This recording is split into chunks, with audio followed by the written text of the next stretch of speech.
Good evening, everyone. Please take your seats. The movie will be starting any minute.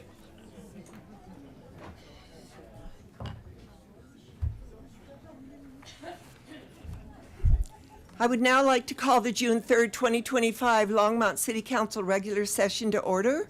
And the live stream of this meeting can be viewed at the city's YouTube channel, the longmontpublicmedia.org/watch, or on Comcast channels 8 or 880. May we have a roll call, please? Yes, Mayor Peck, Here. Councilmember Christ, Present. Mayor Pro Tem Hidalgo Faring, Here. Councilmember McCoy, Present. Councilmember Popkin, Present. Councilmember Rodriguez, Councilmember Yarbrough. Here. Mayor, you have a quorum. Thank you. Let's stand for the pledge. I pledge allegiance to the flag of the United States of America and to the republic for which it stands, one nation under God, indivisible, with liberty and justice for all.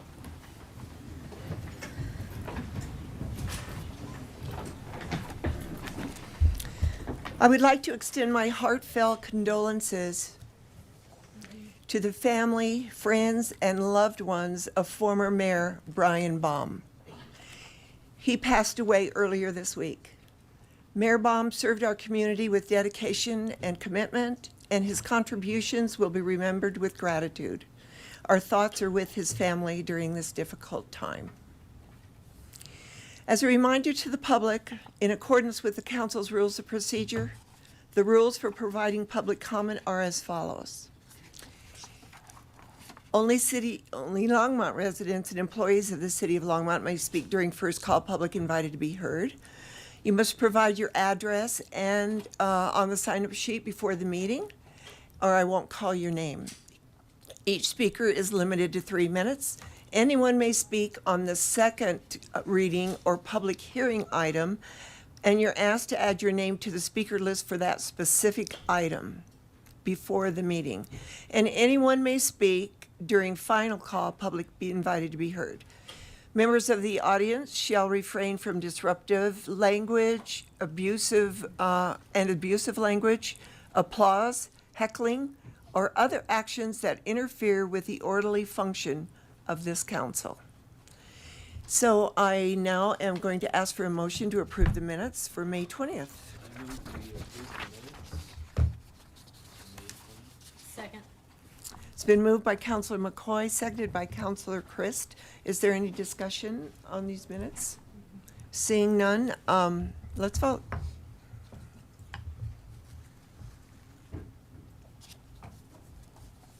It didn't come up again.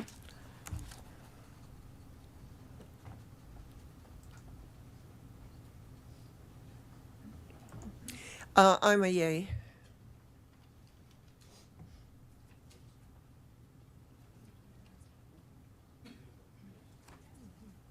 And that passes unanimously. Thank you. Do we have any agenda revisions for this meeting? I have. None from us. Oh, Mayor. okay, thank you. Do we have any motions to direct the city manager to add agenda items to future agendas? Councilor Christ. Whoops, it didn't come on.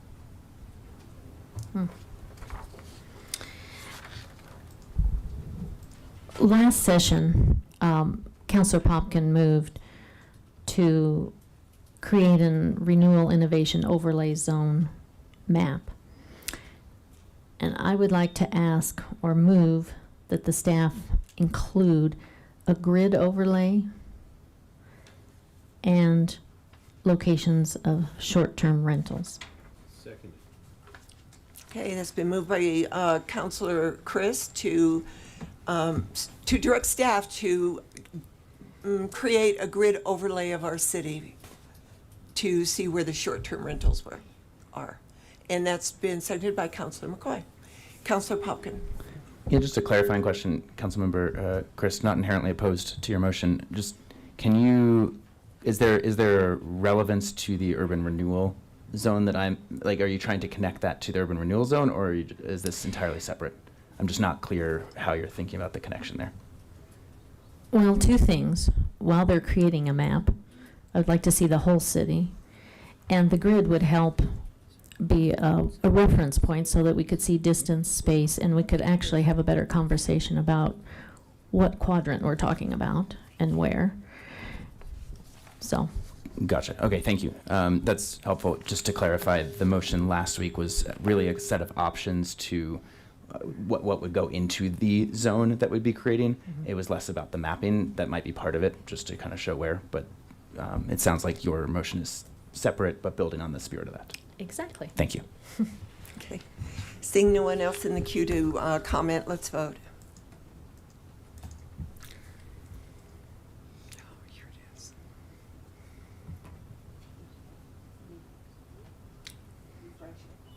It came up.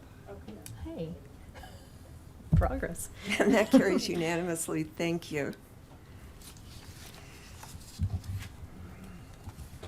Next on our agenda is the city manager's report. Mayor Peck. Mayor Peck. One Oh, other. I'm sorry. That's okay. Councilor Popkin. Thank you, Mayor Peck. Quick one here. 2 weeks ago at our last meeting, the chair of the Senior Citizens Advisory Board came to present to council, particularly about some of their research regarding food security and those struggling with food security in our community. And they specifically asked if council would consider adding that to our list of priorities under equity, safety, and sustainability. I don't think it's an unreasonable ask, and so I wanted to direct the city manager and council to add that to a future agenda for discussion. Okay. Councilor Popkin made a motion to add to our list of the council priorities of food equity, Food security. food security, which also would be equity, I suppose. And that was seconded by Councilor McCoy. Is there any discussion? Seeing none, let's vote.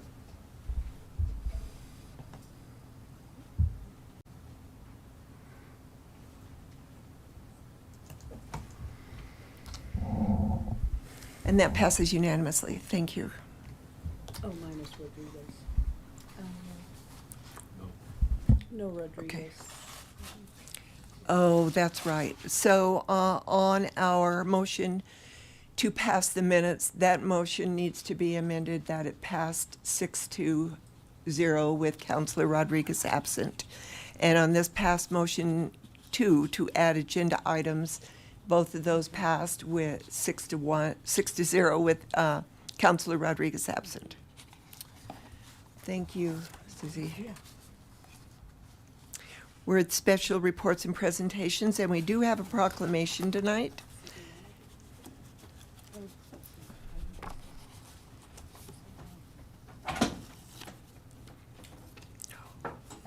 We do not have a city manager's report. Thank you. This is a proclamation designating June 2025 as LGBTQ and Pride Month in Longmont, Colorado. Whereas June is celebrated as LGBTQ Pride Month, commemorating the 1969 Stonewall Uprising in New York City, a pivotal event in the movement of LGBTQ rights and liberation. And whereas the LGBTQ plus community has made and continues to make significant contributions to the cultural, civic, and economic success of the city of Longmont and the state of Colorado. And whereas Longmont recognizes that visibility, advocacy, local engagement, and education are vital to creating a community where all individuals can live safely and free from discrimination. And whereas Pride Month is an opportunity to honor the history of the LGBTQ rights movement, to reflect on the ongoing struggle for equality, and to celebrate Longmont's LGBTQ plus community members. And whereas on June 7th, 2025, the Longmont Pride Festival will celebrate LGBTQ plus members of the Longmont community, offering an opportunity for people of all identities to come together, show up, and be seen. Now therefore, I, Joan Peck, Mayor by virtue and authority vested in me and the City Council of the City of Longmont, do here proclaim June 2025 as LGBTQ plus Pride Month in Longmont, and invite all citizens in the community to use this month to celebrate the importance of LGBTQ plus equality and recognition.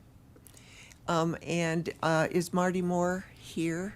So will the team please come up to accept this proclamation and say a few words if you would like? Yes, please.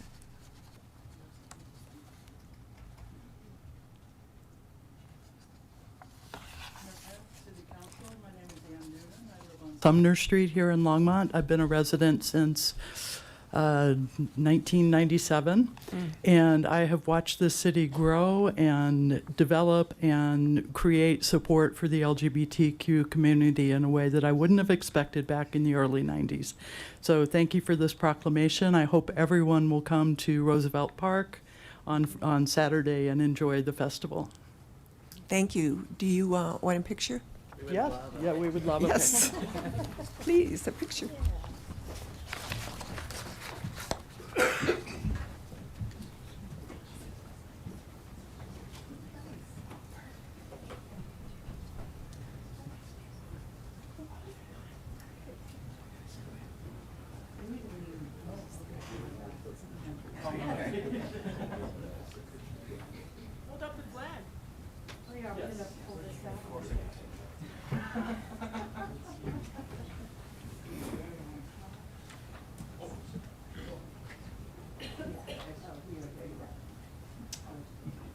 All right, big smiles. 1, 2, 3.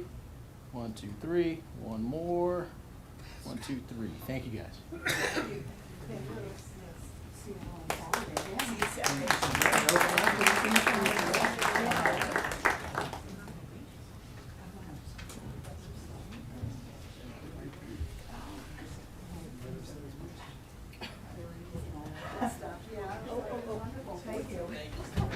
And I forgot to give you the proclamation. So you can give it to Marty. Yes, Thank you. thank you.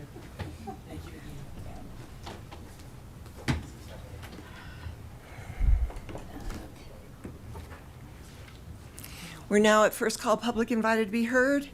And the first person on this list is Chad Rennick.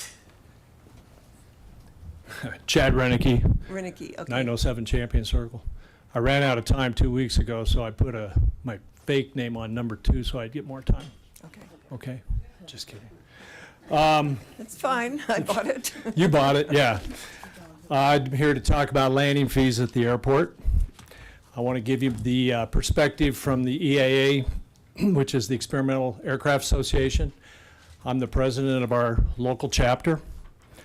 All pilots have to continue training and keep the current to be safe, and that involves takeoffs and landings. A majority of the traffic at the Vance Brand Airport are students that are performing touch and goes that are learning to fly as a career. To obtain their APT rating, which is to be able to fly the big jets for United and Southwest, it's no different than a college degree. It costs upward of $120,000. 1,500 hours is an estimate, or 1,500 hours of flying, and 1,500 takeoffs and landings is an estimate. Flight training is already very expensive, but landing fees would put this out of reach for many people, for many students. Because of this increased traffic, there have been threats to the pilots and to the airport. As you know, the woman was threatening to shoot down aircraft. We talked about that last week, 2 weeks ago. We've had a person show up at the fuel pumps and threaten pilots. The same person has tracked aircraft, found out where owners and addresses and phone numbers, called and threatened families. Phone messages have been left at the airport manager's office. I was going to read you one, but you know what? I think it's just too inappropriate to read it. Thank you. Please don't bend your knee to these people, because if you do, you have sent the message that is inappropriate threats and violence are acceptable. It's not. There's a small group of complainers, but when Vance Brand hosts an event like an air show, the estimate is about 7,500 people show up and enjoy it. I don't believe the complainers represent the community as a whole. Please think about this. Don't try to solve one problem and create another one. I guess I'd like to end with inviting you out to our fly-in pancake breakfast on June 21st Oh, great. from 8 to noon. Public's free. Pancake breakfast, $8. There'll be displays, silent auction with some really nice gifts, and a flyover during the national anthem. Okay? Thank you. Thank you. Jamie Simo?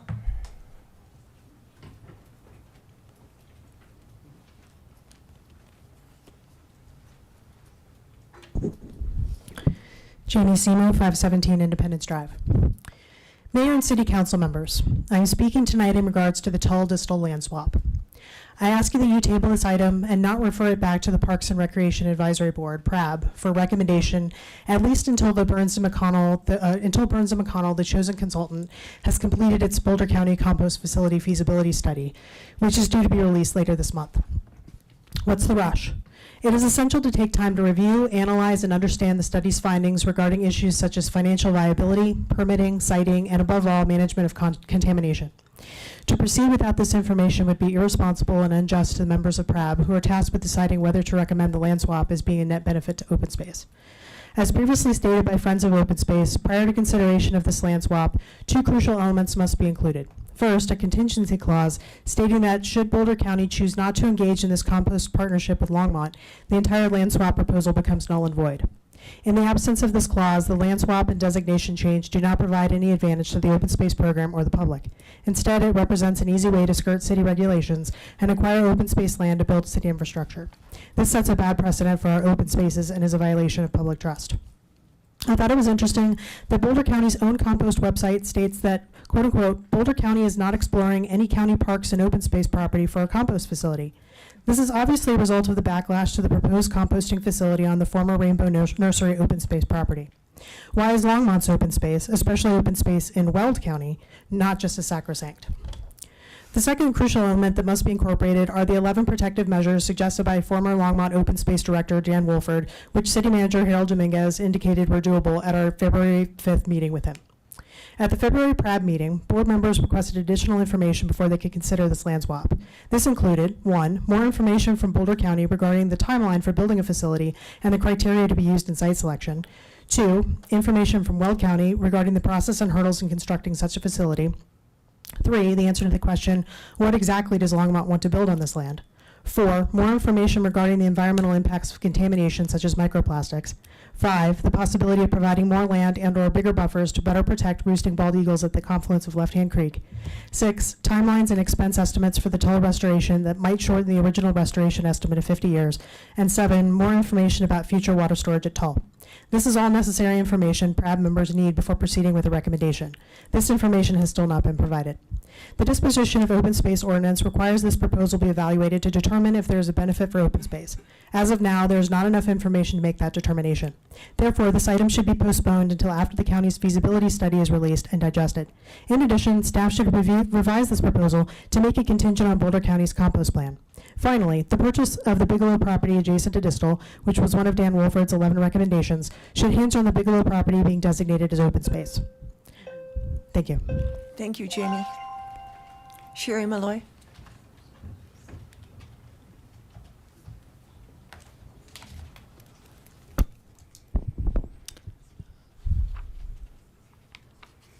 Good evening. Good evening. Sherry Malloy, 1632 Sherman Way. The Distl-Toll land exchange is on tonight's agenda to further involve the public and follow up on your executive session about this matter. I presume this pertains to the purchase agreement for the Bigelow property located next to Distl. This is great news.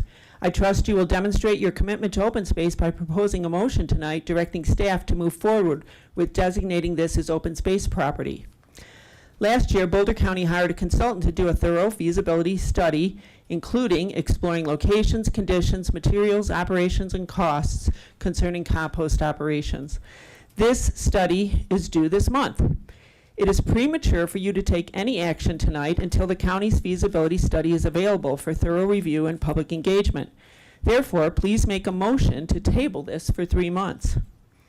One aspect that is not being honestly discussed about industrial compost operations is contamination. Unlike recycling end markets, which can tolerate up to 20% contamination, the compost market maintains a strict zero waste tolerance policy. This is the reason operators have ceased accepting compostable consumer items like cups, silverware, and paper. Nevertheless, the compost stream remains contaminated with plastics, diapers, and various other pollutants. Farmers, landscapers, and home gardeners don't want this dirty stuff. According to CDPHE, all industrial compost is tainted with microplastics. Despite appearing visually clean, it is actually rife with contaminants. No level of filtration can eliminate microplastics due to their microscopic size. The universal approach for composting, similar to recycling, where all residents are provided with bins and instructed to adhere to the guidelines, was conceived with good intentions. However, it has resulted in huge unintended consequences, namely contamination.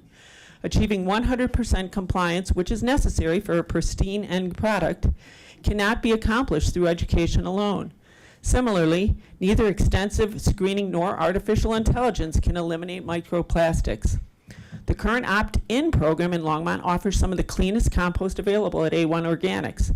This is because individuals who enroll and pay an additional fee are committed to ensuring quality, unlike the trash that contaminates the compost stream from other municipalities who utilize universal collection methods. The contamination issue necessitates candid, transparent, and thought-provoking discussions, leading to a paradigm shift prior to advancing with any industrial processing of municipal compost. Longmont possesses both the potential and the responsibility to spearhead this crucial paradigm shift. It's not too late to reverse the situation and address the necessary regrouping that the contamination issue demands. Thank you. Thank you, Sherry. Mary Headley?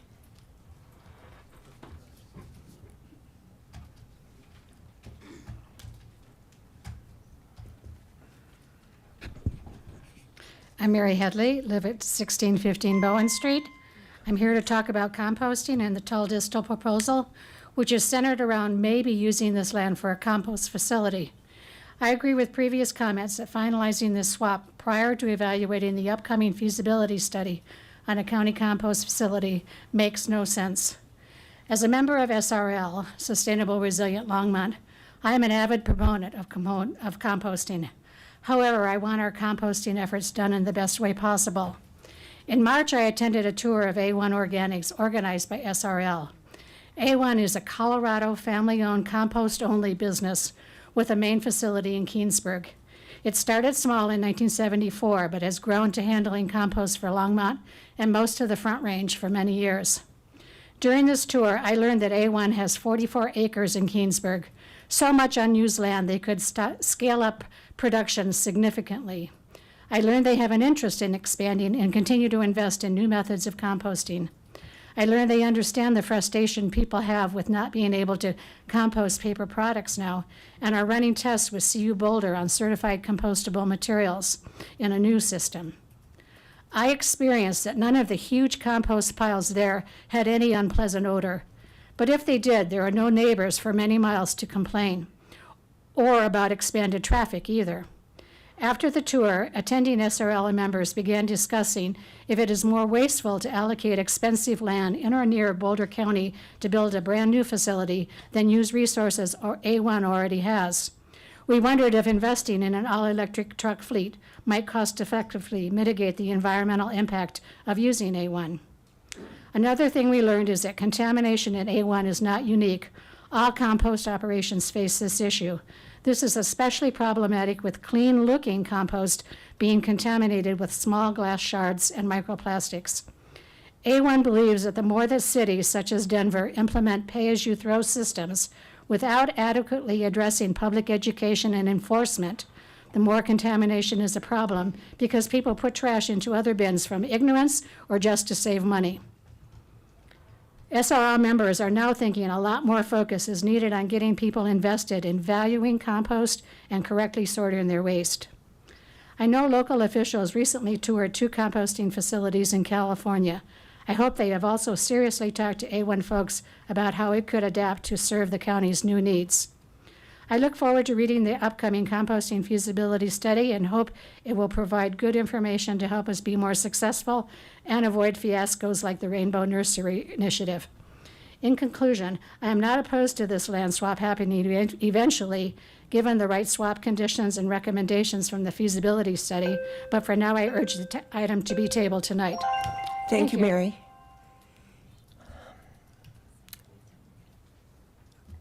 I'm sorry, I can't write this one. What is this?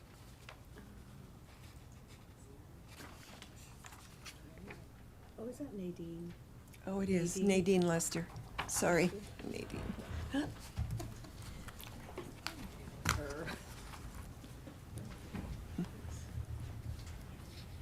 Okay, so press the button. No, you're good.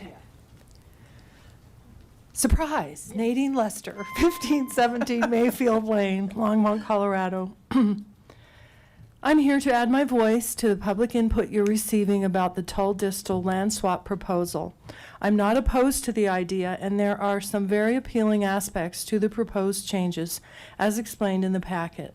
But count me among those who are saying that finalizing this decision in a hurried way makes no sense. Regional composting is presented as the #1 reason for the deal, but that's not yet relevant and may never be. Longmont still needs to know what Boulder County's recommendations are for a regional composting facility. Also, depending on the recommendations, negotiations with Weld County ought to be part of any plan that includes land within its boundaries, and that will take time.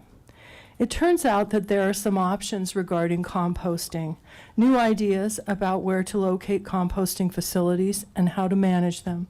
If the county decides to go in another direction, we're stuck with a bad precedent, that is, reassigning open space for unspecified pro-development goals.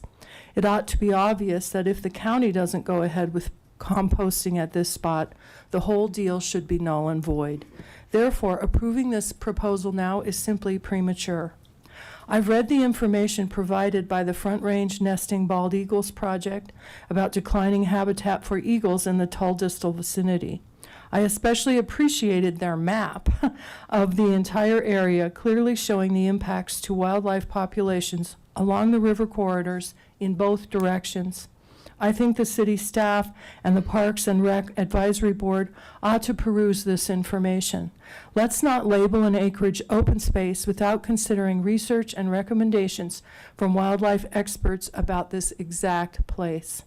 While I'm on the subject of maps, which came up earlier, since this proposal includes specific mentions of the sugar factory property, Martin Street Public Works activities, Longmont's Fire Training Center, enterprise zones along the river corridor, and affordable housing projects that this land swap could somehow enable, I'd like to see all the properties mentioned in relation to the Distl lands on one clearly labeled map.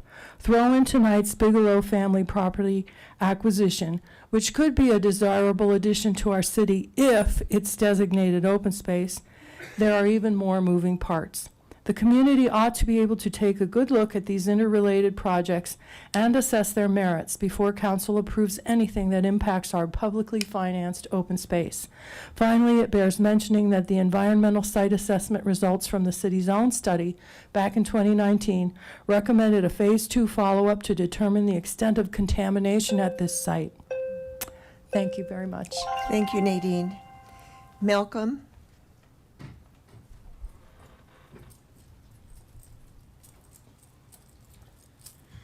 Good afternoon, Malcolm Dean, 20 University Circle, Longmont, Colorado. On the airport board, and I really would like to see the city council step up and support the airport. We have two people that continuously complain. Last year at the air show, we had 10,000 people show up. That shows that the city cares about this airport. If nobody showed up and nobody was interested, they wouldn't have shown up.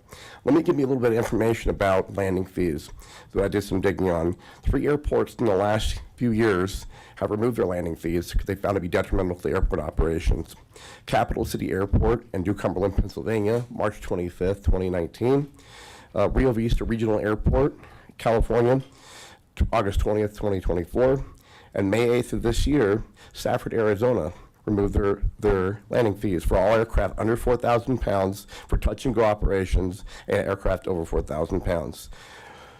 When being interviewed, the airport manager at the Rio Vista Airport, California Airport, said these fees are, quote, not a significant source of revenue for the airport, and the imposition of landing fees can sometimes deter smaller aircraft operators and impact overall airport traffic. By eliminating landing fees, we could stimulate increased air traffic, support economic growth in the region, and improve the overall competitiveness of our airport, which that's what we want. By eliminating these fees, we aim to attract more general aviation, private aircraft, and potentially increase overall revenue through increased fuel sales, hangar rentals, and other services. So I really want to see the board step up and support the airport. Thank you. Thank you. Brett Heidkamp.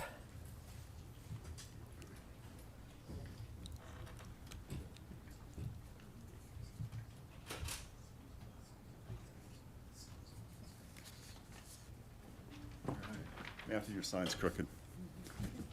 Your name tag is crooked. Had to tell you. I'm Brett Heidkamp, 229 Hangar Way, Longmont. Good evening, City Council members and Mayor Peck. What we have here is a very tiny minority of people from the community that have a very loud voice and want to change things about an airport that they made a decision to move next to. This is a very old airport. It's the second oldest in the state, with really strong community ties. If we reacted to every small minority that raises its voice, we would never get anywhere in this world. There are tens of thousands of citizens living here in Longmont and Boulder County, and we're reacting to a few individuals. You don't hear a majority of the citizens asking to get rid of an airport. By suddenly addressing landing fees and other costs, you are bowing to a few people, not the community at large. Landing fees are being raised not as a means to raise revenue, but as a means to deter air traffic. Look at what's going on around us. Building apartments brings people, it brings cars. Have you noticed that traffic here and in Boulder County generally has gone up? I mean, I-25 is a parking lot most of the day, and it wasn't that way a long time ago. So it's certainly increased in the last 10 years. While air traffic may have increased, flight activity is up less than 2%. Our vehicle traffic is up way more than that, as anybody would agree just looking at it.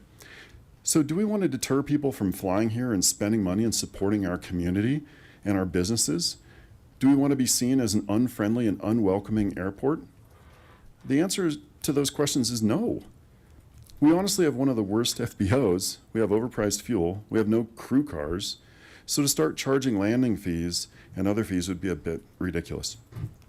Have any of you gone by the airport during the morning and afternoon, especially during lunch, and seen the cars sitting there watching the planes come and go? And the weekends where the parents are there with their little ones watching the planes do their landings. The kids are excited to see this stuff. Let's support air traffic and up-and-coming pilots. Aviation is an amazing feat of human engineering.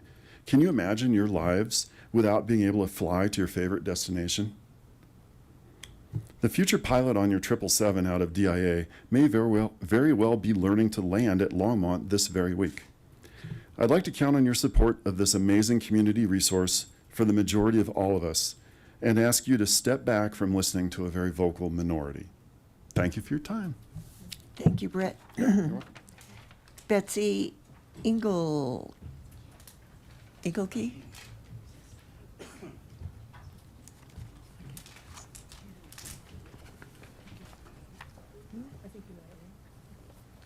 Hi, my name is Betsy Engel-King, and I am speaking on behalf of myself and my husband, Steve.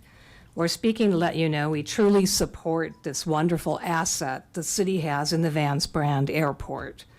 We keep hearing you're being bombarded by emails by a few select individuals that are critical of the airport, and we wanted to respond.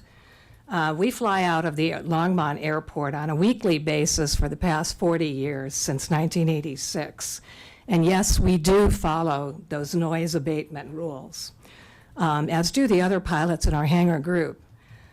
We do pay annual revenues to the city for the rental of the land on which the hangar group is built. When the houses south of the airport were going to be built, we as a pilot group came to the city council to ask that a note be put in with the contracts of people buying their houses, to let them know they are moving into right next door to an active airport, but we were voted down. I'm so sorry you are continually being flooded by email complaints by a select few, but we need to step back and look at the big picture. The people that I talk to really enjoy watching the planes. The Longmont Airport days are so well attended. On any average day that you drive by Airport Road, you will see at least 2 or 3 cars parked along the airport road with the kids out at the picnic table watching the planes taking off and landing. There are even bicyclists who have stopped to watch. On any weekend, you'll see several people at the flight deck grill having lunch and watching the planes taxiing and doing their thing. Come on over and see for yourself. Be a part of it. The airport is such a wonderful launch pad for aviation careers. Our son learned to fly in Longmont and is currently the propulsion engineer at Cirrus Aircraft. It does go forward. The St. Vrain Valley School District's Innovation Center has an amazing program in aeronautics, and the airport is key to these young kids in this STEM program that fosters engineering and math. We truly feel that landing fees would be detrimental. It would be like putting a toll road on Hover Road to reduce traffic. It's not conducive to, anyway. We would love to see you take more of an interest in helping our airport to reach out to residents and increase the revenue stream on a more productive manner. A restaurant event center would be fantastic with its views of the mountains and plains would be such a great draw. We really respect your time and thank you for the time that you've put into doing the council work. It's a tough job. But thank you so much for listening. Thank you. Gary Toby?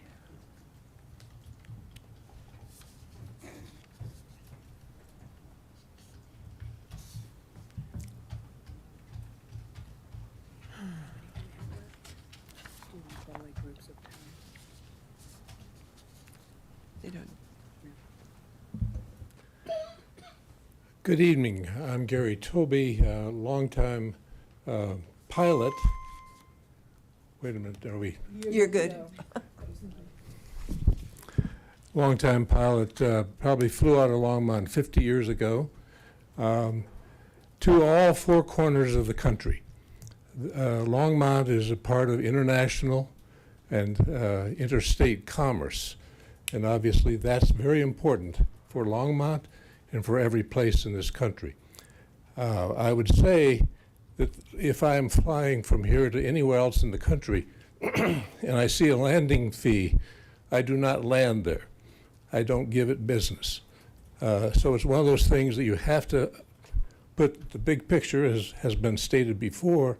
This is an important thing for Longmont and for the training of all those pilots. And you do want to have a well-trained pilot as you head out for wherever you go. And Longmont has been key to that for years. I appreciate your careful consideration and would hope that you do not impose landing fees. Thank you. Thank you, Gary. Ruby Bowman.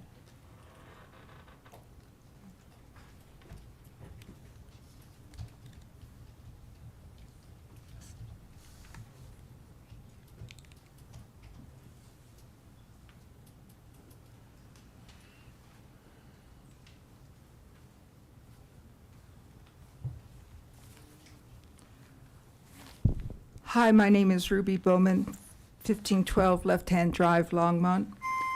I'm here this evening to comment on the composting facility and land exchange proposal. I have serious concerns because of potential adverse impacts that the compost facility and the city development projects will have on bald eagles at the confluence and along Boulder Creek. There is an important winter bald eagle communal roost at the confluence, which is struggling. In 2008, this roost was known as the Whopper, as the biggest one on the Front Range, and also as being historic. The Times Call reported that the number of eagles observed at the roost had been as high as 58. In 2025, those numbers have declined significantly to just a few eagles. I fear that the development of distal open space, which will increase light and noise pollution and other human-related activity to the area, may be the last nail in the coffin for the Confluence communal roost. Another concern I have regarding the land exchange proposal is that a compost facility located near eagle habitat may influence changes in their foraging habits. The eagles may take a pass at catching and eating a prairie dog and instead forage for food scraps and pre-processed compost heaps at the compost facility. There is documentation of bald eagles foraging at urban landfills. The probability of our bald eagles becoming compost scavengers is high. We should not allow this to happen. The city and Boulder County have a responsibility to identify, assess, and quantify environmental impacts of the compost facility and other development projects that may harm or damage our eagle population. Until this work is done, City Council should not even consider a disposition or land exchange. Longmont is designated as a bird sanctuary in our municipal code. The city should do everything in its power to provide a safe environment for our open space properties, for our bald eagles to exist and flourish. Thank you. Thank you, Ruby. Lily, before I move on, we've noted that there are 9 people on this list who do not live in our city.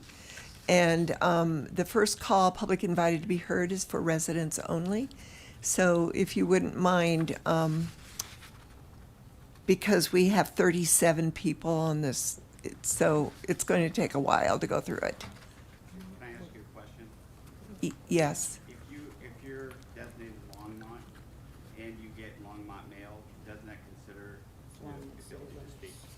No. Okay. People who live in Niwot have Longmont, get Longmont mail, so. I'm sorry. Yeah, you can speak at the end.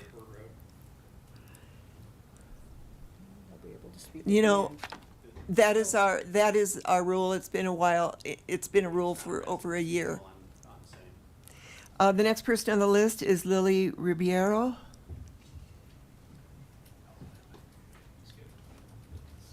You know what? We're not.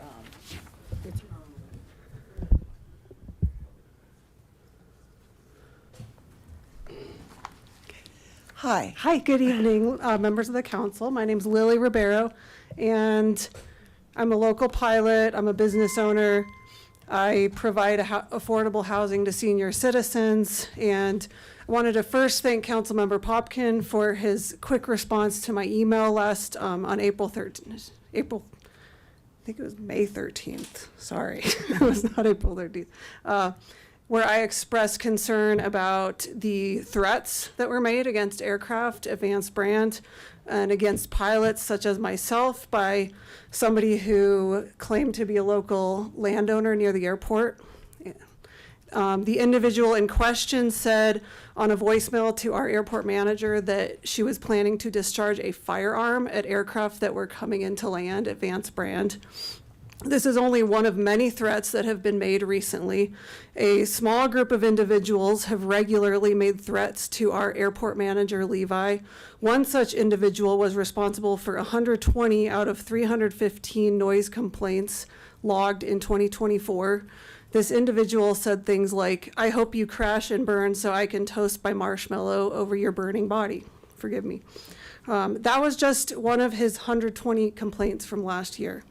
My concern is that because this small group of individuals has become very vocal, council may be listening to them over the hundreds of, maybe thousands of local citizens who use the airport daily, the thousands who enjoy the sight of airplanes taking off and landing, the families who frequent the flight deck grill in the summer months, the many airline pilots who owe their careers and success to Vance Brand Airport, the skydiving aficionados who come from all over the country to skydive at Longmont, the veterans who got to experience the thrill of flying an airplane for the first time. The list goes on, but just wanted to thank the council for their response to these items. I want to thank Crystal for her response to some requests I made last week. So, Thank you, Lily. Dan Leftwich.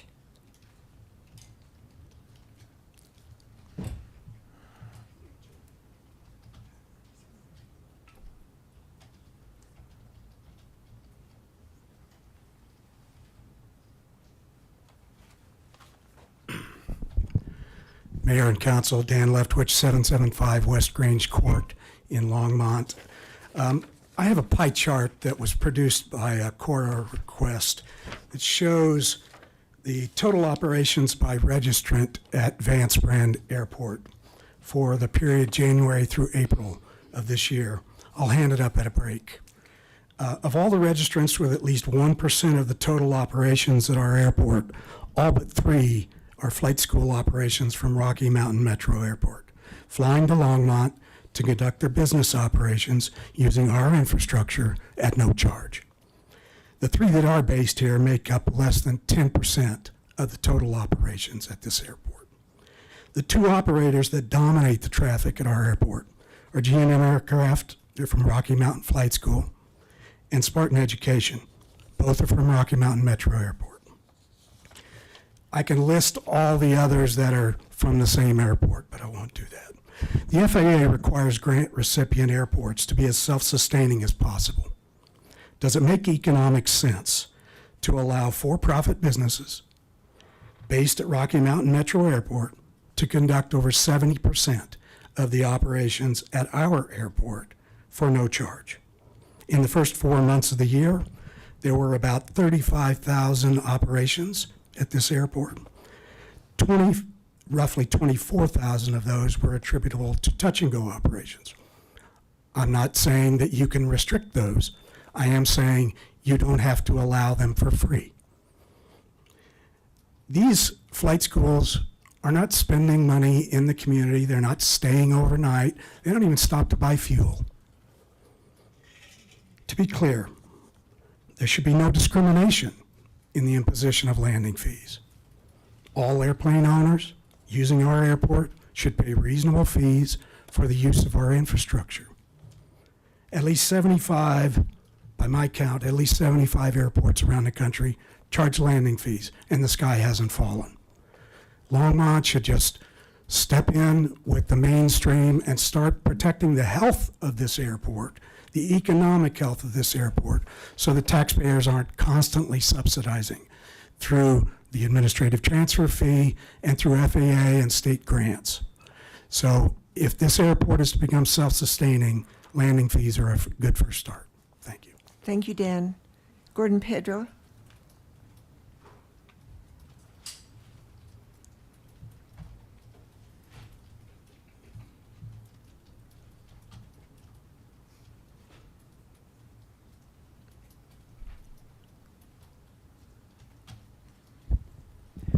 Gordon Pedro, 2639 Falcon Drive, Longmont. I'm speaking on items 12A. Your staff portrays item 12A as a land exchange, but it is really about the integrity of your open space program. On January 14th of this year, you referred the Distl-Toll land exchange to the Parks and Recreation Advisory Board, PRAB, for a recommendation per section 14.52 of the Longmont Code. This code section is entitled Open Space Disposition. Beginning in February, I attended each PRAB meeting on which Distl-Toll was on the agenda. I do not believe this is a land exchange, but rather a land grab on the part of the city manager and the Public Works Department. They want to use the property purchased for open space for a large industrial development. If you look on page 265 of your packet tonight, you will see this statement from the council communication of your January 14th referral. Quote, the overall industrial condition of the Distl property makes it best suited for utilities and public works purposes such as a site for composting, a relocation of the fire training center, and or future municipal training center. In addition to this statement of intent, Public Works also contracted in 2024 for a geotechnical subsurface report covering 84 acres in preparation for constructing 2 buildings on this property. Public Works intends to turn land purchased for open space into an industrial site. After PRAB's public hearing on February 10th, several members of the board had questions of Public Works staff.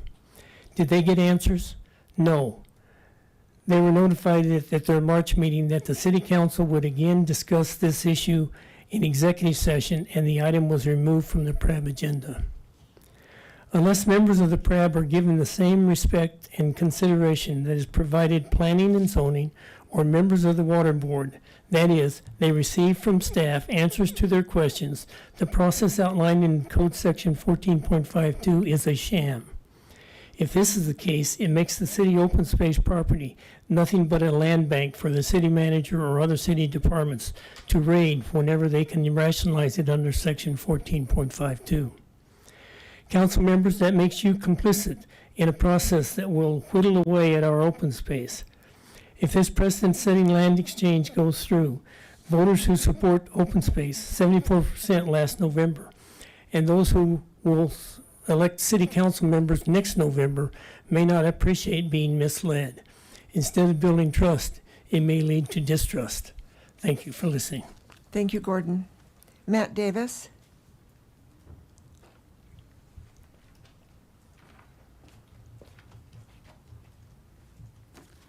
Good evening, Mayor Peck and members of the City Council. My name is Matt Davis, and I'm at 445 Greenwood Lane. I'm here tonight to present my views and experiences being a student pilot at Fly Elite Aviation at Vance Brand Municipal Airport. I thank the City of Longmont for continued support of the airport and the opportunity it affords me in training for my second career. Having retired and becoming a student pilot later in life, our flight schools afford people like me with busy lives the opportunity for flight training on our own schedules. I see the airport as both an asset for our city and as an extension of Longmont's reputation for kindness. Whether staying in the pattern or traveling to neighboring cities, we as pilots of Longmont are always interacting with pilots and citizens of the Front Range. Sitting at the end of the runway, I see many families who bring their children to sit and watch the airplanes. As a Scoutmaster, I also see the joy in my scouts when they get to participate in an activity at the airport, such as the EAA fly-in later in June.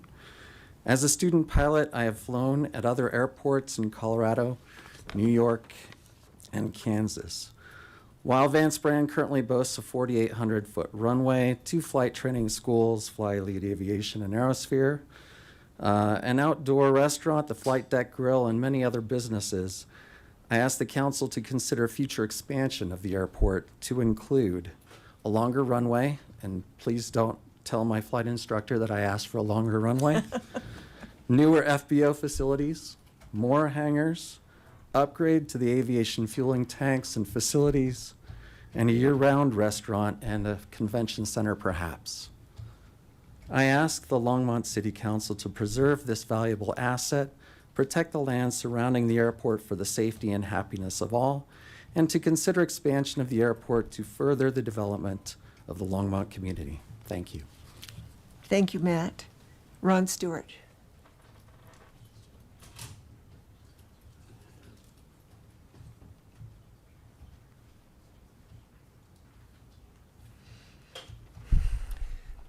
Madam Mayor and members of the council, I'm Ron Stewart. I live at 203 Western Sky Circle, and I'm here tonight to express my genuine concern about the proposed disposition of Longmont open space. In the 25 years of the Longmont open space program, land that you purchased as open space has not been converted to other purposes. And I don't believe you should head down that slippery slope with this proposal. You're setting precedent, and the precedent doesn't bode well for the protection of open land. I think it's important to remember that Longmont open space has never been purchased with general purpose city funds. It's been purchased with tax funds provided by Longmont voters who on three separate occasions voted to increase their tax load to preserve open land. I don't believe voters approved taxes to buy land that would later be disposed of, even for beneficial purposes. They voted to buy land that would remain open and undeveloped, and to protect the broad expanse of the St. Vrain River corridor. I'm certain that most feel, as I feel, that open land is all the more important as we experience more and more development and congestion in Longmont and along the Front Range. And the disposition you have before you is not a minor matter. It's 65 acres of open space where you'll be creating a large industrial site in the middle of hundreds of acres of open space and farmland and river corridor. It's development that will create noise and traffic and contamination. It's a great deal for public works and water interests and composting and fire training and limb diversion and who knows what else. And it's right in the middle of this beautiful rural landscape because no real constraints are being placed on other possible uses.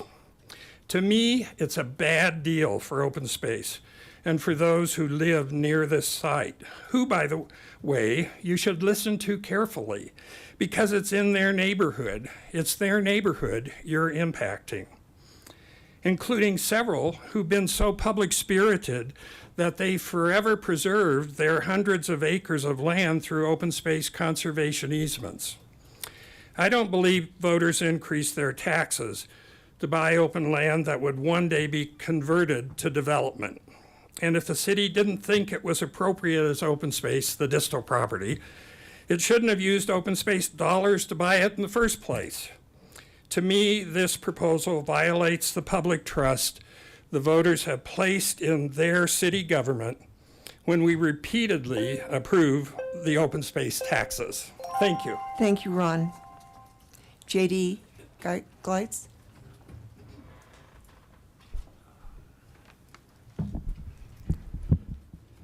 Good evening, Mayor Peck and council members.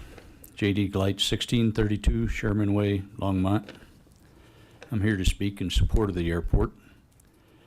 Thank you for ensuring the airport remains the asset it is. Airports are a vital part of a thriving community. As an airline pilot, I decided to transfer to the Denver base 30 years ago.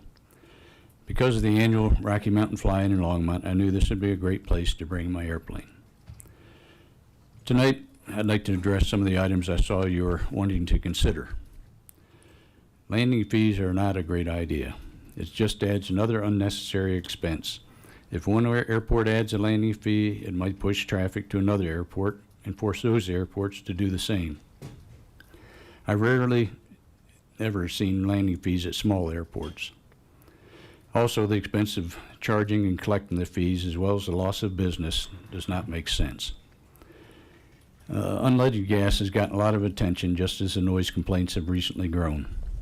The EPA, FAA, DOT, as well as the flying community are looking forward to a safe standard of unleaded fuel. I look forward to it as my old airplane prefers unleaded fuel. Several companies have developed fuels and testing has been going on. As soon as there's a safe, approved standard available, it will be used just as the current fuel is. This is not something that local government should be taking responsibility for. Leave it to the experts. Continued efforts to make sure local noise abatement procedures are followed can help some noise complaints, and I believe the airport manager will continue to work on that. Safety always comes to it first, though. I'm not sure what's being discussed concerning the leases, so I have nothing to add there. And thank you for your continuing efforts. Thank you, J.D. Tara Menza.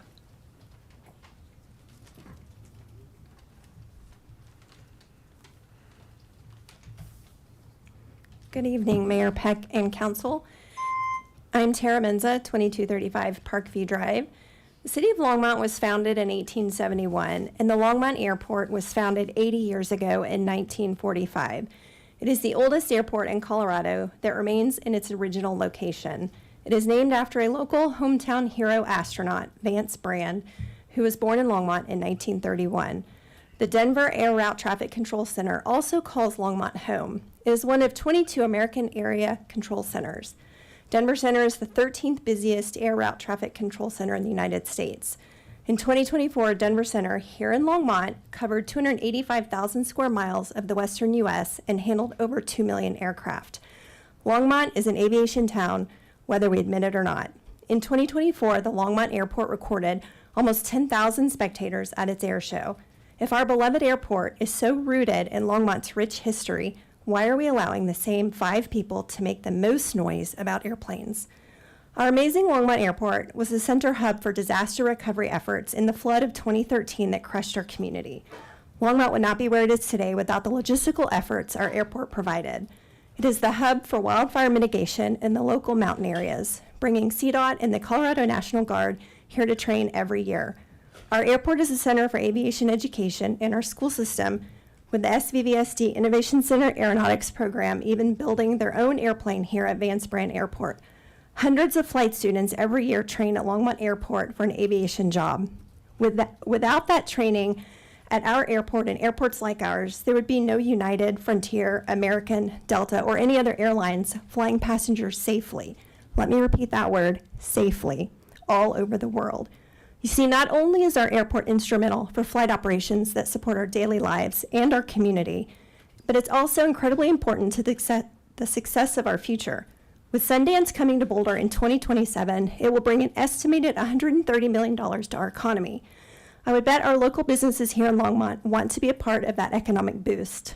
Our airport is primed to host these smaller airplanes and visitors who want to come to this film festival and will bring their money into our Longmont economy. We have a beautiful airport situated in the most beautiful place in Colorado, with guaranteed economic prosperity supporting our local businesses and community. It is the responsibility of the airport owners, in this case the City of Longmont, to show our community what aviation is all about, how regulated it is, how beneficial it is, how educational it is, and simply how amazing it can be for our community. As the wife of an aviator, my husband and I love to fly our airplane to airports that have great food and explore the area. These airports don't have landing fees. They have great restaurants and FBOs and communities that understand how important the local airport is for them.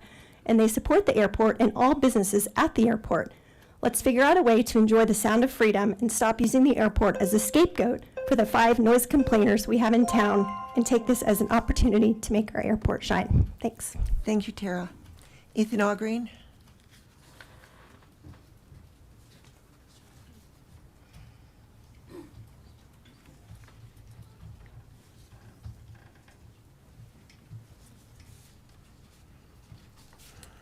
May I give a handout to the council members? Sure, you can give it to the clerk.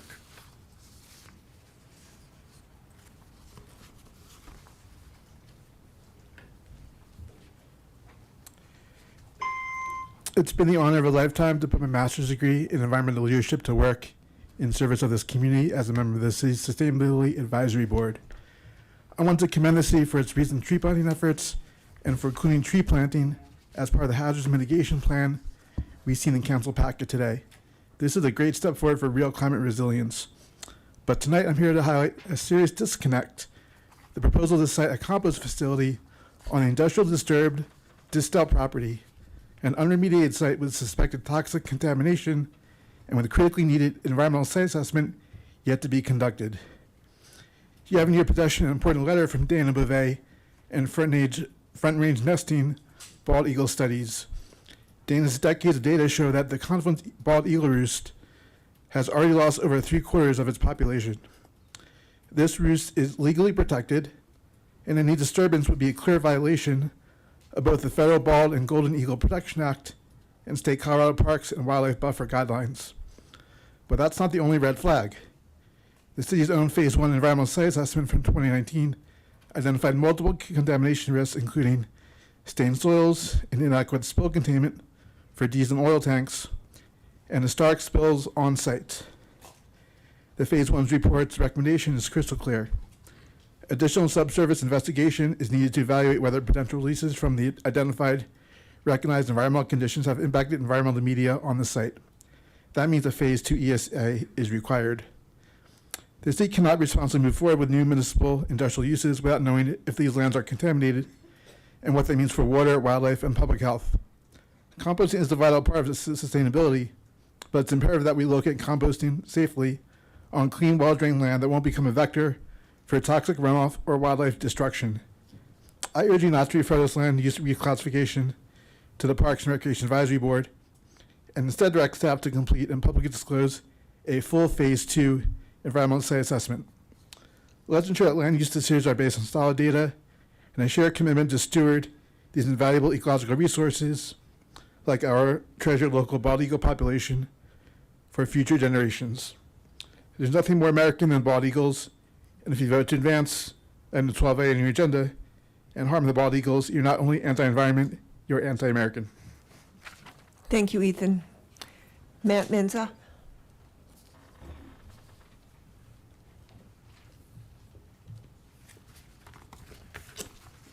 Good evening, Matt Menza, 2235 Parkview Drive. Last September, who went to the air show? Amazing. It was a great time, a great opportunity. 10,000 people loved that air show. It was a blast. It was incredible. The Longmont Airport is an untapped gem. It is so much potential. It has so much offer that we need to start talking about that as a group. As a professional pilot now for 29 years, I started as a Navy pilot. I was a test pilot, a flight instructor. I work for a major airline now. That's how I pay my bills. That's how I put food on the table for my kids, my wife and my 5 kids and our 2 dogs and our ducks. That's what I do. My professional life is flying, and Longmont Airport represents that conduit to that professional life. Flying is a highly regulated activity and requires a level of training that exceeds most pursuits. Here locally, the flying activity is appropriate in accordance with the prescribed rules and regulations. I travel all over the country to small towns and cities that salivate over the opportunity to grow their little airports. They know that growing their airports will create prosperity and growth to the city and to the tax revenue. It's very important, and people know that. But not here in Longmont. Instead, the airport growth has been stifled. The support for the airport has been held hostage by roughly 4 hyperactive, hypersensitive, misguided airport activists, anti-airport activists that don't have the correct facts. Instead of entertaining childish concepts like landing fees for people that do not understand aviation, or entertain the idea that aircraft noise is more of an issue than the train, trucks, and motorcycle noise, or even a more reckless and foolish concept that reconstituting the airport land to use it for high-density, low-cost housing is going to help our housing shortage here in Longmont, we need to educate the community on the truth and the reality of our hidden gem and start jumping at the opportunity to grow our airport.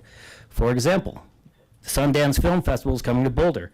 This airport can host many attendees of these aircraft and bring in literally tens of millions of dollars right here into our small businesses, to our city coffers, our revenue, and to our local economy.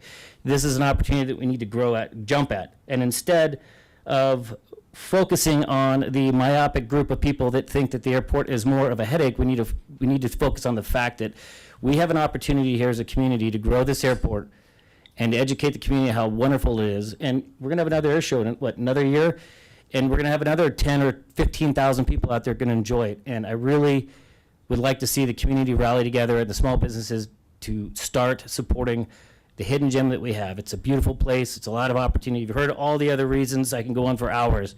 But I wanted to get up here and say, let's start taking advantage of the opportunities we have. Sundance is right around the corner. There's other ones. Let's do it. And let's support the airport. Thank you for the opportunity to talk tonight. Thank you, Matt. Gary Hodges.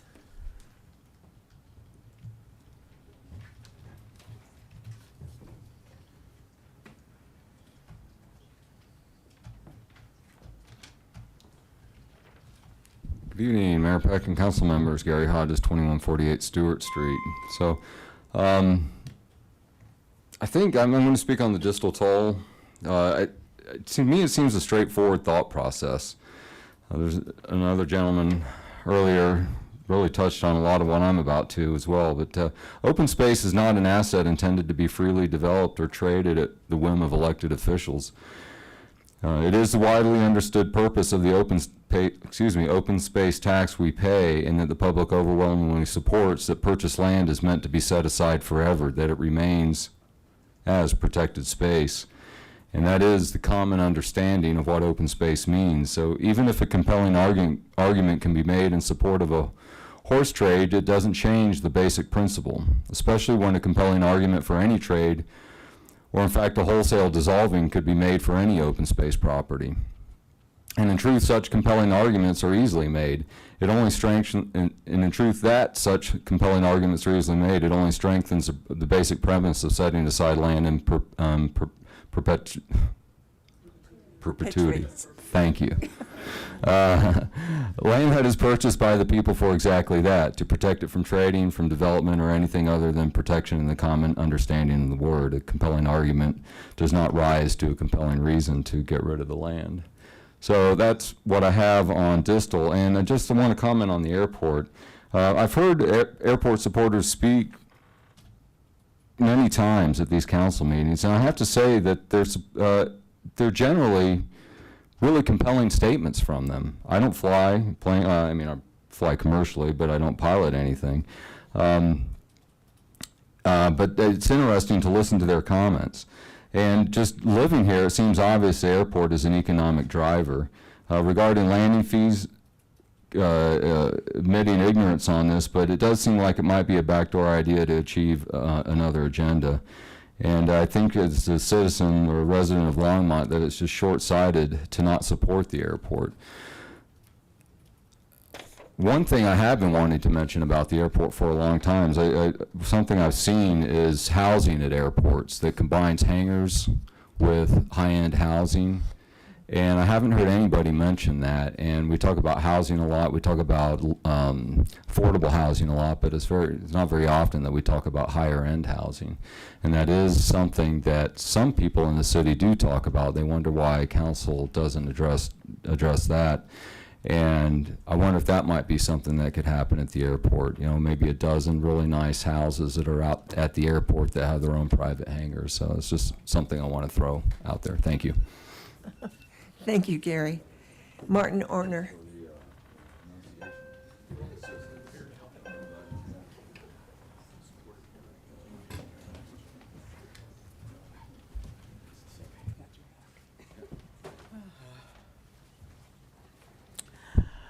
Good evening, Martin Orner, 1417 Auburn Court. Here I am again. I'm here before you as I was 2 weeks ago about the mess that is the 17th Avenue right-of-way going west from Hover. When I was here 2 weeks ago, I had some photographs on my phone that I wanted to share with council about just the terrible situation with the condition of the right-of-way, which is the city's responsibility along that area. The next day, being Wednesday, I came in and with the help of the clerk's office, we distributed to council those photographs, and I just would like to know if I'm mistaken in expecting anything from being asked to do that, and if there's going to be any response from the city. I've been at this for quite a while now about this issue, and if anybody were to go out there and walk or just drive slowly instead of going 45 miles an hour down 17th and take a look at that median going west from Hover and the right-of-way on the south side, it is a disgrace. I can't understand why nothing happens after probably a year of bringing this before the city. Nothing. And I don't understand it. So, at the expense of being just a nuisance, I'm just going to stand here and ask for a reply. Okay, you're going to get it. I've been CC'd on those emails that have come from the Parks Department and from David Bell, and have talked to him personally. They are working on it. They have people figuring out what kind of grass to put in that area. If they need grass, do they need rocks? So Martin, we replied immediately. Thank you for the pictures. Thank you. I would like to be included in this discussion with the city, with David Bell and whoever else. So, David?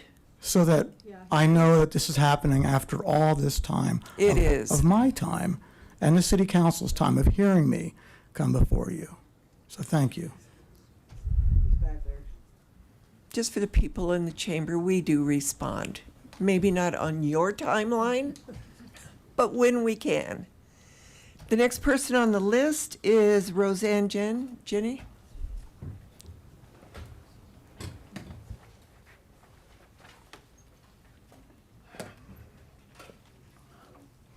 I'm swapping with Roseanne because she couldn't make it in as fast as I did, and I signed her name first, okay? Terry Moore. Welcome. I live at 3 Birdsville Place, and I have some notes here. I'll try and get to them as soon as I can. I wanted to say that money has strings. Why is it so difficult?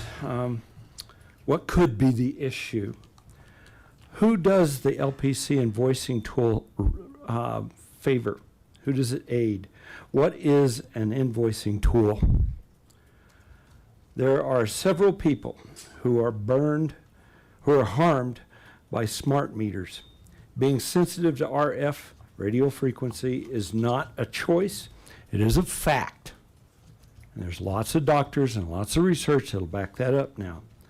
Why is this council ignoring those who are sensitive to RF energy and having a policeman step outside to be told so the LPC can tell someone that they are going to put the meter on or cut their power if they don't let them? Could this be the strings I've mentioned before and I've mentioned in the past? Who benefits from the smart meter invoicing tools? And it's not called a smart meter, it's called an invoicing tool. Much stuff. Propaganda, my book. Why are you driving so hard to get all of them switched on? To those who read the meters, it saves time. To those who own LPC, it means less employees, so they save money. To those who are RF sensitive, it is a sentence to prison outside their house while they fight City Hall. Are you guys City Hall? Which one are you, City Council? Are you generating lawsuits coming back at you?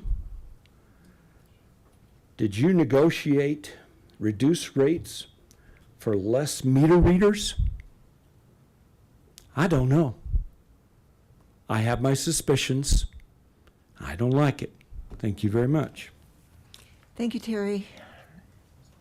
Joanne Burton.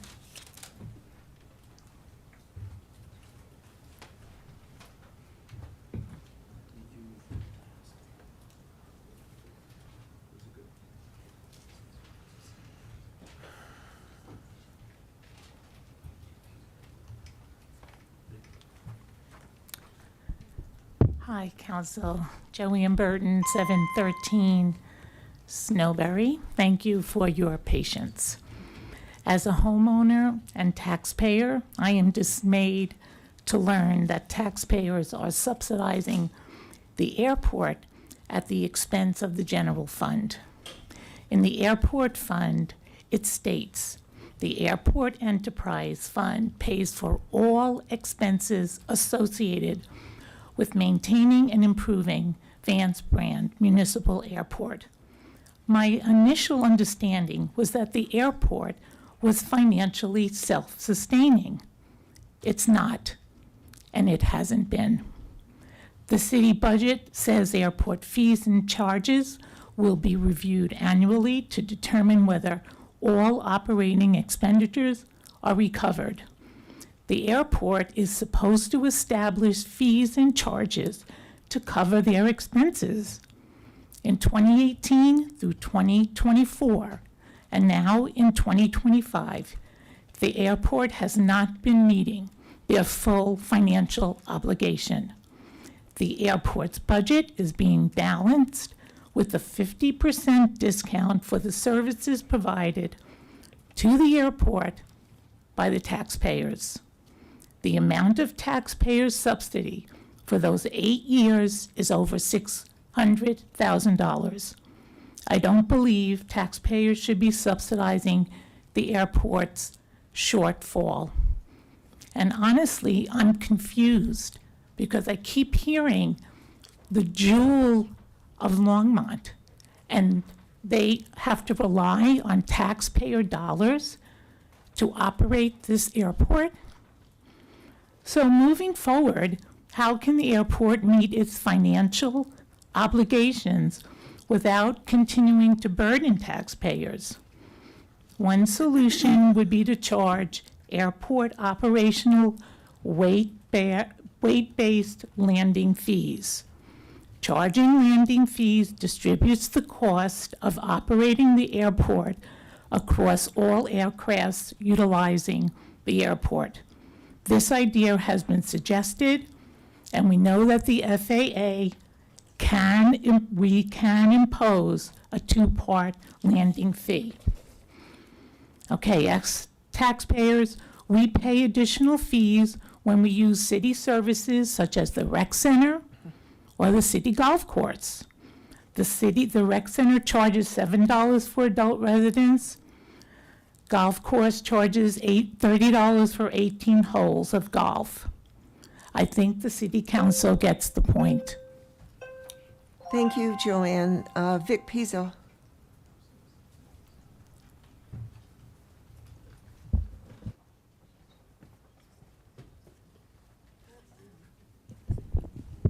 Hi, my name is Vic Pizzo, and I live at 1910 Clover Creek Drive.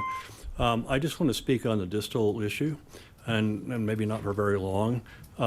It's when you have a property and you want to sell it because there's reasons perhaps, or change the actually the way you're applying it, and want to trade off another piece of land for that is a very slippery slope to go down, because what invariably happens is you get a lot of money from various people wanting to make that change, and you have to have very rigorous rules about that. And what will happen is you will start getting a lot of backdoor deals going in, and where people want to get money and whatnot, and that's invariable. It's just part of human nature, and you have to understand that. So there have to be pretty strict guarantees of land that is already conservation land, for example, and dedicated to other issues. So that is not a good way to do it, and you don't want to open that door. That's a real Pandora's box. Thanks. Thanks, Vic. Scott Stewart.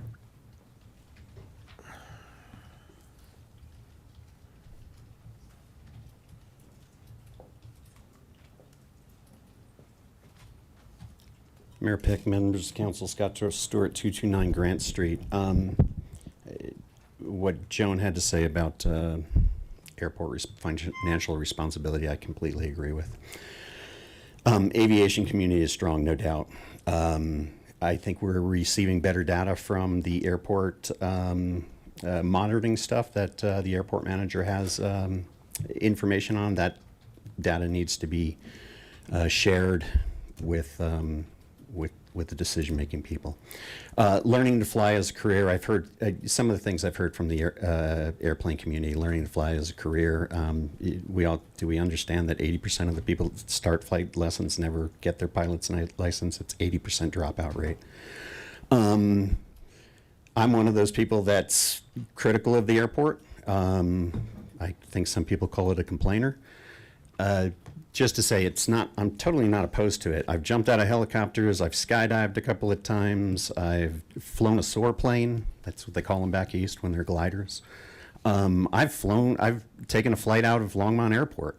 I'm not completely against it. I just want reasonable responsibility for the airport to the community as a whole. Air show, I was there. Great air show. If there's one in Fort Collins, I'll go to that one too. I'll go to the one in Rocky Mountain if there's one there.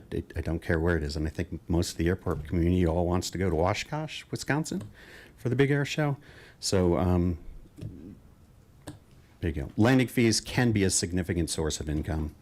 Yeah, I didn't make a decision to move next to an airport. I live in Old Town. You know, my house is built in 1915. I don't know what the dates are of the airport being built or what have you, but, you know, it's whatever. People come here to spend money. Okay, 2022, 2023, I was looking at the tie-down fees. Transient aircraft in 2022 and 2023. Transient aircraft, not aircraft that's based out of Longmont. The records of the airport only show 4 in a 2-year period. If people are coming here to spend money, do they not tie down their aircraft and, you know, go into town and spend? They have to go to the FBO. They have to. Let's get an accountability. If we got all this business coming in and all these transient people spending money and spending nights at hotels, there should be some way of showing this. You know, maybe I'm reading the report wrong. Watching the takeoffs and landings, sometimes that's me. You know, you sit next to that little tower next to the picnic tables and hear the radio chatter. It's kind of interesting. The claim that St. Vrain Valley School Districts is part of the airport, no.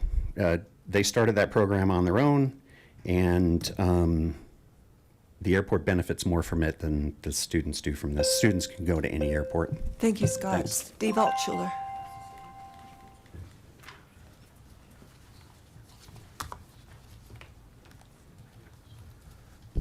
Good evening, Steve Altschuler, 1555 Taylor Drive. A couple things real quick. I'm wondering if there's a chance to get the city council to make a proclamation denouncing Sunday's attacks on Jews. It might just help defer somebody from doing an attack right here in Longmont. Obviously, they're doing it in Boulder, and I think if Longmont joined in, that would be helpful. Second thing is, I live close to the airport, less than a mile away, and I've never been bothered by any aircraft. It's just not an annoying thing. Maybe some people are just way too sensitive. For the third thing, I'm going to try to entertain you a little bit tonight. Me. Who's there? Voice. It's Mr. Overreach. I'm from the government, and I'm here to help. Me. Very scared. But I open the door. What can I do for you, Mr. Overreach? Mr. Overreach. Well, as you know, your neighbor, Mr. Johnson, worked from home for the federal government and just got laid off by DOJ. He just had a baby, and now we need to collect $100 per month from every neighbor to provide free child care.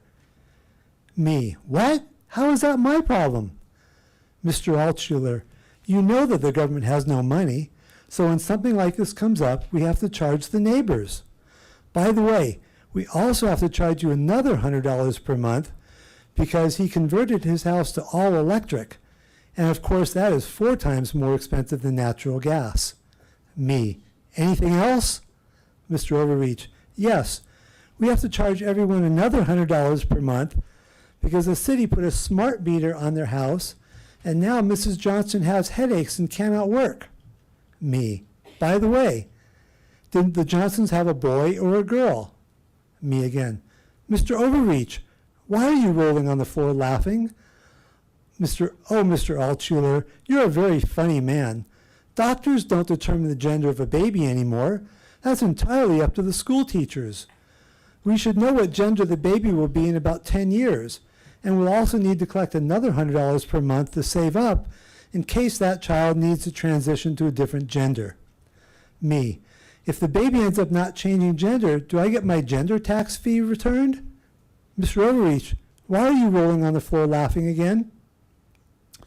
Mr. Overreach, by the way, these are not taxes, Mr. Altschuler. They are fees, repairs, miscellaneous expenses. You should be very happy. Longmont hasn't increased any taxes in a decade. Overreach. Oh yes, one more thing. Mr. Johnson's going to have to move to low-income government housing since he lost his job. So you guessed it. Oh darn, 3 more lines? No, no. Seeing no one else on the list, the first call public invited to be heard will be closed. But before we take a 5-minute break here, I want to dispel any... Remember, we traded. I went first so she could go. Because she wasn't ready. I guess, come on up. Thank you very much. But I'm going to take this time before she comes up to let you know that there's absolutely nobody up here who's trying to close this airport. That was never and is never our intent. And we are also very much in accordance with you that we want development out there, which is why we are doing the infrastructure now. So it's all very expensive and it's taking us a while. But we have interest in a standalone restaurant, in other, it's already out there. But we can't tell you who it is or who wants, we're just putting in the infrastructure so they could absolutely move in and have electricity and water and everything else that goes with it. So I just want to dispel that right now. Yes, Roseanne. Hi. Good evening. My name is Rosanna Jenny. No, you're good. I am a Longmont resident. Okay. I did want to express that I'm disappointed that when I opened the door, I did see not only a representative from the city, but an installer, but an armed police officer. I felt that this was a coercive way for our utility to treat a number of us. But I just wanted to mention tonight something that hasn't been addressed by the utility. I was looking at this. There was a report that was done by an electrical engineer that was familiar with AMI systems. And so what he was pointing out is that basically it never took into account the installation of these devices, both in medical facilities and in people's homes, like life-saving equipment, and can be degraded by an installation of an AM meter. Sorry, running out of breath here. And so he made an extensive list of those devices, one of which I use. And his recommendation, there's a list of about 17. It's incomplete, but it's a lot of devices. And so I do have one of those devices. And the only real way you can resolve the issue is to retain an electromechanical analog meter, because it won't interfere with the devices or degrade them, or they won't break down. It's a big issue because maybe your insurance will pay it for that device maybe once every 5 years, maybe once every 10 years, but they could be $5,000 to $10,000 and even far greater to replace. And the utility won't replace those. So that's an example of something that wasn't considered at the beginning and really should have been. Because many people have these devices in the community. But another issue I'd just like to bring out is that the FCC never even considered folks with implantable devices. So in that case, we're not talking about radio frequency so much as electromagnetic interference. Like if you have what's called a cardiovascular implantable electronic device. The issue there is that if you get electromagnetic interference, which is a big problem in many cardiology practices, a person their pacing will no longer be right. Let's say if you have a pacemaker. And so that person, if they don't pass away, which would be the worst case scenario, then they have to be shocked which is obviously distressing to that patient. Okay. But Roseanne. it may also, cut off their lifespan. Okay. So one thing I just did want to ask is what is the forum that we have and how much time do we have? Because I think the council counted 2 days as Open forum? No, they said we would have a hearing over the issue of the smart meter installation. And right now, the final thing I'd just like to say is because of all these reasons that were brought out, it's not an option for some of us Okay. to. Roseanne, thank you, but your time is up. Okay.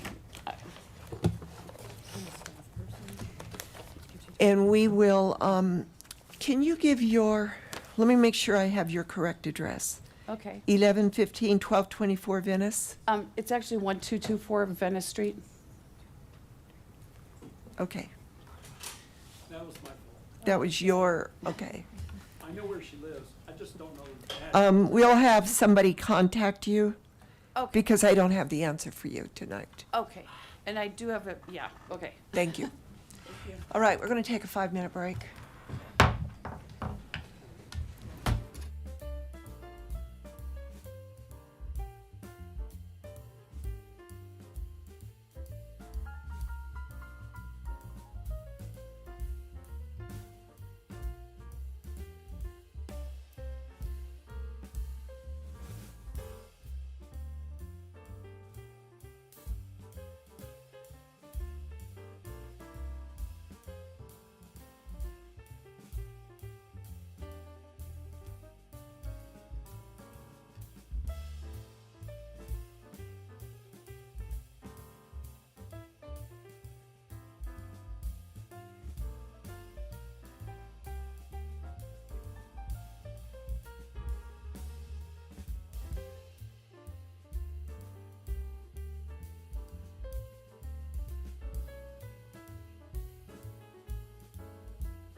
I think our 5-minute break was over quite a while ago. So we are back.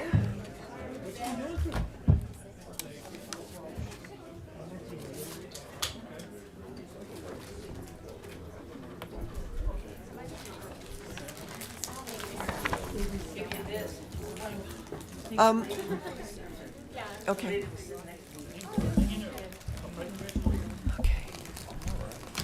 So we're now at the consent agenda and introduction and reading by title. Can you read the consent agenda into the record, please? Yes, Mayor. The second reading and public hearing for all ordinances introduced on this consent agenda will be held on June 17th, 2025. Item 9A is ordinance 2025-38, a bill for an ordinance making additional appropriations for expenses and liabilities of the City of Longmont for the fiscal year beginning January 1, 2025. Item 9B is ordinance 2025-39, a bill for an ordinance amending Title 10 of the Longmont Municipal Code by adding section 10.24.130 concerning sitting or lying down in commercial districts. Item 9C is resolution 2025-27, a resolution of the Longmont City Council approving the revocable permit and agreement between the city and Avid Ford Venture for summer camps at Union Reservoir. Item 9D is resolution 2025-28, a resolution of the Longmont City Council approving the intergovernmental agreement between the city and the state of Colorado for a state aviation grant for taxiway reconstruction at the Vance Brand Municipal Airport. Item 9E is resolution 2025-29, a resolution of the Longmont City Council approving the intergovernmental agreement between the city and the state of Colorado for a grant from the Colorado Energy Office Clean Air Program for methane recapture at the wastewater treatment plant. Item 9F is resolution 2025-30, a resolution of the Longmont City Council approving the 2025 intergovernmental agreement between the city and Regional Transportation District for fare reimbursement on the Longmont local routes and Accessory services. Thank you. Are there any items that councilors would like to pull off this consent agenda? Councilor McCoy.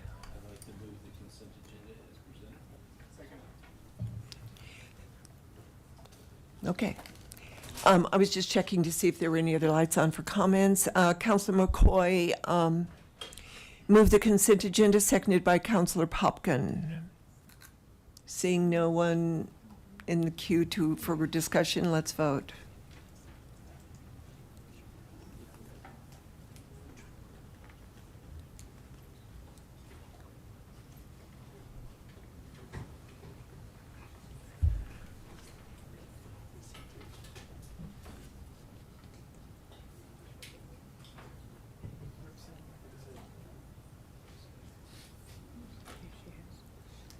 Oh, it didn't come up.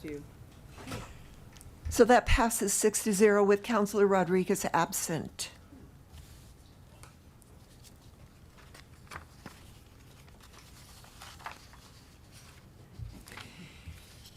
We are now at ordinance on the second reading and public hearing items on any matter. The first one is 2025-34. It's a bill for an ordinance conditionally approving the Union Reservoir Number 4 and Weld County Road 26 annexation, generally located east of Union Reservoir and west of Well County Road 5, and zoning the property in PF non-residential public facilities. Are there any questions from council on this bill? Seeing no one, I'll open up the public hearing on 2025-34. Is there anybody in the chamber that would like to speak to this bill? Seeing no one, I'll close the public hearing and ask for a motion. I move ordinance 2025-34. Second. It's been moved by Councilor McCoy, seconded by Councilor Christ. Let's vote.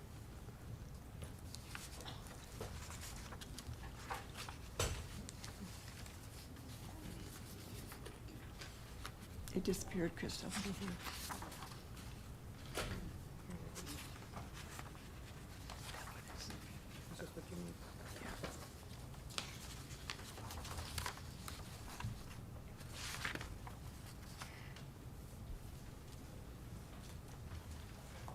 That passes unanimously.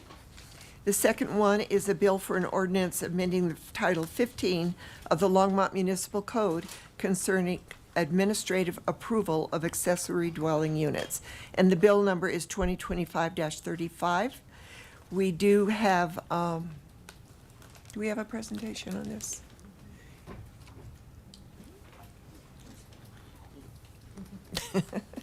We do have a presentation.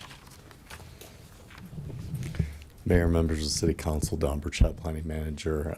No formal presentation for you tonight other than to say that we amended the ordinance as directed by the council at the last meeting. And I'm here to answer any questions if you have anything. So thank you. Okay, sure. I see no discussion from council, so I'll open up the public hearing on this ordinance. Is there anybody in the chamber that would like to address this? Come on down, Huck. I don't see her, do you? Wasn't there a sign-up sheet? Yeah. There is Sharon, and Huck's on it first. Oh, I thought you said come on. No, you're fine. I see you. Huck Walk, 1272 Long Speak Avenue. Good evening, Mayor and Council. First, I want to thank you for the very sensible change that you made at the first reading of the proposed ADU ordinance changes. Tonight, I'm here to ask that you make another sensible modification. That is that ADUs can be used as short-term rentals so long as the owner lives on site. In other words, the owner must live in the primary dwelling and short-term rent the ADU or vice versa. Councilmember Yarbrough asked an excellent question last time about how we arrived at the place we are now with such strange STR regulations. The answer provided was that there was a bad apple that ruined the bunch. It seemed there was a house used as a short-term rental that was frequented by pot smokers and partiers and received numerous visits from law enforcement. I wish there had been a follow-up question asking if the house in question was an ADU or not. I would be surprised if it was. It's hard for me to imagine an owner repeatedly allowing such a behavior in their backyard guest house.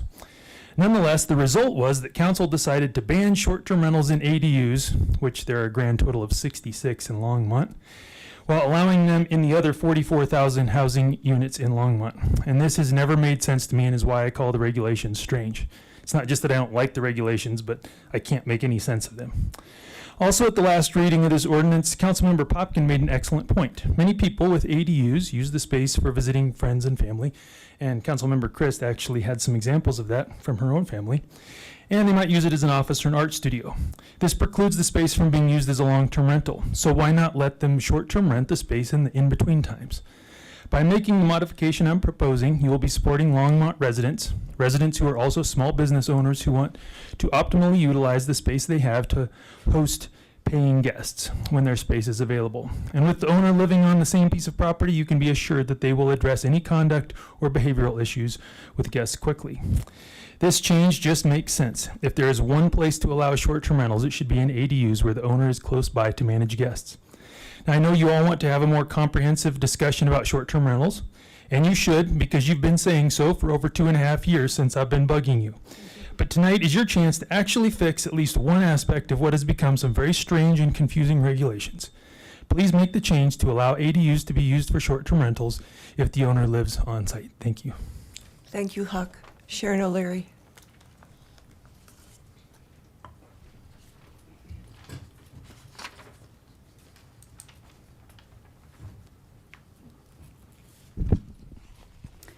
Good evening, Mayor Peck and council members. Sharon O'Leary, 534 Emery Street. I'm here tonight to ask you not to expand the eligibility for accessory dwelling units, which would allow all residents in the city of Longmont the right to apply for an ADU permit to be added to their property without having to live in the main residence. As a city who made it a top priority to provide affordable and attainable housing, this change within the municipal code flies in direct conflict with that goal. I can't even wrap my head around this. Presently, the cities of Aurora, Arvada, Glendale, Greenwood Village, Lafayette, and Westminster are not complying with the new housing laws and filed a lawsuit challenging the housing bill that would withhold millions in state funds. These cities argue that these decisions infringe on their constitutional home rule authority over local issues. Being a home rule city, let's be prudent and wait to see the outcome of this lawsuit before rushing to change our own code. If you choose to pass the proposed changes to the municipal code, you are opening the door for investment property buyers. Put out a welcoming sign. They'll purchase and take homes off the market indefinitely so they can add an ADU and increase their ongoing monthly cash flow. They could have multiple homes. Less homes on the market means higher home prices, which means not having affordable and attainable housing. This will also significantly impact areas in Longmont living near desirable locations, such as athletic fields, downtown, nature areas, breweries, and festivals. Oh yes, festivals, such as the Sundance International Film Festival. I'm asking you to walk the talk, be a part of the solution and not the problem. With the property owner living on the property, we always know it will be well maintained. Ensure the potential for all Longmont citizens, affordable and attainable housing options. I thank you for your time and dedication consistently for the citizens of Longmont. Thank you, Sharon. Seeing no one else on the list, I'm going to close public invited to be heard and ask for a vote on this bill. I'm sorry, a motion. Councillor Popkin? Whoops. Can you turn on your light again? Thank you, Mayor Peck. Eugene, can you tell us a little bit about the referenced lawsuit that?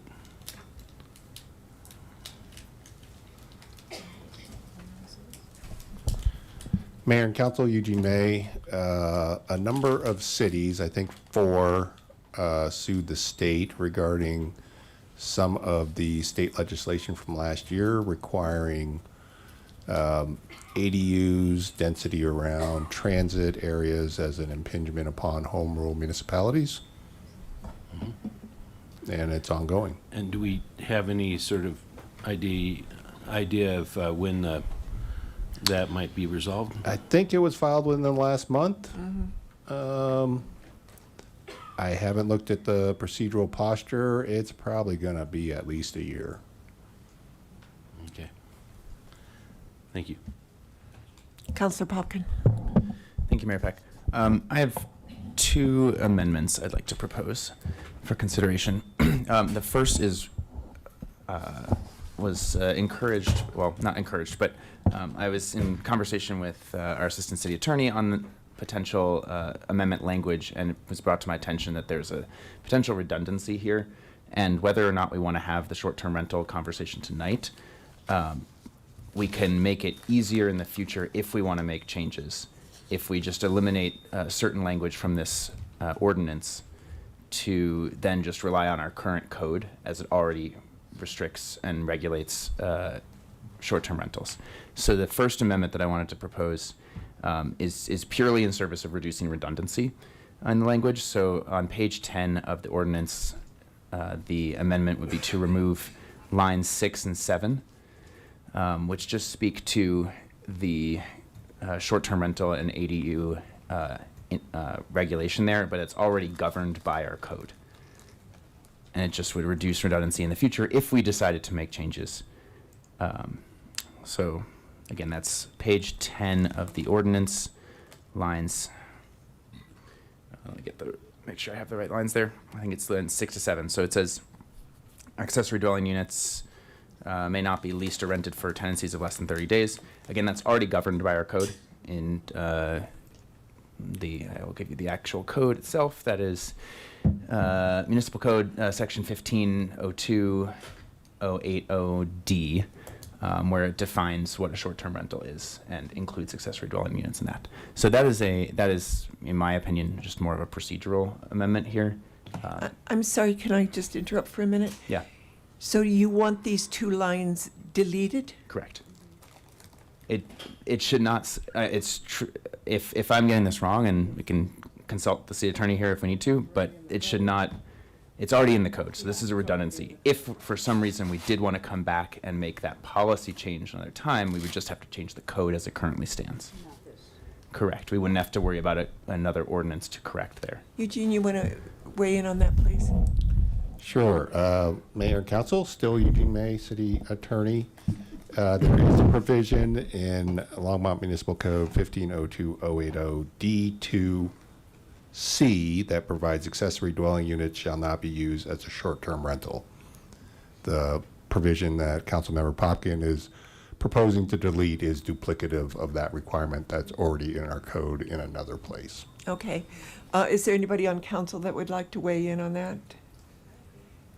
So can you put that in a motion? And then, Sure. then we'll do the next one that you want. Sure. Motion to amend the ordinance to remove lines 6 and 7 from page 10 of the ordinance. That would be subsection. I'll just use those reference points. Yeah, I think we got it. Yeah, great. Okay, so, okay. Counselor Yarbrough seconded Counselor Popkin's motion to remove these codes. Is there any discussion on it again? No, let's vote.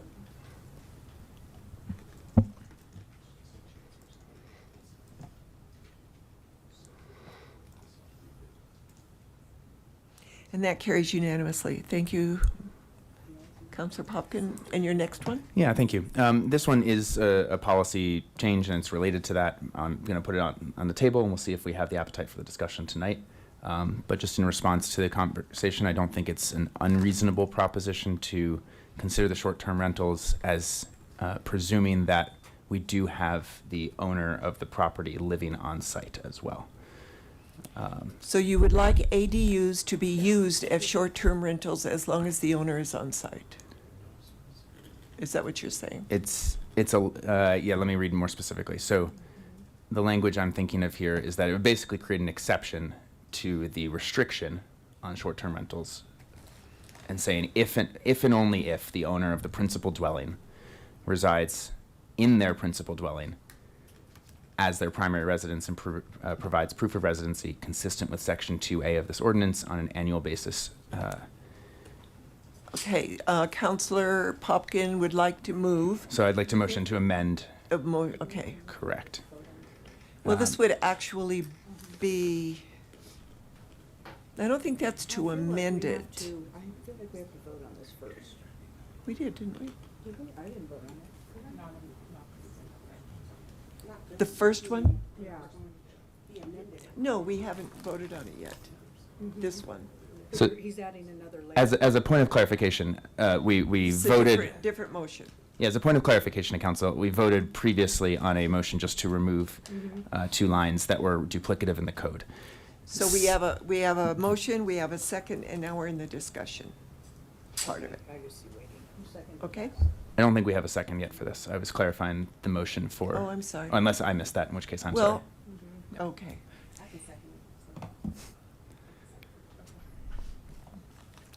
Counselor Yarbrough, do you want to say that a little louder? What, that I second it? Thank you. Okay. But I also have a question. So actually to Don, where he go? Is he hiding? Is he running out?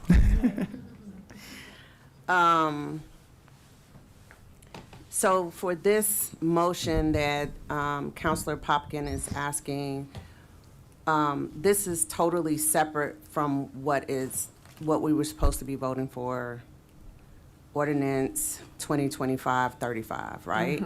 So this is totally different. And would you have to do something different? What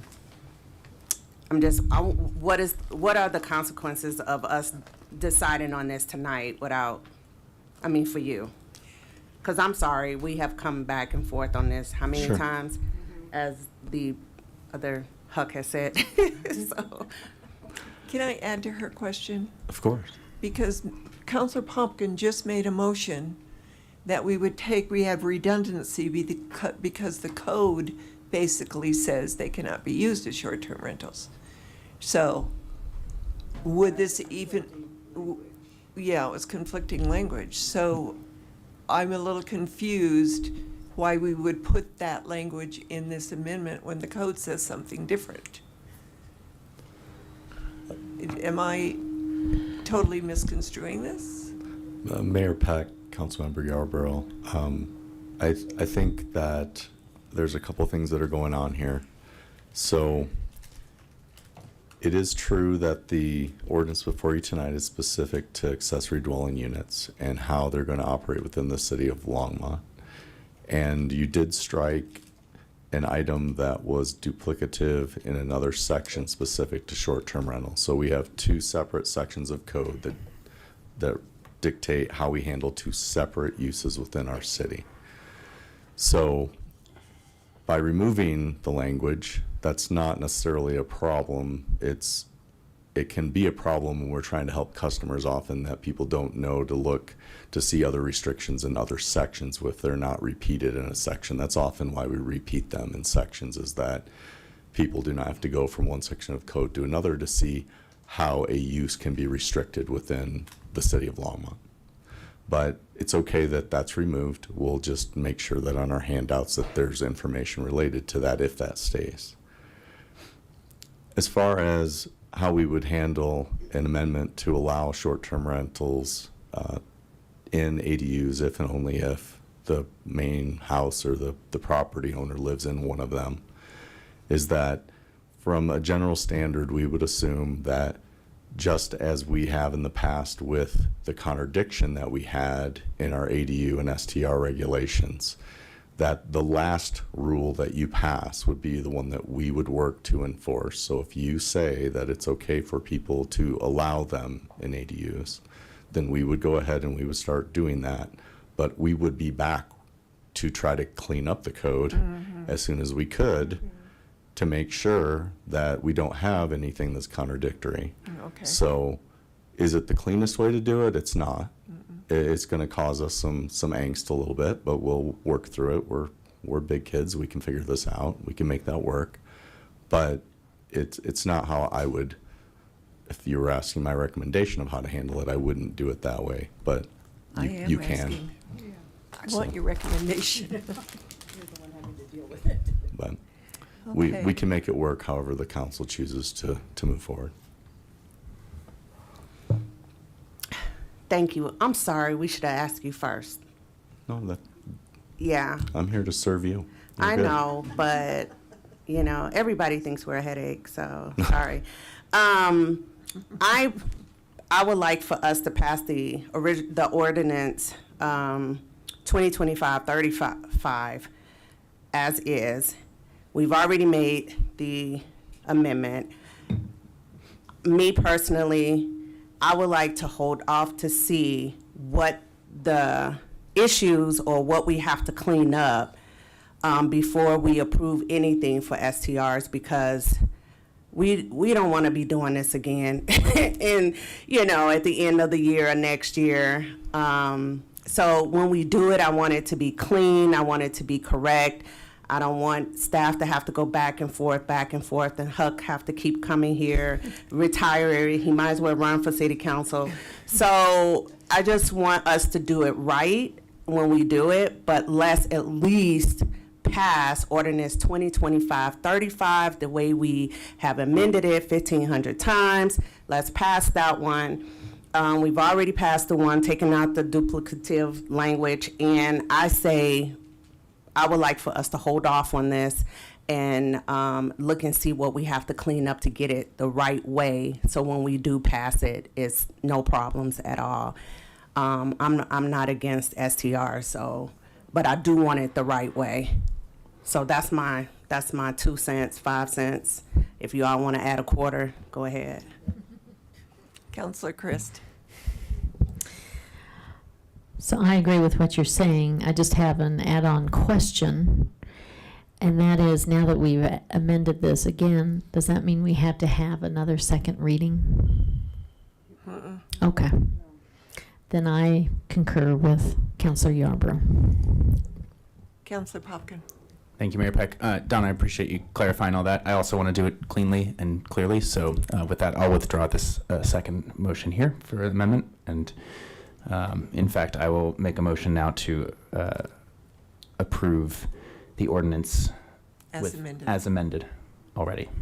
Second. Okay, so Councillor Popkin moved to Approve. to approve 2025-35 as amended, seconded by Councilor Crest. Let's vote.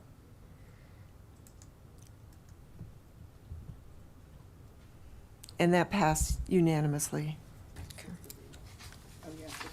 6-0 with Councilor Rodriguez absent. Or a bill 2025-36 is a bill for an ordinance repealing and reenacting sections 14.04.290, 14.04.300, 14.04.530, and 14.04.540 of the Longmont Municipal Code concerning city entry and inspection, installation, construction, and maintenance of water facilities and meters, pits, vaults, and service lines. Are there any, do any counselors want to pull this for discussion? Seeing no one.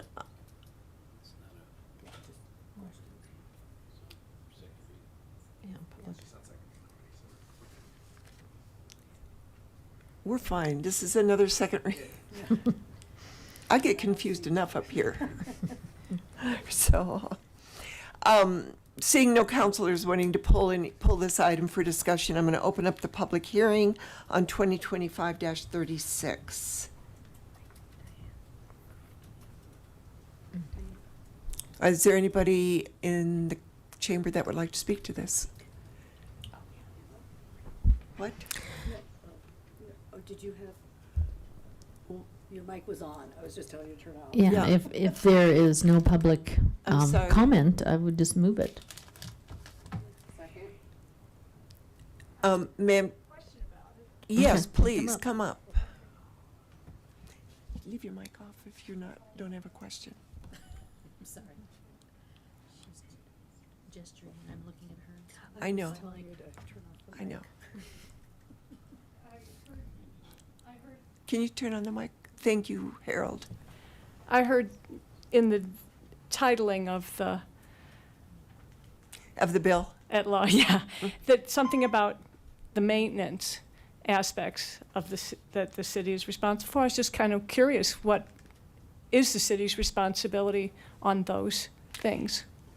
To make sure they're in good repair, to make sure that they're working properly, that we are getting they're not going to go down when we need them, just regular maintenance, replacing parts.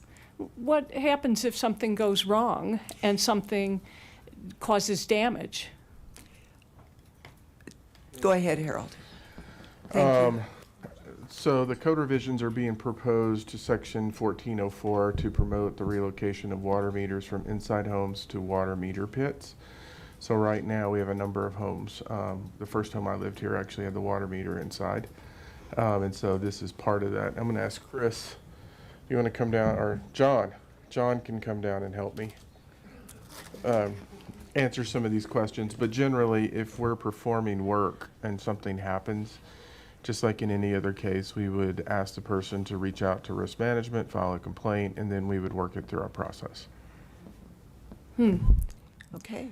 And, but ultimately, is there some responsibility of the city to, if severe damages occur, for something to be done? Of course. Thank you. Is that in the record? Yep. Thank you. Does anyone else from the public would like to address this bill? Seeing no one, can I have a motion for 2025-36?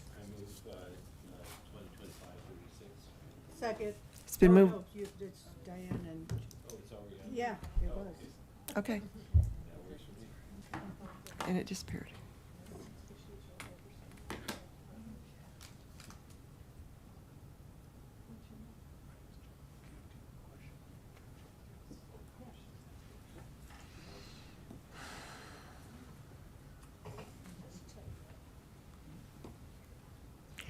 And that passes 6-0 with Councilor Rodriguez absent. So we have another bill. It's 2025-37. It's a bill for an ordinance amending Titles 6, 9, 10, and 15 of the Longmont Municipal Code, implementing marijuana hospitality licensed establishments. Are there any questions or comments from council? Seeing none, I'll open up the public hearing on this bill, and I see that we have 4 people that signed up. Nick Torres.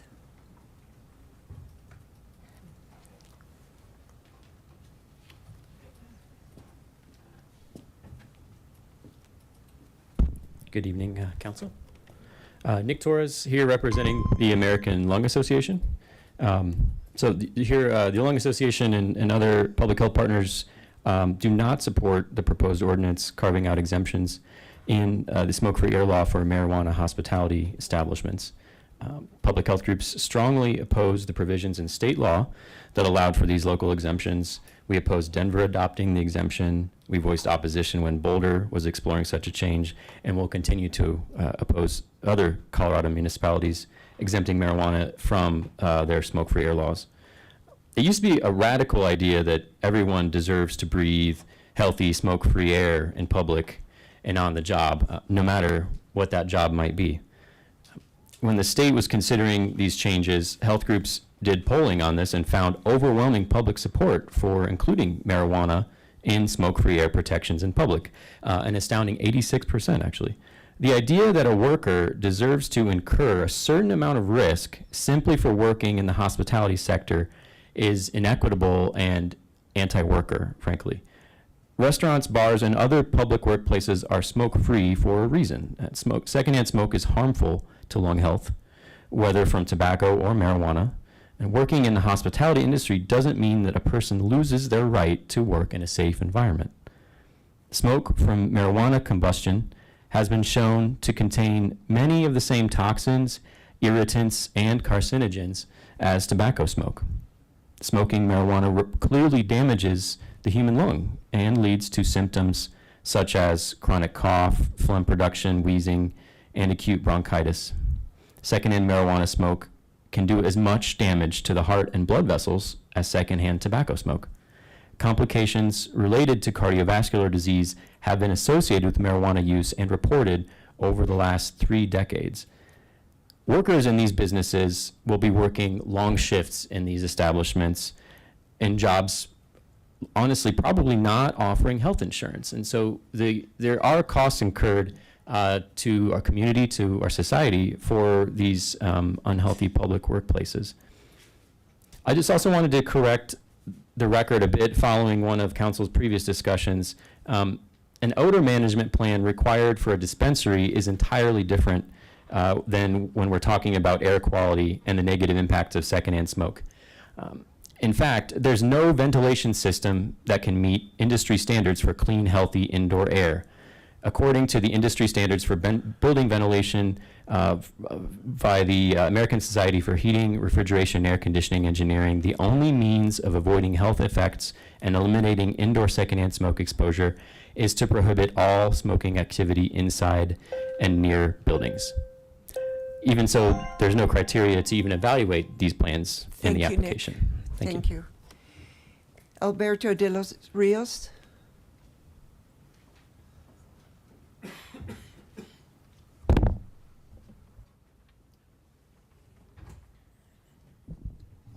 Good evening, Mayor and Council members. My name is Alberto Los Rios, and I'm calling or speaking on behalf of Boulder County Public Health, also as a Boulder County resident.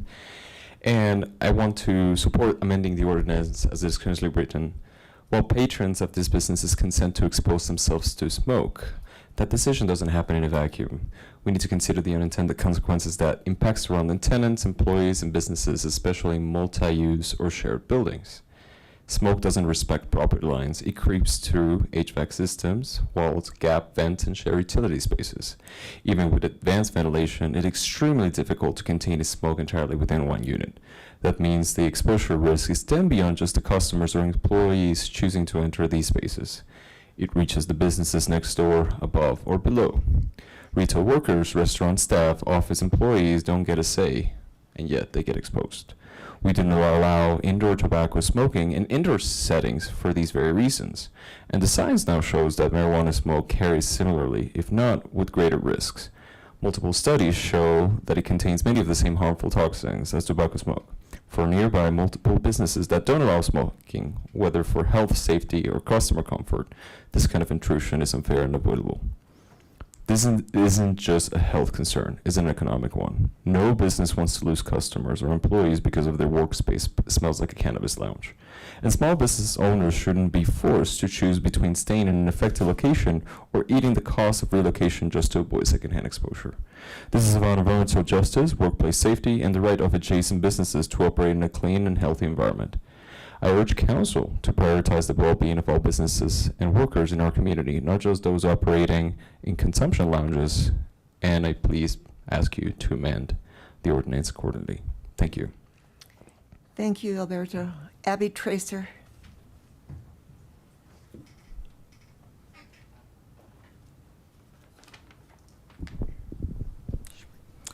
Good evening, council members. My name is Abby Tracer. I'm also here speaking on behalf of Boulder County Public Health.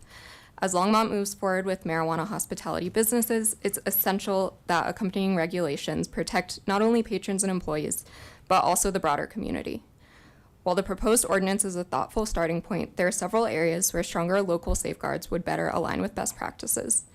There's been some discussion in previous Longmont City Council meetings that state regulations offer sufficient protections. However, state hospitality law is meant to be a baseline, with the expectation that local governments will build upon it. In this case, Longmont, not the state, is the final layer of protection for its residents. Public safety and impairment are key concerns. State law limits patrons to one transaction per visit, but that transaction can include multiple transfers, like a bar tab, up to the full daily limit, 1 ounce of flour, 8 grams of concentrate, or 100 milligrams of edibles. For context, the state's own cannabis resource site says that just 10 milligrams of THC can impair an occasional user. Even experienced consumers would be significantly affected by daily limit amounts. While the state requires businesses to have an overconsumption prevention plan, there are no standards for what that must include. Without clear requirements, the effectiveness of these plans will vary. Currently, there are no reliable field tests for cannabis impairment and no dram shop laws like those for alcohol, leaving no way to determine someone's level of intoxication and no clear accountability if someone is overserved and later causes harm. State guidance advises waiting 6 to 8 hours before driving, depending on the method of consumption, yet no local protocol currently addresses how to monitor this. Ventilation is another important gap. State law requires specific ventilation standards only for mobile units. There are no ventilation requirements for indoor fixed location hospitality businesses. While applicants must submit a ventilation plan, there's no definition of what qualifies as effective. Without local standards, indoor smoking may be allowed without adequate protection for patrons, staff, or neighboring tenants. Zoning protections can also be strengthened. The current ordinance uses only the minimum distances in state law, 250 feet from residential zones and 1,000 feet from schools. In contrast, Denver, the only other city in Colorado allowing hospitality licenses, prohibits them within 1,000 feet of schools, childcare centers, treatment facilities, recreation centers, pools, and other hospitality businesses. These buffers help reduce density and protect those most impacted by nearby consumption. This is not about slowing progress. It's about ensuring marijuana hospitality is implemented responsibly with clear protections for the entire Longmont community, including residents who may never visit these establishments but still will live with their impacts. Thank you. Thank you, Abby. Ellison Bailey.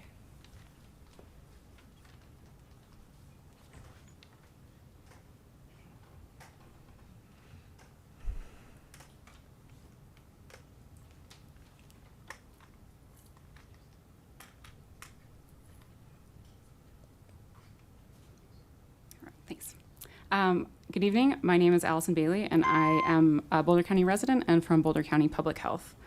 We appreciate the City of Longmont's efforts to make sure that safety is at the forefront of conversations about any expansion of the marijuana industry in Longmont. We are concerned that the current proposal does not adequately address protections for employees working in those environments. Workers in a venue that allows indoor smoking will face unique risks related to exposure, workplace safety, and fair labor practices that must be carefully considered. Without clear guidelines and safeguards, employees may be vulnerable to unsafe conditions and lack of access to necessary health protections. The current state guidelines do not provide enough guidance for protecting these employees. Protections should include robust ventilation standards, routine air quality testing, require employers to provide personal protective equipment, limit the length and frequency of exposure to areas with smoke, and other best practices for employee safety. It's also important to address a common misconception, the idea that employees know what they're getting into when they're employed at such as an establishment, or they're less at risk if they themselves use cannabis. recreationally. In reality, using marijuana occasionally or recreationally is very different from being exposed to concentrated smoke for several hours a day, several days a week. A safe workplace should be the standard for all workers in Longmont, regardless of their personal use or the nature of the work they perform. We urge City Council to prioritize employee protections and consider the consequences of allowing indoor smoking on the workers in Longmont. Thank you. Thank you, Allison. Is there anyone else in the chamber that would like to address this bill? Seeing no one, I will close the public comment and ask for a vote. Councilor Popkin, a motion, I mean. Thank you, Mayor Peck. I continue to be concerned about the implementation of this ordinance and this policy overall. I continue to be concerned about unintended consequences of this policy, many of which we just heard about from multiple speakers, and in particular, the changes to our indoor smoking prohibition. So I would like to make a motion to amend the ordinance, but before I make the motion, I just want to clarify with the city attorney that I'm doing the appropriate thing here, to be clear and not confusing here. Eugene, my understanding of this is that the part of the ordinance that, Tim. Thank you, Eugene. Tim, my understanding of the ordinance is that section 3, all of section 3 basically is what changes the code to allow for indoor smoking. Is that correct? So that's lines 19, that's page 1, lines 19 through line 11 on page 2. Mayor and members of council, Tim Hall, Assistant City Attorney. You're correct. The edits to Title IX are the sections that allow indoor smoking or that are specifically address indoor smoking. So deleting section 3 and renumbering is appropriate would amend that as you're requesting. Great, because section 3 of the ordinance refers to section 9 of the municipal code, correct? Just making sure we're getting our sections correct here. Thank you. I appreciate that clarification. Is there any, Tim, are there any other sections we'd have to amend to address the indoor smoking piece of this specifically?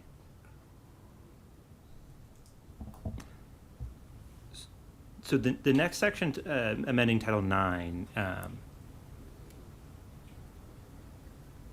the next section amending Title IX amends our local criminal laws on the open and public consumption of marijuana.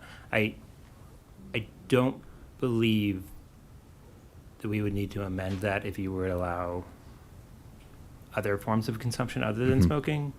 I think that just amending Title IX, or just amending the Title IX section of the ordinance would do that. Okay, thank you. I will, if any of my fellow council members have any clarifications on that, I'll let them do that, but I'll make the motion to get the conversation going. I would like to motion to remove section 3 of the ordinance, amending section 9 of the Longmont Municipal Code to prohibit indoor smoking of marijuana. I'll second that. Is there any discussion by other councilors? Oh.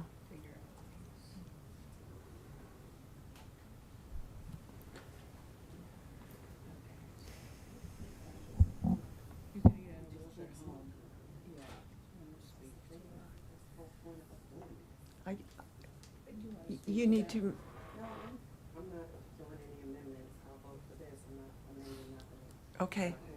Well, let's vote on the amendment then.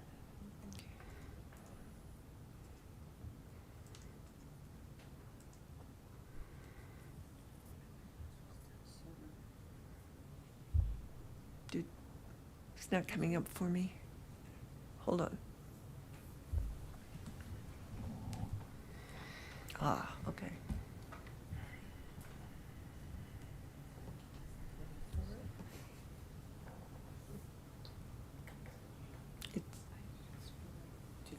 It's not coming up. So I'll just give voice. Am I the only one that hasn't voted? Yeah. So I'm voting against it. Against the amendment? Yes. So that is a nay vote? No. No, you seconded it. Yeah, I'll vote for it. I'm sorry, I was thinking of the whole ordinance. That's a yes vote? Yes. Yes to remove it. So that passes 4-2 with Councilors Yarbrough and Mayor Pro Tem Hidalgo Faring against, and with Councilor Rodriguez absent. Now we need a motion for the ordinance. I move ordinance 2025-37. As amended.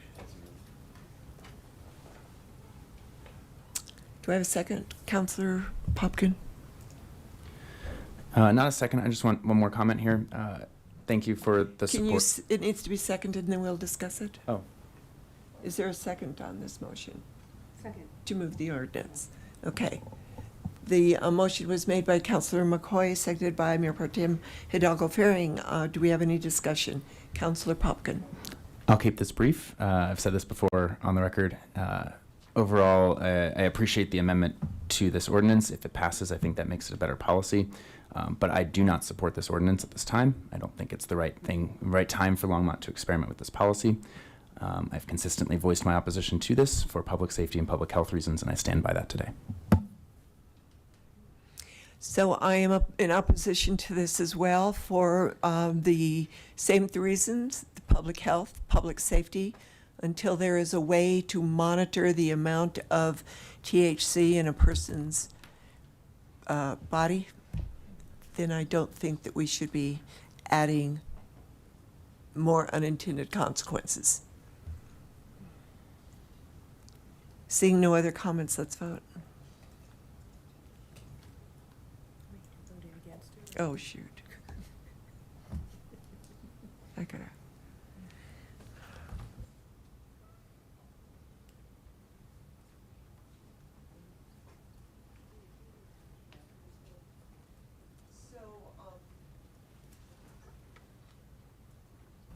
The vote was 3-3, so it is a dead. It totally failed. So now we are on to the next thing on our agenda.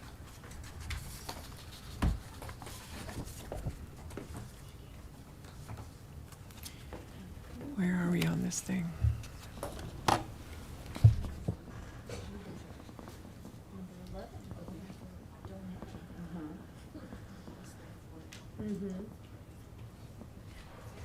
We are now at 12A. We're on general business. In its consideration of amended referral for the Distl-Toll land exchange to Parks and Recreation Advisory Board with supplemental information per disposition of open space ordinance. So Mayor, Council, I'll be presenting on this. We have a lot of staff members that have been working on this, and so we'll move you through that. One of the things as we go through this presentation that we wanted to, that I wanted to remind you before we got started in this, is that there have been a lot of conversations with items that are ancillary to this topic and things that we wanted to clear up, as well as kind of walking council through how we ended up to this point with the amendment and how we started this conversation. Bear with me. Because I am having some issues with my fingers today and having two systems. So we'll go to the first slide and really talk about why are we,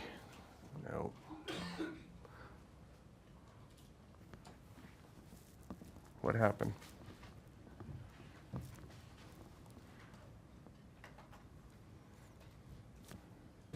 I am not sure what happened. Jane or somebody, can you help me?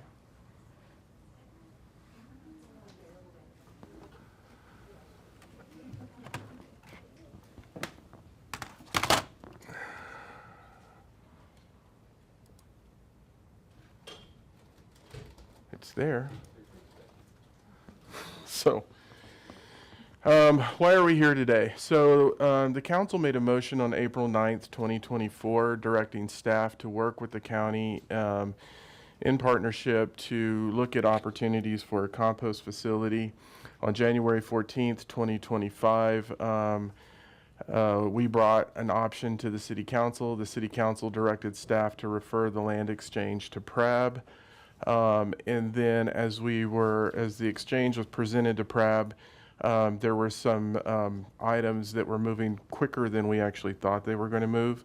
And so we tabled that action on February 10th, 2025 with PRAB, awaiting more information. This presentation will provide you with an update regarding the submittal to PRAB, and we're going to have a policy question for council as we get to through this presentation. So one of the first things that we looked at when council brought this to our attention and we started evaluating different options is really what can we do based on the ordinances that exist and how can we proceed. So the open space disposition ordinance has really two components. So if you look at A1, the first piece is public purpose, which means it includes but is not limited to the use of property for right-of-way and easements, for city roads, utilities, and life essential infrastructure, and the sale of exchange for property interests that result in a net benefit to the open space program. And then you also see that as we're moving through this, that this really outlines how we can look at this process. As we started looking at this and really evaluating everything that was in place, the council has set a number of ambitious goals for us to look at as we're moving forward in this process. So we broke it down into three distinct categories. So you see sustainability and environment. Obviously, composting is at the heart of this conversation. One of the things that we were also looking at is increasing water storage options for both our water fund and the open space fund. Tangentially connected to this is how do we look at the creation of high quality wetlands, stormwater flood control, managing our wastewater treatment and fluent temp, which actually impacts the St. Vrain as we look to the next permitting cycle. On the other side, council has also talked about, when we look at community development, is how does this touch housing? I think this is where some of the conversation came in, the redevelopment of the sugar mill. Economic development, part of working with the county, I think, was also council's desire for us to enter into more regional partnerships. And then, what you see at the bottom is local gravel and asphalt. What we're really finding is that protecting that source is important as we look at our broader community, because as those operations move further and further away, the cost of that increases, which is a direct impact to the residents of our community when we think about what we need to maintain the streets in our area. And then obviously land and open space, preserve and restore open space and create trail connection opportunities. One of the things that we really wanted to focus on is what is the net benefit to open space. And so when we were looking at that, this was really, when you see this image on the right, it's really a representation of a Rube Goldberg machine. And really when you look at all of these things in play, when you're trying to meet these multiple goals, it really takes a lot of coordination, balancing, as we were thinking about this information and providing it to the city council and to get direction on this item. At the heart of this was not taking a singular look at one piece, but looking at everything that impacted the community as a whole, and taking more of a holistic approach and providing an option to the city council. Again, it's up to the city council to determine whether or not we continue to move forward with this. So when you look at this map and you see everything that's in play, you see the Toll property over here, of which the majority of that was purchased through the utility funds. The Distl property was purchased with open space funds. And then you see a lot of things that I talked about in this area over here. There's one consistent piece in all of these properties and all of these projects, and that's actually Wholesome Industries, which is the company that we have the contracts with in terms of mining and processing the materials at the existing Distl site. When we started looking at this, to give you a sense of when we purchased this property, the Toll property was actually, and that's a property that's owned by the utilities, that was the most expensive property. So that was at about $25,651 an acre. The Distl property was $15,987 an acre, to put it in perspective in terms of the value of the properties and what we're looking at. And I'll get into more detail on future slides. So when we look at this area that's related to the sugar factory redevelopment opportunities, I think there was some concern that this area was going to be brought into this. I can tell you from staff's perspective, that was never our intention in looking at that, but it does play into the sugar factory conversation when we show you the next two slides in terms of creating high quality wetlands in this area. And you can see where we've highlighted that. There's also a high potential for economic development here, which not only benefits the general fund, it also benefits the street fund, it benefits the public safety fund, and it also benefits the open space fund if we can generate additional sales tax revenue at this location. And then we had housing potential here, specifically what we're talking about in the Cell 1 area is actually working to replicate what we would call True North 2, which would again be another for-sale project that would be, this one would probably be more focused on attainable, but obviously include affordable. The council has taken previous action related to this that we wanted to point out. So one of the challenges that we were having is that this area has historically not been serviced as these neighborhoods out here were built for stormwater management. And so as we were looking at this, there was a requirement to build two 48-inch lines that were going to move across this property. The council may recall that they entered into an agreement with Diamond G Construction where they believe they paid us $1 million for the use of this property. They are also building the storm drainage for this future park and also Nino Gallo Park. But what it does is it pulls those storm drainage lines out of this location, which reduces the ongoing operating costs to the stormwater fund. And it also allows for the opportunity to create housing in this location. So when we dig into this area, this is the area north of the St. Vrain. It does have a mining permit on it. One of the things that we don't want to do, so now you're starting to see connection points, is we do not, from a city's perspective, want this property mined. The reason we don't want it mined is because right now our treated effluent runs from our wastewater plant down to the St. Vrain. So when we look at future permitting for our wastewater plant, we do know that wastewater effluent, while it meets all of the clean water standards, does raise the temperature of the St. Vrain. And so from an environmental perspective, what we want to do is actually re-divert that effluent to move through this property so that we can create high quality wetlands in this area and also ultimately reduce the water temperatures of the St. Vrain, which will minimize the permitting process or minimize the impacts in the permitting process and also save us millions of dollars if we were to have to implement mechanical cooling of the water for the wastewater plant, which if that were to occur would have to be incorporated into our wastewater utility cost.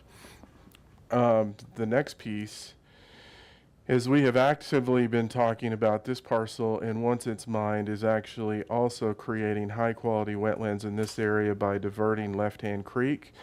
As you can see right now, Left Hand actually comes pretty close to teeing into our wastewater plant. In the flood of 2013, we actually saw that impact the wastewater plant, and so our intent has been to re-divert it, create high quality wetlands in this area, which I think gets at some of the concerns that we've heard from the community as we've been talking about these two properties. How is it connected? It's because obviously Wholesome has an interest in these properties in order to mine it and what they have in play. You also have the mineral right owner that has an interest in how it can play into the broader conversation to minimize the cost to the city was something that we were looking at and trying to bring these things together. So now let's go into the Distl-Toll opportunities. When we started having this conversation, one of the things that we thought about is when you really look at the property that the utility funds own in its current condition, and then you look at the Distl property. The Distl property is currently an industrial site. I know there's some questions about the environmental issues associated with Distl. We do have Chris Huffer here that can answer council's questions, but when we looked at it and talking to our open space and natural resource staff, one of the things that I think came forward pretty quickly is why would we take an existing industrial site and then reclaim it and then go and create another industrial site on Tull? Because that's part of why the purchase was made, is for many of the things that we were talking about overall. Again, council's conversation, we've talked about, could we do what we're proposing on Distl on Tull? Yes, it would be more expensive and more time consuming if we were to do that. Some considerations in this area. This you'll see us talk a little bit about when I go over the purchase of the Bigelow property. Is the city doesn't control all the land in this area, so obviously it's in Weld County. It's also in the Frederick planning area, and so that was something that we were looking at. Actually, multiple funds own property in this area, and I'll talk about that in terms of some council options that you'll have as we continue to look forward. So you obviously know that open space owns property here. The utility funds own property in this location. The sanitation funds owns property that's the old landfill closer to 119. And then the general fund actually is the owner of the majority of Sandstone Ranch in that area. So there are a number of funds that have ownership in the property in this location. I explained a little bit about the logic of why we were looking at those two areas. And then, one of the things that we looked at was the bald eagle roosting areas. They're technically closer to Tull. Danielle can answer specific questions regarding that issue and how far we are away from those roosting areas. And then, one of the things that showed itself pretty quickly was the water storage opportunities on Tull. Council may remember when we had our open space tour a couple of summers ago, one of the things that we did spend some time talking about was the need for water for some of our open space properties. So again, kind of updating the timeline, you can see where we were moving through, and they tabled the item. And so how did this start? So this is the existing condition when you look at the current ownership. And so green is open space. And so you can see, where the utility funds own Tull and Distl's in play. The scenario 1 that we presented in the council meeting on January 14th, that was referred. You can see where we were looking at this option to move through it. We talked about scenario 2 at Prab, and then based on some of the things that we were seeing from the mining operations, what we're presenting to you today is scenario 3. You can't see it on this screen, but one of the things, and I'll talk about it on the later slide, is you can see the amount of land when we talk about what the net benefit is. We were committed to making sure that there was a net positive benefit to open space as we were moving through this. So what's in play? So let's start on the top 50 acres. One of the things that we're trying to negotiate with Wholesome is actually expediting the reclamation of the 50 acres that's highlighted. And so we would, right now that's currently scheduled to start reclamation in 2033. Our desire is to bring that in as far as we can from a timing perspective, and start really moving from the north to the south in terms of expediting that reclamation, which again, we feel will be a net positive for open space. When we talk about this, we're, in play is an extension of the Wholesome lease. What you see in this is really green setbacks. So when you think of the acreage, what we're really wanting to design here in listening to neighbors is creating a buffer, for lack of a better description, a mounded buffer that's essentially going to look like open space and be managed by the utility fund, to take into account some of the issues that we were hearing from people who lived in the area. You can obviously see that we've expanded the open space area in this location, so there is connectivity that's coming into play. And then you can see the opportunity for water storage in this location. By transferring this property to open space, it really creates more of a clear line to where they can utilize the water on that location. One of the things I failed to mention earlier that you'll see show up later in the conversation is council may remember about 2 years ago when there was a motion to potentially look at utilizing oil and gas funds for a museum project, and staff had to do a fair amount of legal research. When other funds own property, to make it simple, the benefit has to go to those funds. Those funds can't push money or push property over to another fund unless those funds receive a benefit for it. And so that's something in this process. And Eugene, if that's a simple enough way to explain it, there was a fair amount of case law on this in terms of what that looks like, and that's actually rooted in our budget process as well. So this is why we were focused on this, to really try to accomplish this water opportunity for open space. And then you can see, how do the utility funds benefit? That's the water fund that would come into play on this in terms of how we look at our overall water portfolio on the part that's owned by the utility. There's been some question of how long it'll take. Our desire is to develop it as quickly as possible, because we know there's a need for that water. Obviously, that's going to be dependent on the partners that we bring into that conversation, the funding opportunities. But my desire is to do it with, hopefully within, ideally, if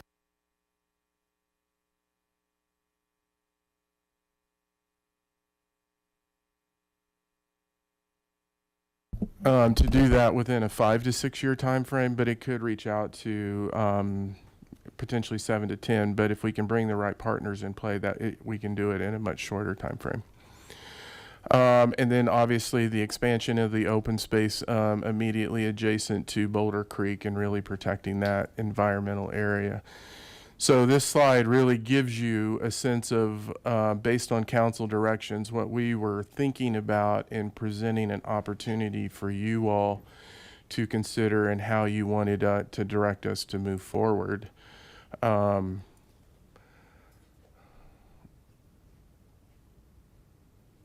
So the first question for the city council, and then you can ask staff questions about this, is the options that are available to you today is to continue with the previous option that we took to PRAB and have them consider it. Obviously, as we're looking at this, there is an administrative process. So to the questions that they said that PRAB asked, those answers will be provided to PRAB when we go back to PRAB. Again, you're just acting in a referral capacity now.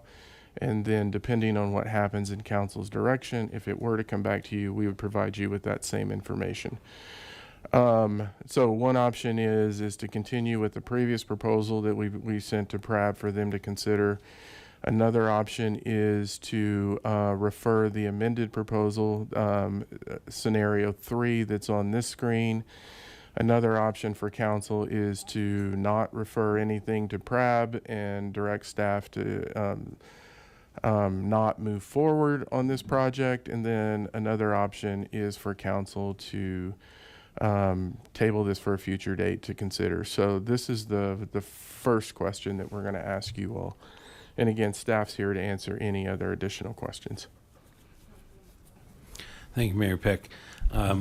Harold and Eugene, we had some folks come here tonight talking about a study that the county is doing on this. Can you explain a little bit about what that study is so that the general public understands that a little bit more? I'm going to ask actually Chris Huffer to come up and work through that. Chris is the one that's been talking to the county.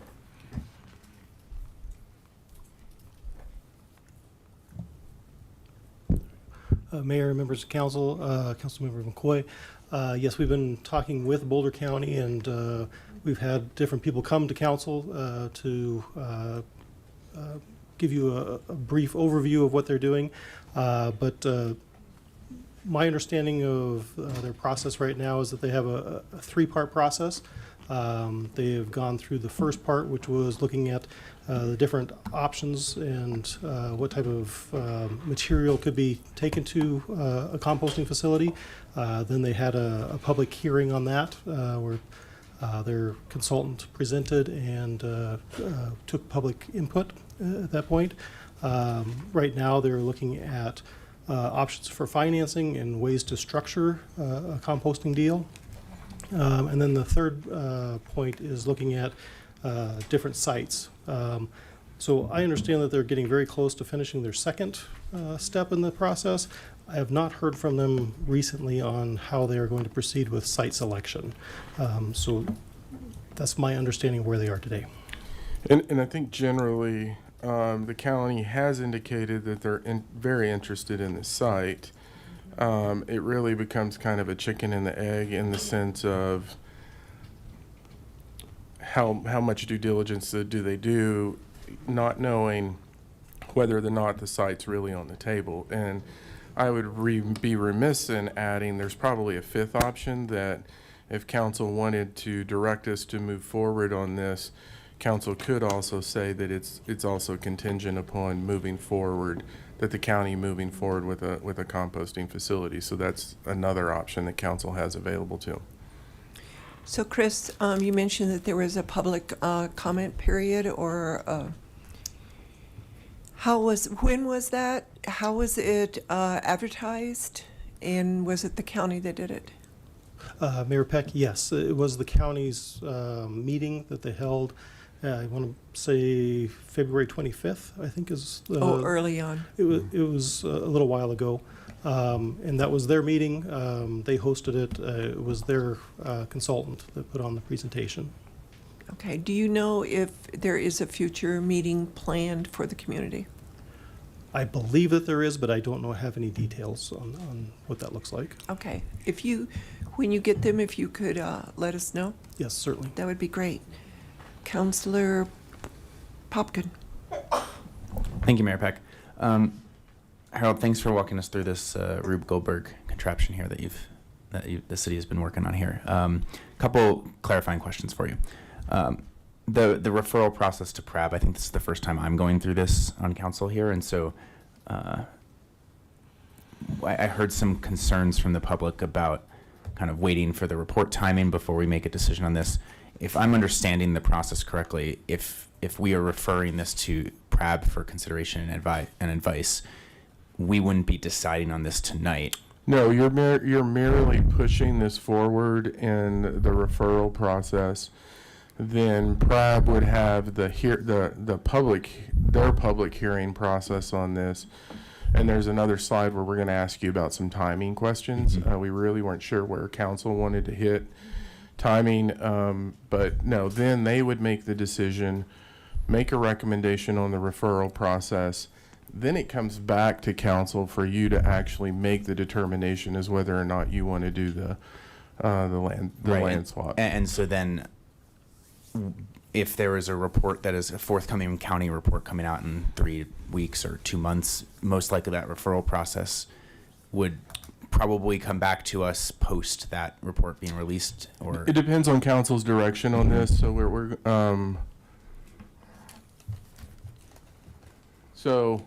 kind of previewing this. If council refers the amended land exchange to PRAB, we can bring that back to the PRAB board on June 23rd. Hold on. I move my head a lot when I talk. So So then, council could indicate that you would like to see it on July 8th, you would like to see it on July 22nd, or you'd like to see it in August. Again, that's really council giving us direction in terms of the timing that you would like to see that. And then we would return, if it's council's prerogative, with a resolution and the PRAB recommendation for you either to vote for or against the land exchange. Okay. Got it. Thank you. Harold, you mentioned something in your presentation about expediting reclamation, and I think that was referring to the 50-ish acres Correct. there. Can you just clarify what expediting reclamation means and reclamation of what exactly? Like, just break that down for us. So when you look at the mining agreements that they have in place, and Danielle, if I misspeak, you're going to have to catch me on this one. They have a requirement, and they have bonding that they have in place in to reclaim that land. I believe the existing contract, Danielle, is 2033 when the reclamation begins. And so our desire is actually, I mean, ideally, if we could get it done, in my ideal world, we'd actually start that reclamation in a year or so. And so when we're using the word reclamation in this context, we mean like restoring it back to the previous pre-mined conditions. Open space correct? pre-mined conditions, correct. Got it. Okay, thank you. I think that was not necessarily fully clear. And then one other question here. I'm seeing like the quantity of open space increase in the map here for scenario 3 by about 6.5 acres, but quantity doesn't inherently mean this is quality open space. And so I just wanted to know, what's the quality of that 70 acres of open space that would be swapped here? Danielle, do you want to come up and help me with, are you talking about this area right here? Yeah, effectively what we're shifting from that 115 acre, I guess that's the Distl property, over to the Toll. Like, what's the quality trade-off that we're getting in terms of net benefit to open space? So Harold mentioned a couple of things in his presentation that spoke to that, Councilmember Popkin. As you can see, the creek corridor hugs the west side of the Tull property, and in the original acreage on Tull, there is a small open space sliver along that creek corridor. With this expanded acreage along the creek corridor, that provides more types of habitat, from the open water to the riparian to the transition zone to the upland. So that's helpful for providing more ecosystems and wildlife habitat. And it also is, two pieces of open space are separated on Tull as they currently stand. This more contiguous open space area allows for wildlife travel corridor and things of that nature. So does that answer your question? Yes, and just one last thing on this, which is the 65 acres of the quality of the land, that's the 65 acres there in proposed scenario 3. That's like, what are we talking about there? That's currently mined land? It's been industrially mined for gravel production, and so it's just currently just bare soil. So it's not a complex ecosystem. It's not a habitat for. No, the reason that it was purchased for open space was that it would be reclaimed and ecologically restored after Wholesome is done mining. So it is not in a restored state by any means at this time. Great. Thank you for letting me know. Councillor McCoy. Thank you, Mayor Peck. Danielle or Harold, can we go to the next slide that shows the retention in maybe one back, right there. I see there in the utility in the Tull property there,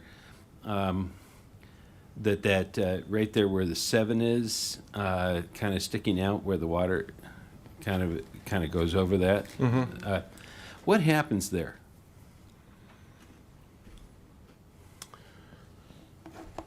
So obviously, when we look at that, that is something that we could talk to council about. It could be used by the utility fund. What you will which you saw on the other slide, is council has ultimate designation of properties and how we utilize that. And so depending on how we looked at it, we could look at maximizing property that would potentially be for, it looks like open space, but it's utility property, as we zero in on what we would potentially need. Would there ever be a chance that that could change from looking to physically having some aspect of some sort of other activity? Like if we decided that there wasn't enough space in that 65 acre of Distl to, be used for. I think that would be hard because just me talking about, so when you have a water resource at this location, what you're going to be mindful of in terms of putting next to that water resource is going to be pretty important in this location. You know, I think if there were, and Chris, you can help me with this, is I think if there were anything we would potentially look at is maybe some of our wooded materials or something like that put in that area from projects that we undertake. Chris? Yeah, that would. Is my time up? That was from the puppy. My time must be up. Yeah, sorry, Chris.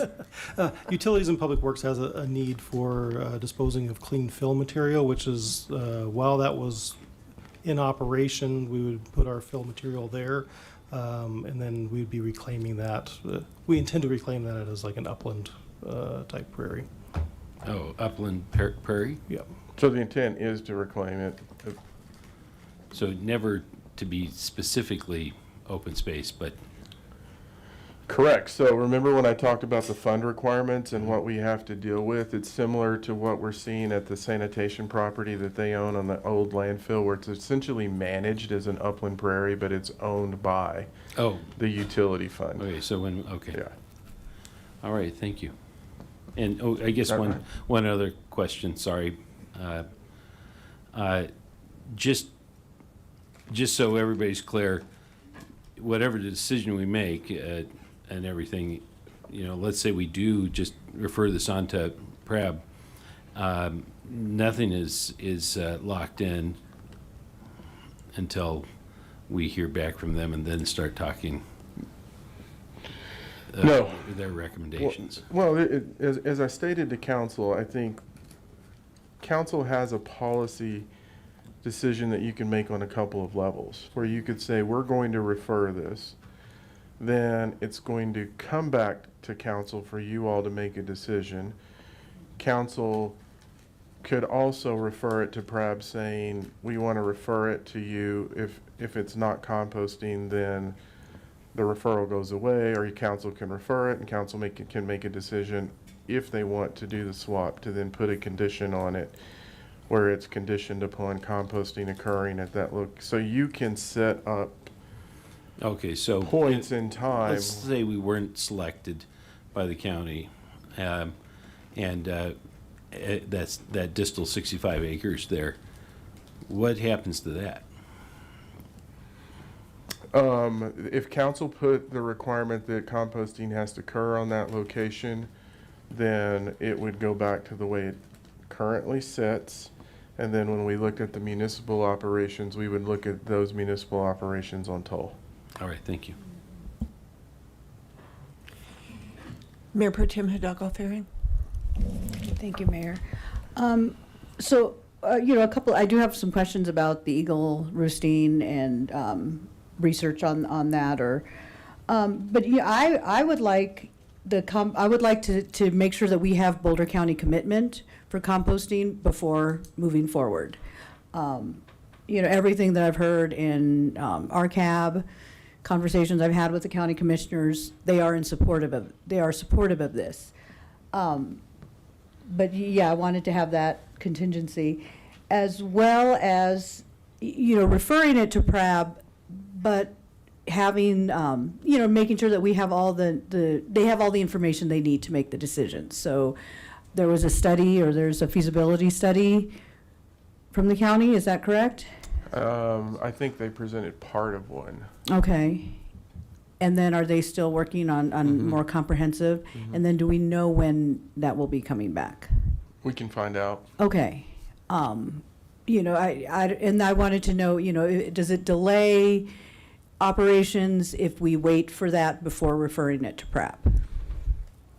That's a question we would have to ask the county. I know that Chris and I have talked to them about this, and I think the uncertainty in this regarding this location is how much effort do they spend on something Yeah, if they it's don't like know the that cart something's before the really on the horse. table. Yeah. I think that's part of what's embedded in this, and Okay. and that's the chicken and the egg analogy that I gave you. Mm-hmm. Okay. And then, yeah, so, and my next one is for Danielle, just what research has been done in regard to, you know, any kind of disruption that would happen to the eagles' nests and roosting areas. And where is it at? Where is it happening at? Mayor Pro Tem Hildago Faring, we kicked off this proposed project in January, and between then and now, we've had various opportunities to listen to our public, so we have the same concerns as the public around the eagle roost to the north, the roost and the nest sites to the south, and we have done conceptual work to look at scenario 3 and distances. So both state guidelines and federal guidelines from CPW and the U.S. Fish and Wildlife Service tell us that with a communal roost and with bald eagle nesting sites, we want to be half a mile away, and there are timing limitations associated with that. So CPW recommends that between November 15th and March 15th, that there is not activity within half a mile of an eagle roost or a nest site that is in line of sight, which the roost to the north, the communal roost, is. Okay. So we've done that conceptual work. That's as far as we are in the process. If we go much further and we get to the point where we're going to be in pre-construction phase, that's where we really do surveying and permitting and meeting with our state and federal partners to get that really detailed lined out. Okay, and so that then kind of goes to, you know, the level of urgency in moving forward, as far, or you know, kicking it down the road, or, you know, kind of stepping up and acting sooner to not conflict with you know, sensitive timelines, if that makes sense. Oh yeah, and then yeah, there was a request to also, you know, I wanted to see it on the map. Do we have a map? Or on this, because I think it's off screen of where this particular map shows. A map of. Do you know where the eagles? I do have that map. I can provide it to council. I just need Rogelio to help me. Yeah. No, that's fine. So what we can do is we can get Rogelio to come up and help put this on the computer so you can see that. Yeah. Yeah, so my concern is that if we wait too long in the you know, up front, then we come into, you know, November through March, then does it delay the whole project for another year? You know, I want to be mindful of that as well. That one's hard. I mean, that's hard to say because that's Yeah. where the county timing comes in. Okay. And again, I think Mm-hmm. the question they're asking us, is this on the table? That then starts setting other things. I forgot a couple of components on this that when my microphone was going out. So one of the things that we've talked about in looking at composting is, so I've been pretty adamant with the county that if Longmont puts something in play for a composting facility that has a value to it, Longmont needs to get value out of that. And so the county thus far has committed to having a reduced rate for composting for Longmont versus the other communities based on this component of it. The other thing is that we're trying hard on terms of the water storage when we talk about timing. is there's also reclamation dollars on that property, and how we can work with Wholesome to potentially utilize those reclamation dollars to start the sculpting in the design of the water storage facility, which ultimately helps us reduce cost. And so those are all things we're still working through. Okay, thank you.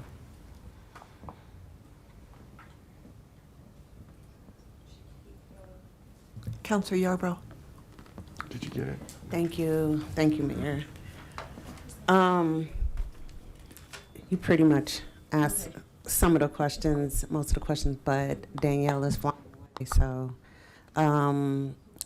What I wanted to make sure that you had the opportunity to address any of the concerns that we heard here tonight from our, the people here in the chamber. And I know there were some things that you probably were saying to yourself, oh, we've done this, or we've already checked on that, so I want to give you the opportunity, please, to address some of the concerns and issues that was stated tonight amongst our residents here, that because they care about our open space, they care about the wildlife, as we all do as well. But we also know there was a demand, if we had the opportunity to have our own composting, we know that that was at the forefront as well. So it's kind of like what the city manager was saying, how do we create this balance? So I know at this time it's kind of, you can't really make any definitive answers about anything, but you can at least let us know what you are doing, kind of like what you were saying, you're already doing the research, how far we can be away from the eagles and, all those things. But when we think about what happens when we start the water storage, would that disturb the wildlife and all those things? So everything that you heard tonight, I just wanted to give you the opportunity to address all the hard work that you've been putting into this project. So if that's okay with you. Yep, okay, I'm Councilor Yarborough, I'm thinking of two things in response to that. First, if council does direct that this goes back to PRAB for the continuation of the public hearing on June 23rd. We heard from a couple members of the public invited to be heard tonight, mentioning the things that PRAB had asked at the public hearing in February. We do have answers to all of those questions. But the hearing hasn't been continued. So our intent at the next continuation is to address all of the things that PRAB had asked.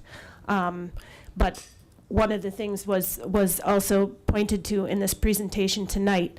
The scenario 3 includes some of those, is based on those comments, including the utility open space buffer on the utility bit of Distl. So that's point 1. What was my point 2? It's there. Point 2 was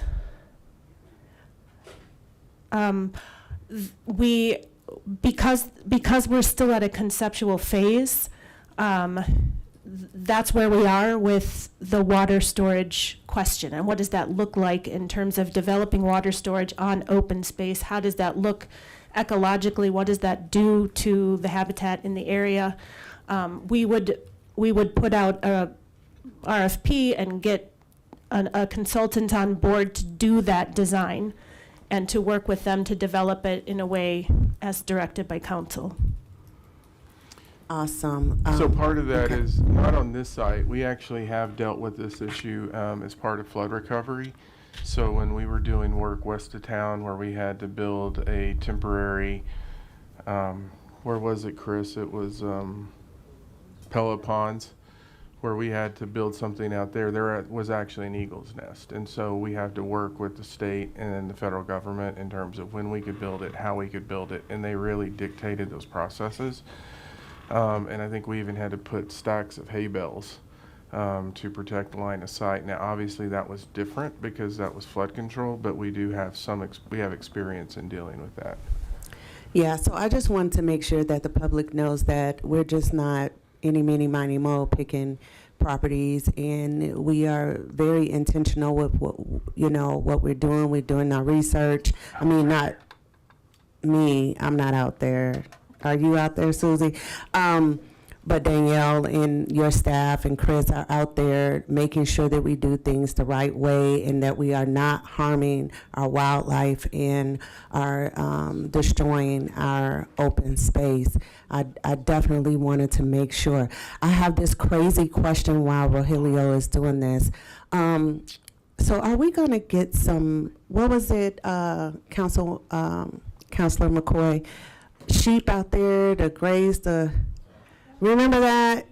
We were talking about that because that would be cheaper and it's all... Goats? You're talking about goats. You're talking about goats and cheatgrass? Yeah, see, I mixed it up. Yeah, yeah. So would that be an opportunity to do? No? Okay. Oh, okay. So I'm just asking why he's doing this. But we did, when we went out there and visit, we talked about that. So is that an opportunity or no? Or are you just laughing at me? No, it is something that we talked about, but we were looking at other open spaces when we were looking at that idea. Right. But that is something that our ecosystem management team has been doing, is going to continue doing into the future. It is expensive, but it is effective. So that is not something that will occur on the Distl or Toll site per se. But yes, we have cheatgrass problems, and goats are an effective mitigation measure. Okay. Thank you so much for answering my You're questions. welcome. Yep. Okay. So here is the map. So you can see again scenario 3 of Distl-Toll with the 50 acres of open space and the utility below for 65 acres, and same on Toll, the proposed scenario 3. At the time when we started hearing from the public back in January and February, this scenario was not developed yet. So these measurements that you can see from the communal roost to the north do meet state and federal guidelines for raptor buffers, and they previously did not because this scenario hadn't yet been developed. But here it is, and you can see that the distance to Distl is slightly greater than the distance to the utility disturbance that would be on Toll. But both are over half a mile, which is the most conservative in terms of state and federal recommendations to protect roosts and nest sites in the area. Councilors, I want to be consistent with our time because we have 2 other huge discussions, and at 11 we have to decide whether we're going to continue or not. So if you keep your remarks shorter. You. Councillor Popkin. I'm known for my brevity, so this will go quickly. As many of you are aware, I was appointed to council at the end of January, and so I actually had no context or preconceived notions about this topic or this situation coming into just a few months ago.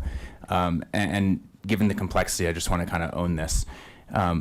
In fact, as an avid outdoor enthusiast, someone who values the extensive open space we have, and someone who's dedicated and continues to dedicate their professional career outside of this role to protecting our environment, I actually came into this role pretty skeptical of anything that would jeopardize our open space. I also very much understand the concerns of residents who've joined us today. And frankly, it kind of reflects the nature of property acquisitions that had to remain a little bit less, and property discussions that had to remain a little bit less in the public view until now. However, since learning more about the details of this proposal, I've actually come to understand the extensive opportunities it offers to support higher quality land for open space, keep already disturbed land used for public purposes, and pursue multiple benefits for the city, including enhancing our natural areas, wildlife habitats, and wetlands and agricultural spaces. Sorry, not agriculture for this moment. So frankly, irrespective of this composting facility discussion, I think this seems like a net benefit to open space and the city overall. I support sending this to PRAB and bringing this back to council on July 22nd just to keep the discussion moving, and I thank staff for their impressive effort. Councillor McCoy. No, I'm sorry, Chris. Thank you, Danielle. I think scenario 3 really strikes a nice balance. It's a very complex situation, and council has had a lot more time to digest this than, say, the public or PRAB. I do think it would benefit to have more information from the county in terms of their feasibility study, but also maybe an external source verify what you're saying about the eagle space. I think just looking at the map with the confluent roost and the middle roost, and it really makes a corridor for that. So I think that would be much more acceptable, generally speaking. We also have, I had asked that the county bring back information about composting, and that would also be helpful to see the big picture of why we're so motivated to find a space more local for composting. So what I heard from PRAB is that they would like to wait. Well, I didn't hear from them directly, but they would like more information before it comes back to them. Do you think that scenario 3 is enough new information for them to move forward, or do we need to provide them with more information from the county in terms of their study and information regarding the roosting of the eagles? Go ahead, Danielle. Councillor Christ, we do have the intention of giving them more than just scenario 3 ahead of the meeting for them to digest some of the answers to the questions that they had asked previously. So that'll give color and context to just a new scenario on a map. And I think that should help because they were asking a broad set of questions pertaining to what's depicted in scenario 3 as well as other things. Right, it's a complex situation, and it's a big puzzle. Now, by July 22nd, will we have the county in here to talk to us about the composting options? We can reach out to county commissioner and have them. This doesn't have to be the new scenario, but where we are right now with Yeah. composting would be nice We can to definitely understand. Present that request from council. Okay. Then I would agree to advance it to PRAB with more information. And I think if they have a deadline coming up, there's that Parkinson's principle where, the amount of time it takes expands to the amount of time you're given. So I think if we keep it a little bit tight, maybe we'll move this along faster, but be fluid and flexible if we need to be. And that could, I'm sorry, Councilor McCoy has more to discuss. So before I call on Councilman McCoy, I am going to move that we propose scenario 3 to PRAB, and that we, along with this, give them the map of the eagles' roosts, where they are, because that was really helpful in seeing where they are in a relationship to the reclamation areas. So, do I have a second? Second. Okay, that's been seconded by many people, but I'll call on Councilor Yarbrough to second it. Now it's open for discussion one more time. And this is going to be a 3-minute max. Okay. Just making sure that we also agree that PRAB, that we're waiting to see where the county is. Is that your recommendation? Is that part of your motion, Mayor? Yes, that's a given.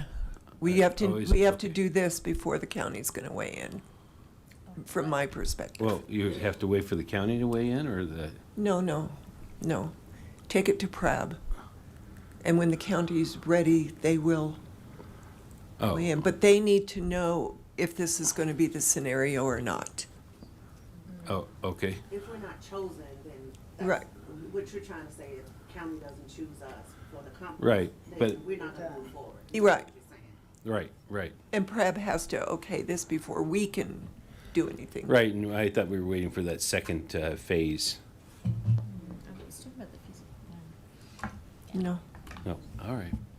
Okay. Thank you, everyone. Okay, do Do you understand my Yeah, I motion? refer it to PRAB, try to get the county to come in and talk about the composting piece. And then I would reiterate that, like any big project, council obviously has multiple ejection points. And I think as staff, that's our responsibility to you, is to not take anything as a given, because conditions may change. Correct. And if conditions change, it's our responsibility to bring those changed conditions back to you so you can make an informed decision. So basically, nothing has been totally set in stone here at all. No. We're going through the process. Right. Okay, we need to vote. Yeah. And when would you like for staff to shoot? We could do July 8th, July 22nd, first part of August. Okay, first of all, the motion Oh, passed 6-0 with Councilor Rodriguez absent. I just want to mention, we start talking about the budget in August. No, actually, no, I introduced the budget at the end of August, and then we go into budget in September. Okay. So when do we want PRAB to bring it back to us? July 8th or 12th? Like the 22nd. 22nd. So are you fine with the 22nd or the first part of August based on whatever the agendas look like? Yes. Okay. And again, at that time, that is where council's going to be, can also weigh in on land use designations, so some of the questions in terms of how it's going to be operationalized. That's where the city council can engage in that conversation. Okay. I've got one more item for you on this, and this is just a precursor to the next item.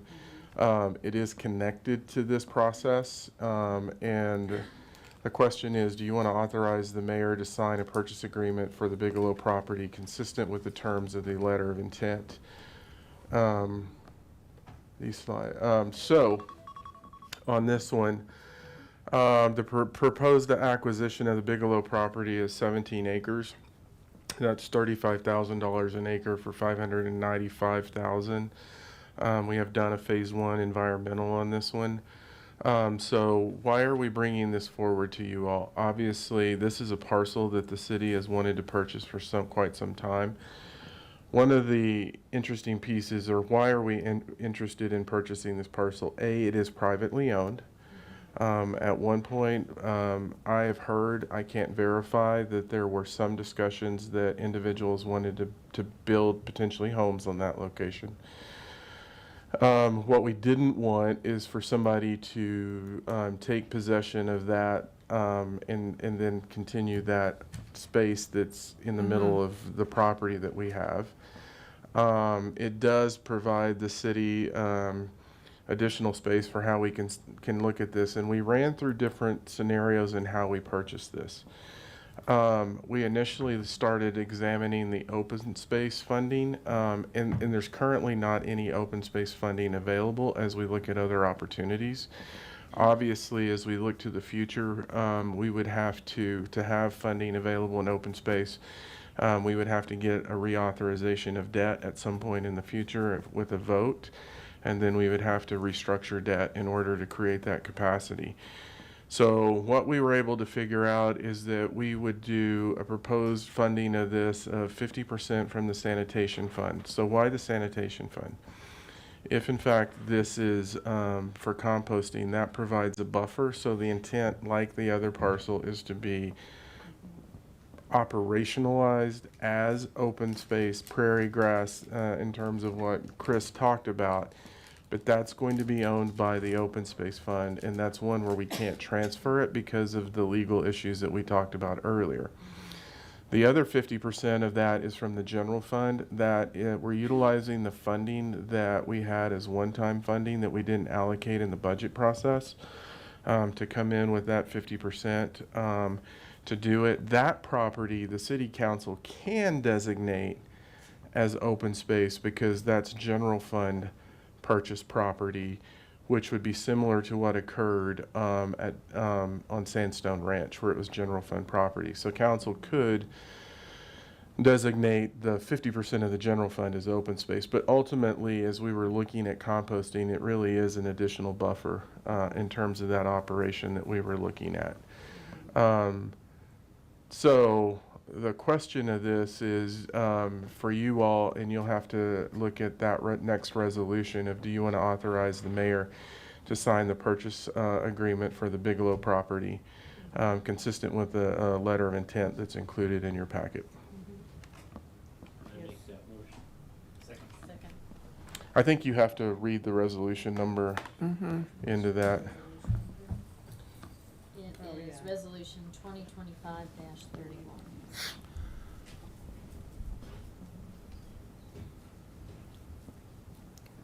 I move R 2025-31. Second. It's been moved by Councilor McCoy to purchase the Bigelow property per the resolution number, and was seconded by Councilor Crest. Is there any other discussion? Are you discussing it, or? Thank you. Okay, let's vote.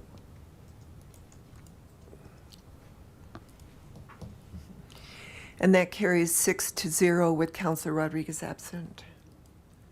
Thank you, everyone, for explaining all of this detailed information. We are now on to 2025-31. No, I'm sorry. We are now on the update on airport operations, including options for landing fees, flight paths, lease lengths and terms, and unleaded fuel. Oh, Councilor Yarbrough. Thank you, Mayor. I move that we go, I know it's 10:44, but there's no way they're gonna get done in less than 15 minutes. So I move that we are willing to stay to past 11. I'll second that reluctantly. I know. So it's been moved by Councilor Yarbrough, seconded by myself, to extend the meeting past 11 o'clock. And then order breakfast. I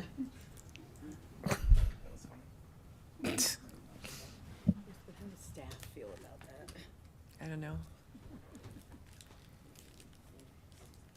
Susie, are you going to vote?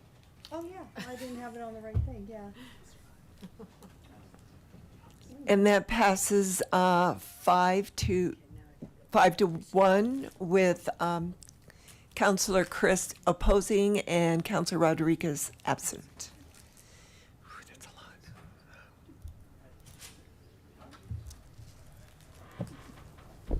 All right, City Council and Mayor, I'm Levi Brown, the airport manager, and I'm here to give an update on Vance Brand Airport. Quick discussion point preview. I'll go through this quickly, and then we'll come back to this slide a couple times later in the presentation to kind of focus on things. But tonight we're going to cover flight paths, unleaded fuel, lease length and terms, and landing fees. Overview of regulatory framework. Okay, federal law regulates many airport operations, including flight paths, aircraft noise, flight safety, and preempts local authority. By accepting federal grant funds, the city agrees to several grant assurances, including making the airport available to public use on reasonable terms and without unjust discrimination to all types, kinds, and class of activities.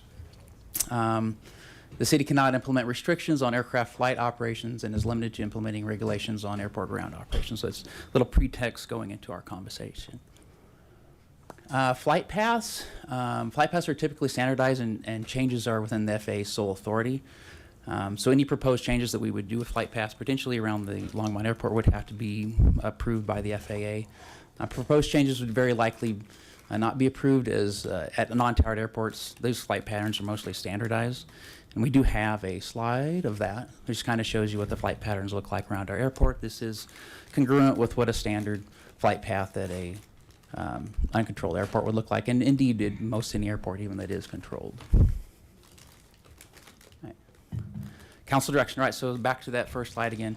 So flight paths, given the city's limitation in regulating aircraft flight operations, there's any further council direction on that? Seeing no one in the queue, I do have a question for you. Okay. Along with flight paths, can we regulate touch and go hours of operations? for speaking generally, limiting operations by time is not allowed by the FAA. I think I can safely say that much.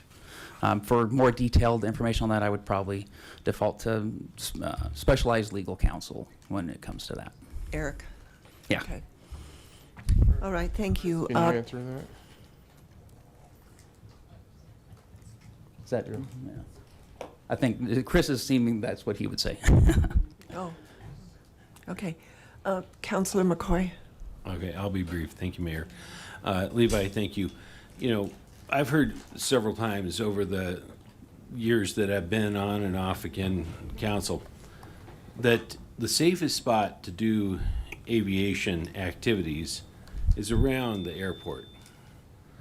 Whether it be skydiving, the argument for skydiving, whether it be ultralights, you know, businesses associated with that. So are there, along the lines that the mayor is talking about in regards to aviation and touch and goes, would there be a way of attracting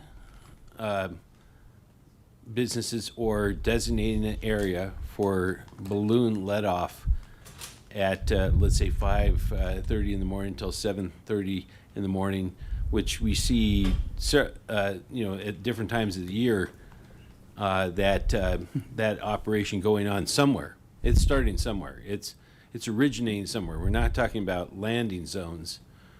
We're talking about origination zones. Is there a way that we can designate a section of the airport for that type of aviation operation? We're getting into pretty detailed questions that which have to be vetted by the FAA. I can't speak from some personal experience for this particular case, though. I have vetted that out prior with the FAA. The question is, you know, could potentially balloon operations be conducted at a small airport? At that time, they seemed less than favorable, seemed to signal that they would probably find a safety of finding of an unsafe occurrence with large 7-story tall balloons in a traffic pattern, kind of being the idea. Having said that, that would have to be something that would be proposed and vetted fully by the FAA. All right, because that's something that I would be interested in exploring in regards to just that time frame during, you know, during either specific months of the year or some sort of thing like that, so that so I don't know if somehow as we look forward with this, I'd like to see if we could somehow get that checked into to see if that's a possibility. It seems to me that let off is different than trying to designate a landing zone. And it's always a conversation that could be had. Certainly, I would say probably the first step in that would actually having the interest for a company to do that. Right. Well, I mean, there's companies letting off somewhere. Okay, thank you. Yep. Any other questions on this specific item? All right, moving on. All right. Unleaded fuel. The city cannot currently prohibit it or restrict the sale of leaded fuel. That's kind of came about the FAA Reauthorization Act that came out last year. Colorado House Bill 1235, which is a bill which also came out last year in Colorado, does provide specifically revenue to small airports who want to invest in unleaded fuel structure. So that might be something that we certainly want to talk about. Moving forward, let's see, where am I? The city is not restricted from pursuing unleaded fuel alternatives or subsidizing or encouraging the use at the airport. So when we get into that realm, we're thinking about, you know, are we providing, you know, incentives for using unleaded fuel? Perhaps we're, you know, waiving our fuel collection fee or our fuel flowage fee, something like that. Little quick history on unleaded fuel in Longmont. We were actually the first on the Front Range to offer an unleaded option, MoGas. Kind of the motivation for pilots to use MoGas is the fact that it is lower cost, so that's kind of self-incentivizing, if you will, that particular, get a little feedback there. That particular product, and kind of harking back again to that, this previous slide where we talked about how CDOT or the state of Colorado is kind of offering grants and funding for investing in infrastructure.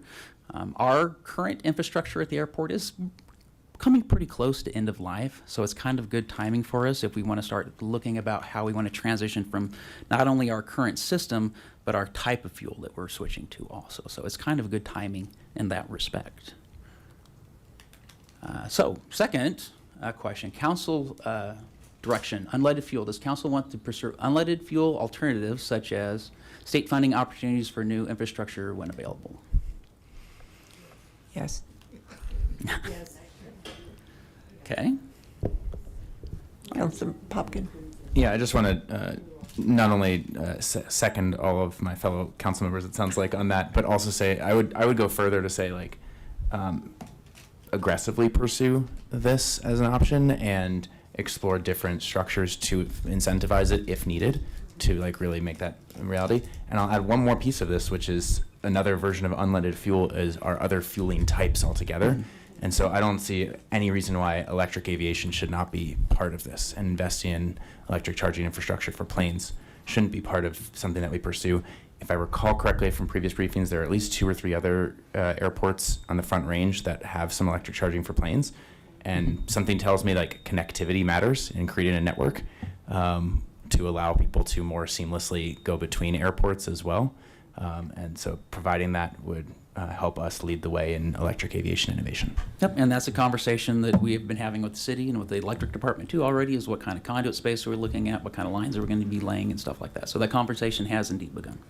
Well, I will Yeah, just, if I can add real quick to that, we've brought LPC in, not only looking at it from the potential of, actually I'm going to back up a little bit to provide some context for you all.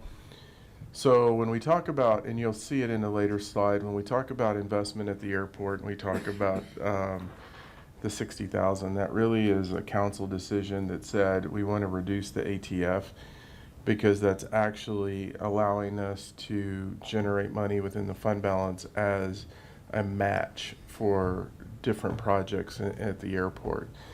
And so when you look at the south side of the airport, we had to build money up to get a grant to build water and wastewater lines out there. We actually weren't able and didn't have enough money to build electrical lines out there.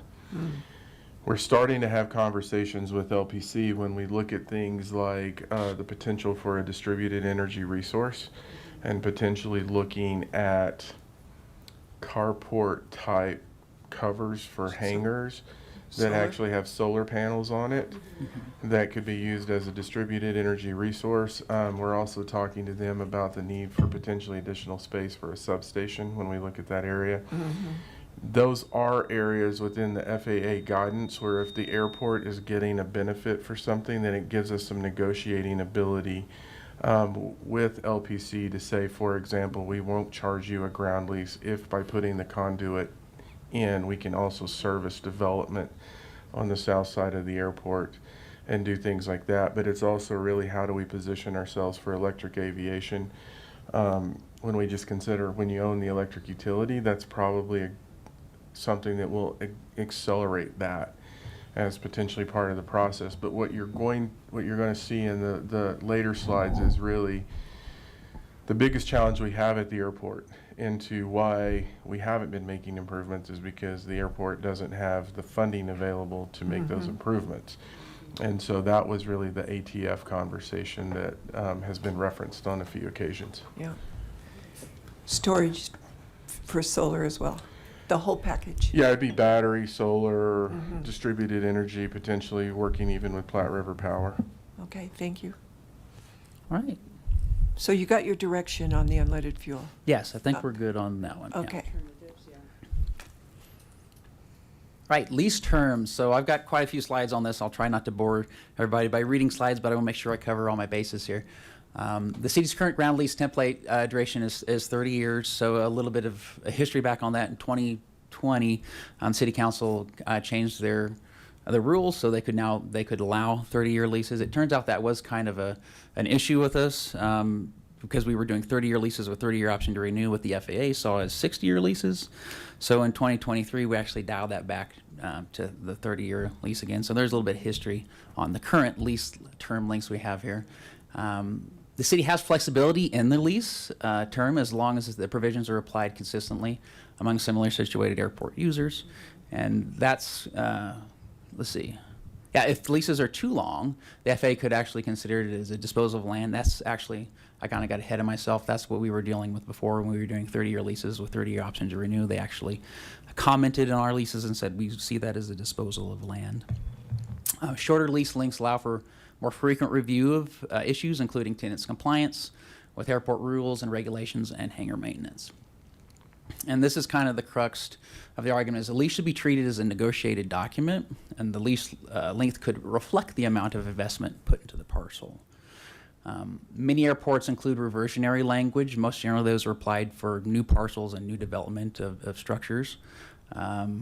City-owned structures could allow the city more control over future development and to charge higher lease rates, helping the airport to generate more revenue and be more self-sustaining. From a statistical standpoint, the vast majority of when airports make their money, airports of our size, I should kind of, target down that statement. Airports of our size usually make their money off of fuel flowage fees and off of renting hangar space of their own structures. And I'll skip straight to the next slide because it's the same question. Well, let's go back real quick. Is everybody Okay. clear on what Levi just went over on this one? Because there's going to be some questions in this. So one, the negotiated document, if we look at the lease, basically says that airports can negotiate lease terms based on investment.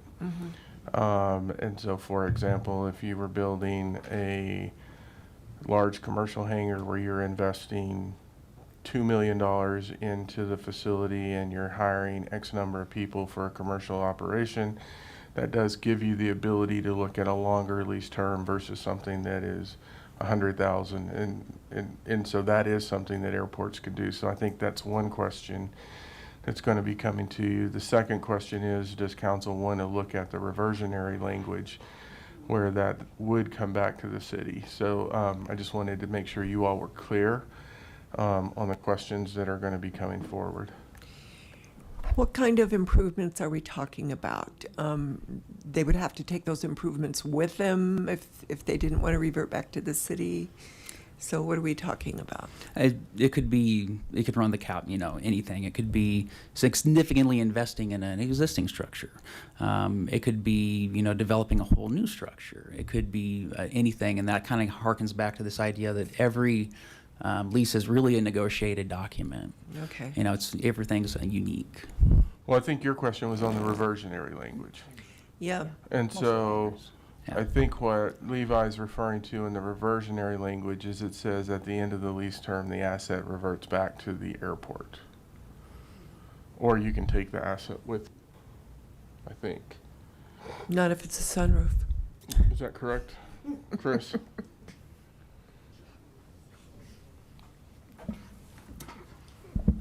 Mayor, Council, Chris Robbie, Assistant City Attorney. I think that the current lease template, if it does, and the owner of the hangar is supposed to remove the improvements. However, most of the leases do not, and most of the leases the hangars are sold, and then new leases are generated. So typically, the city hasn't encountered scenarios where owners of structures have to, remove the improvements from the space. But so yes, that is an option to continue that language where either it reverts, the improvements revert to the city, or to keep with the current lease template in that language where the hangar owner or the improvement owner would have to remove those improvements from after the end of the lease. If that makes sense. It does.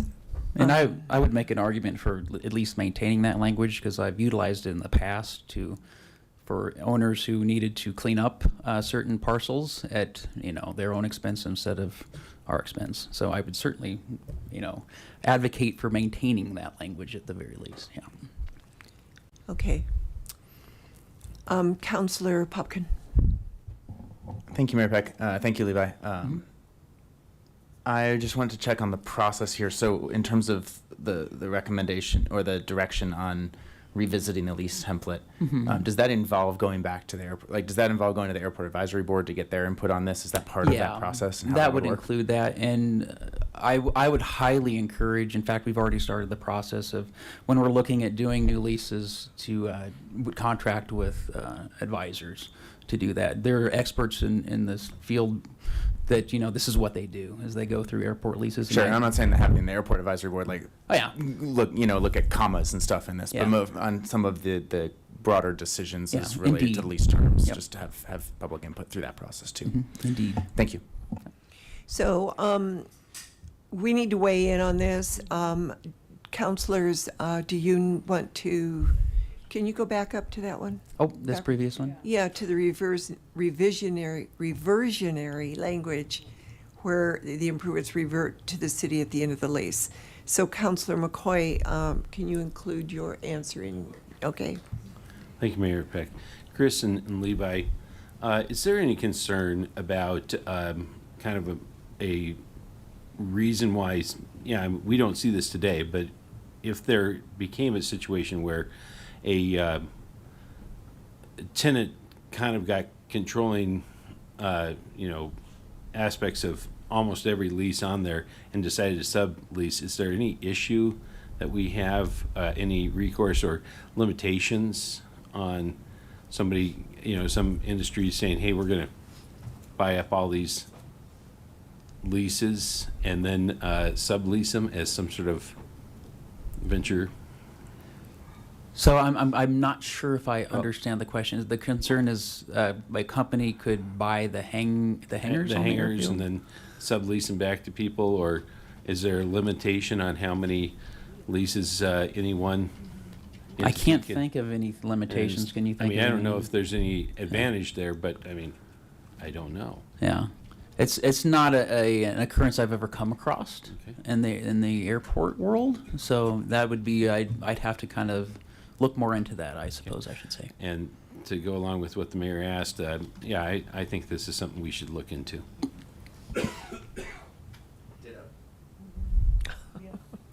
Okay, so yes. Okay. Leave that reversionary up to you.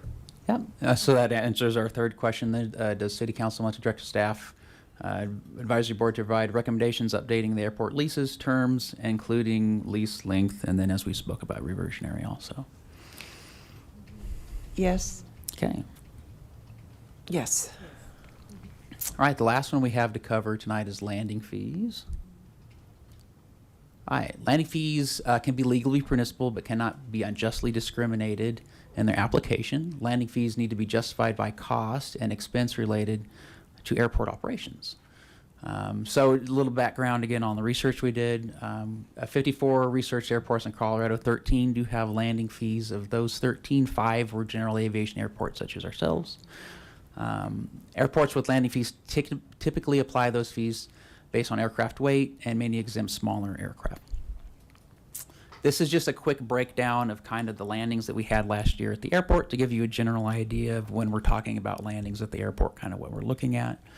About 157 from 12,500 and above, 200 the tail number wasn't captured, and then up to 12,500-ish, they're at 58,500. So again, just to give you some context as we talk about landings moving forward.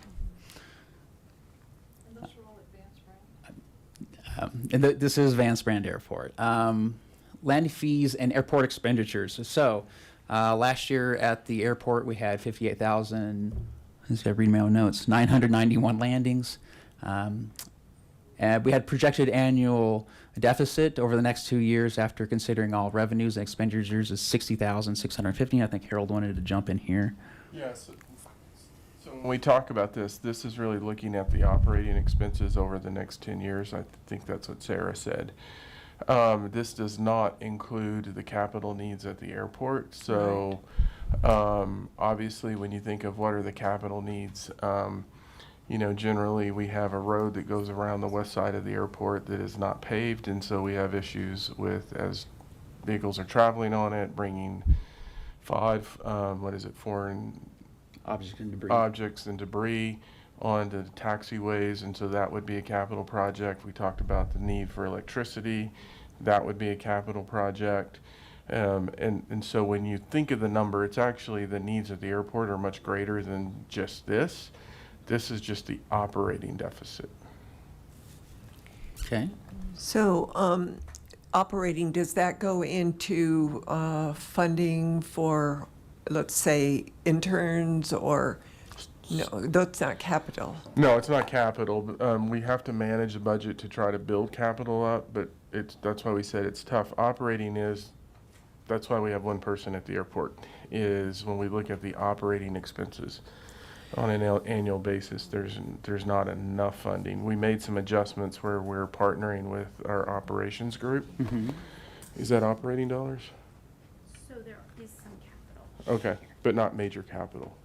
It's just the matching dollars. Oh, it's matching. So that's matching as part of the normal grants, but not the major capital that we need to probably put into place. So, I don't understand this slide completely. Is this slide before, or like, is this deficit without landing fees? Okay. Yep. All right. Any other questions at the moment? And then to the point, this last point, it does not include full reimbursement of the administrative cost in the general fund, and that was previous direction by council. Looks like the deficit equals the landings almost, so if we just charged them $1. All right. I'll hit the next slide here. Landing fee administration. So this is kind of a slide where we just talk about some of the nuances and some of the challenges that we're facing. The main landing fee vendor, who does landing fee collection, has indicated that moving forward, they're adjusting their business model away from charging landing fees on lower weight aircraft. Specifically, they mentioned that they highly encourage 9,000 pound or greater aircraft for charging landing fees to. It's tough to tie down specific costs at the airport. We just essentially went through that whole issue. The FAA has allowed pilots to make registration information private, which will also restrict the city's access to that information. So I'm going to jump in on this one. This is a big issue for us right now because council may have, the example of how this is impacting it is we've all received emails saying, there's a plane flying, but the tail number is not showing up on these commercial sites. That is directly connected to, we think, the process that the FAA has implemented. So it's not that the FAA can't see it. They can see it. Mm-hmm. The commercial sites can't see it because they're marking their tail numbers as private. And so when we talk about that, one question that none of us can answer right now is, I think Levi's been trying to get us some numbers on how many are marking themselves as private, but what we can't tell you is what's going to happen in a year, 2 years, or 3 years in terms of those, because that does fall back into how you're going to be able to bill them.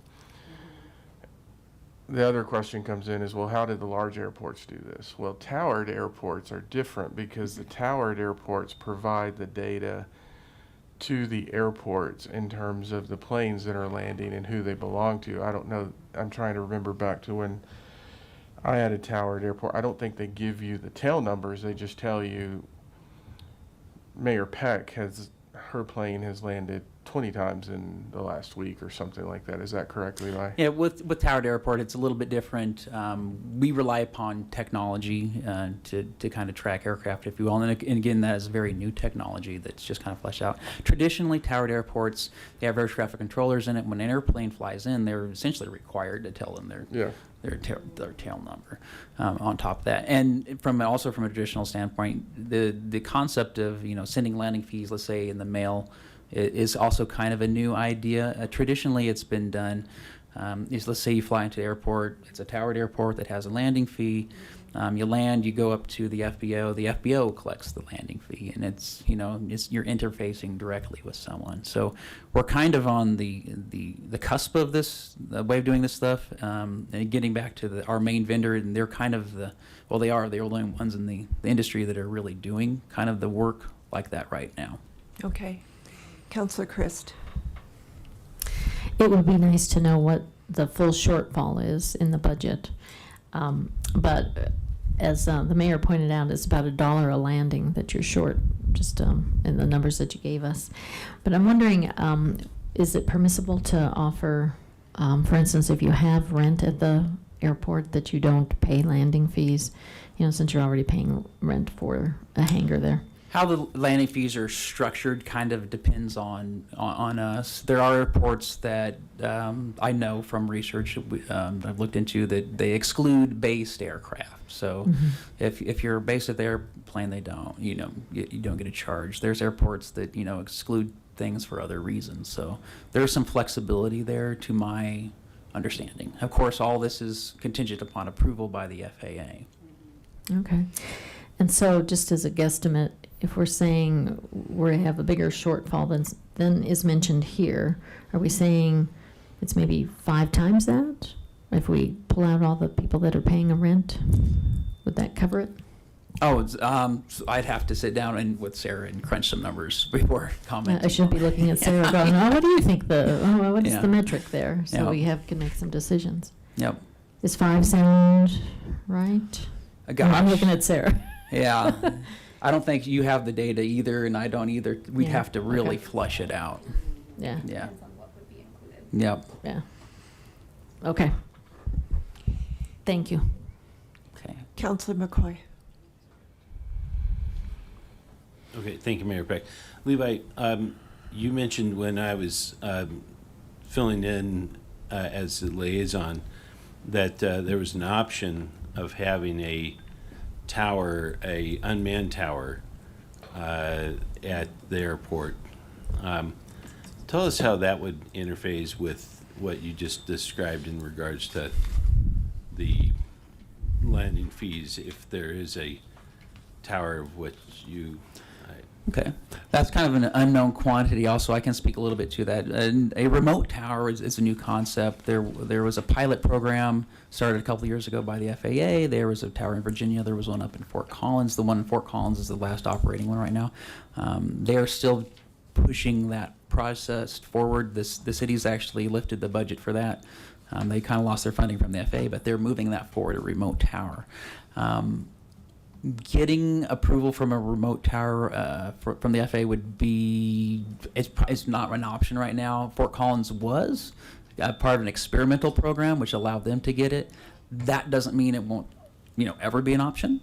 Hopefully as that technology fleshes out, that's something that we could readdress in the future if it was a viable option for our airport. And I know the mayor is going to be asking for our opinion on this, so I'll go ahead and say I'd like to well, look at this.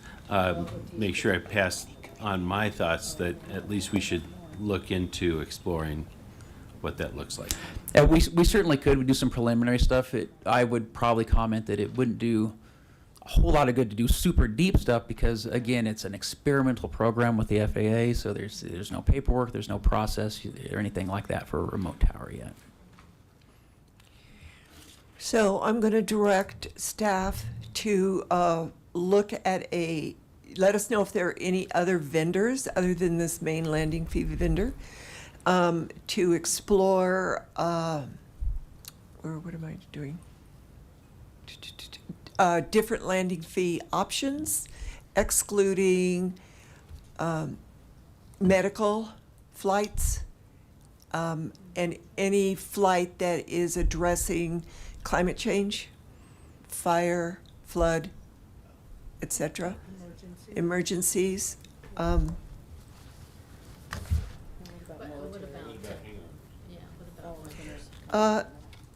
The amount of hangar owners, and then when you bring back the landing fee, we'll have an idea of what excluding them would be. Okay. The landing fee options. And then we could decide if we want to go that route. Okay. All right, sounds good. Do I have a second? Yeah. Oh, that was just direction. Yes, that was just direction. Just direction. Well, we do need... Do we need a motion on this? We do need 4 to direct us to do that. Yeah. So those who think that's a good idea, nod your heads. Okay. Okay. Mayor Pro Tem Rodriguez. No, that'll go ferry. Hidalgo Ferry. It's getting late. After 11. Like Hidalgo Rodriguez. I start fading about 9:30. Okay. So. No, that's fine. So, wait, did you move ahead? Can you go back a slide? Yeah, I do want to address the, people who do have hangars there. And, they are investing in the city. My concern was that would the FAA approve to have, their fees waived or a reduction in fees? So can we, I do want to explore that venue a little bit more. I feel like, this is our opportunity to really maximize, as, what's coming?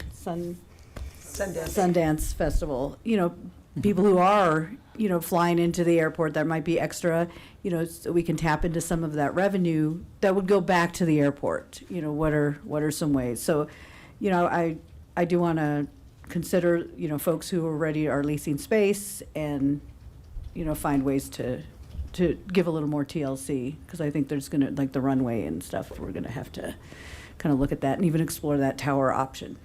So yeah, moving forward with that piece. And I think, was there anything else for this particular? I think that was it. Yeah. But yeah, also including people who are leasing space there. What can we do to offset? Okay.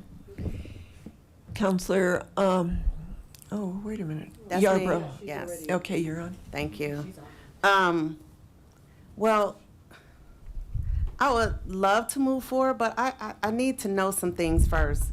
I mean, Harold already said there's a reason why you're the only employee over there. So who's going to do all this work? And do we have the money to contract somebody for a vendor to come and do all of this? How are we going to, if we can't even, if pilots are not registering their, what did you call it? Yeah, they're private. How are you going to determine how are we going to get this money? And you know what I'm saying? Is it going to be double the work on you?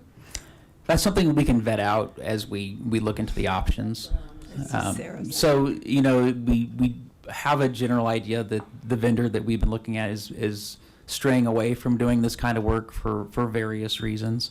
So, we'll take that in consideration, present that, as an option, present, what it would cost the city to do the same. I'm sure would be vetted out in that process also. Yeah, I think that's part of the question or part of the motion that I heard is find another vendor or a different way to do it. So we would bring that back with different options in terms of how we look at it. There may be some technology that we could implement to manage it with cameras and so there's a technology piece that I can't quite talk through right now, but we would need to bring those options back to you all. One of the things I appreciated listening to the residents tonight and pilots and everything is that we're not experts. I'm not an expert on this, and I would love to hear from other pilots with their suggestions as to. I know we heard some of it tonight, and I know the board, the advisory board, to get some of their suggestions as to how they feel like we can,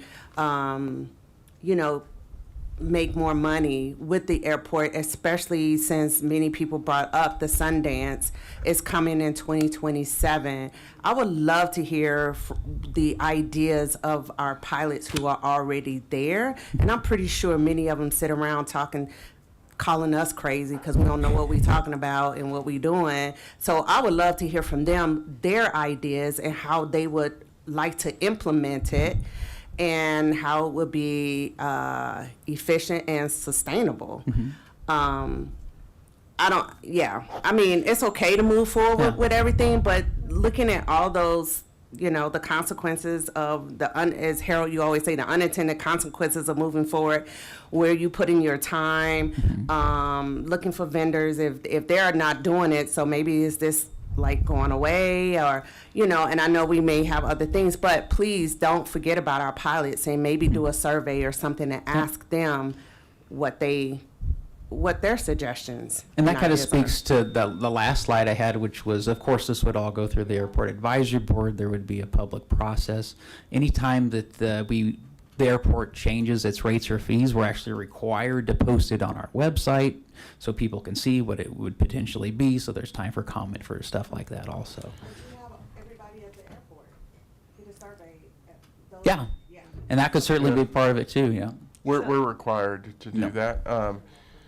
To that question, what we were trying to figure out is what did council want us to bring forward and bring to the advisory board. Once we understand that, Sandy obviously is a master, and we have staff that are masters of community involvement. And so once we understand what you're looking for and what information you're wanting, then we can fine tune the community involvement process for both airport and non-airport. Is that what you wanted me to bring up? Yes, please. We were laughing at her response to a couple of things you said. So, oh no, you're a master at this. So I think what I've heard thus far is, A, you do want us to look at landing fees, excluding essentially emergency operations, and what was the other one? Potentially based aircraft, I think. Well, no, there was one before that, emergency, and medical medical and emergency operations. Yes. Okay. Council wanted us to. And military. And military, and council wanted us to also look at potentially an exclusion for based aircraft, to understand how many are there, what that would, thus far, this is the direction that I think I'm looking for heads. Correct. I see 4 that are looking for the based operators and bring you that information back. Yes. Okay. And it sounds like Shakita wants another fishbowl.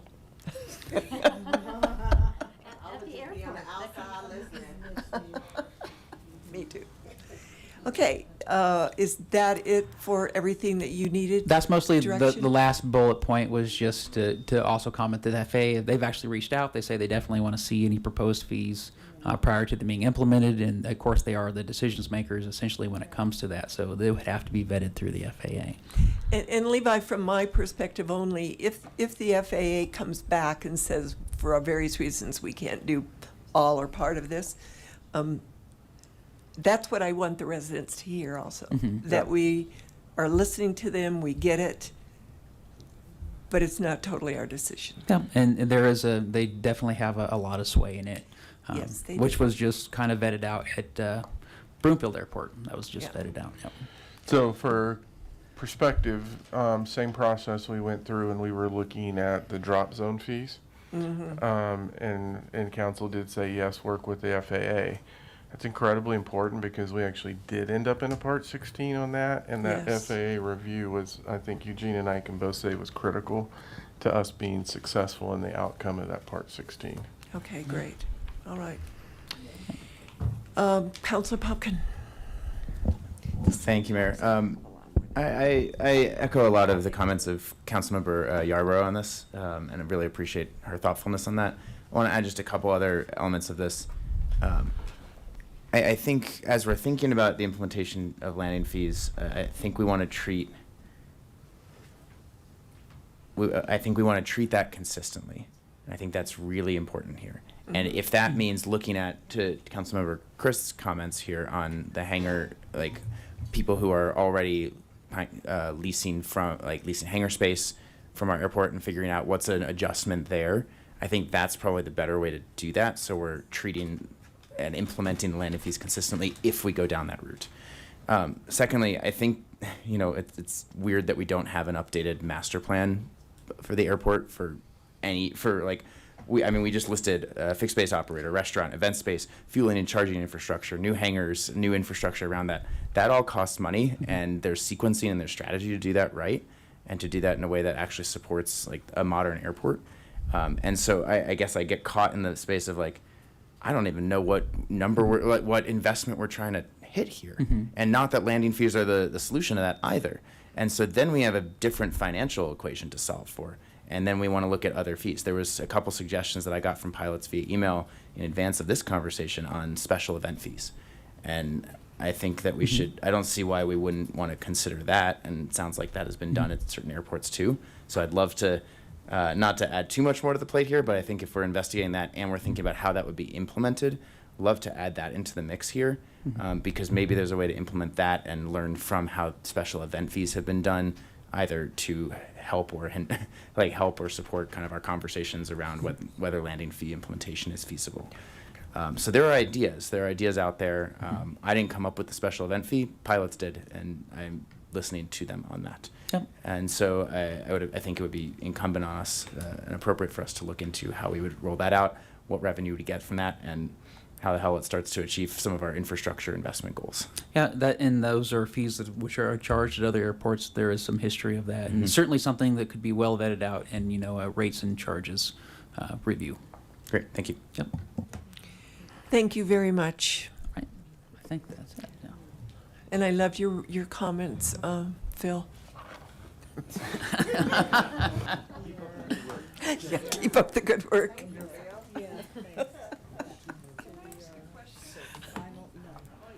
Final note. Okay. Pardon me? We're on final call now. Yeah, I know.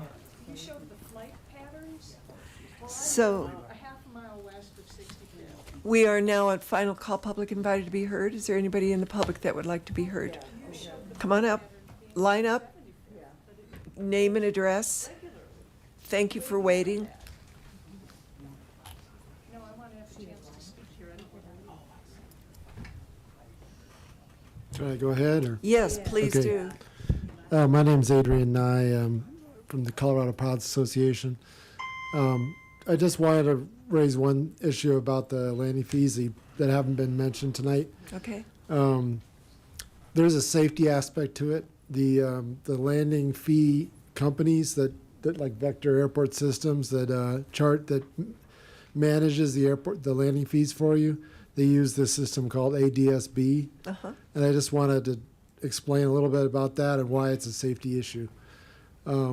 About 10 years ago, the big airports like DIA, all they had was a radar that would have a little dot on a screen, and that was it. It wouldn't tell you how high that was or what the tail number of that aircraft was. So they had systems for dealing with that, but it was difficult.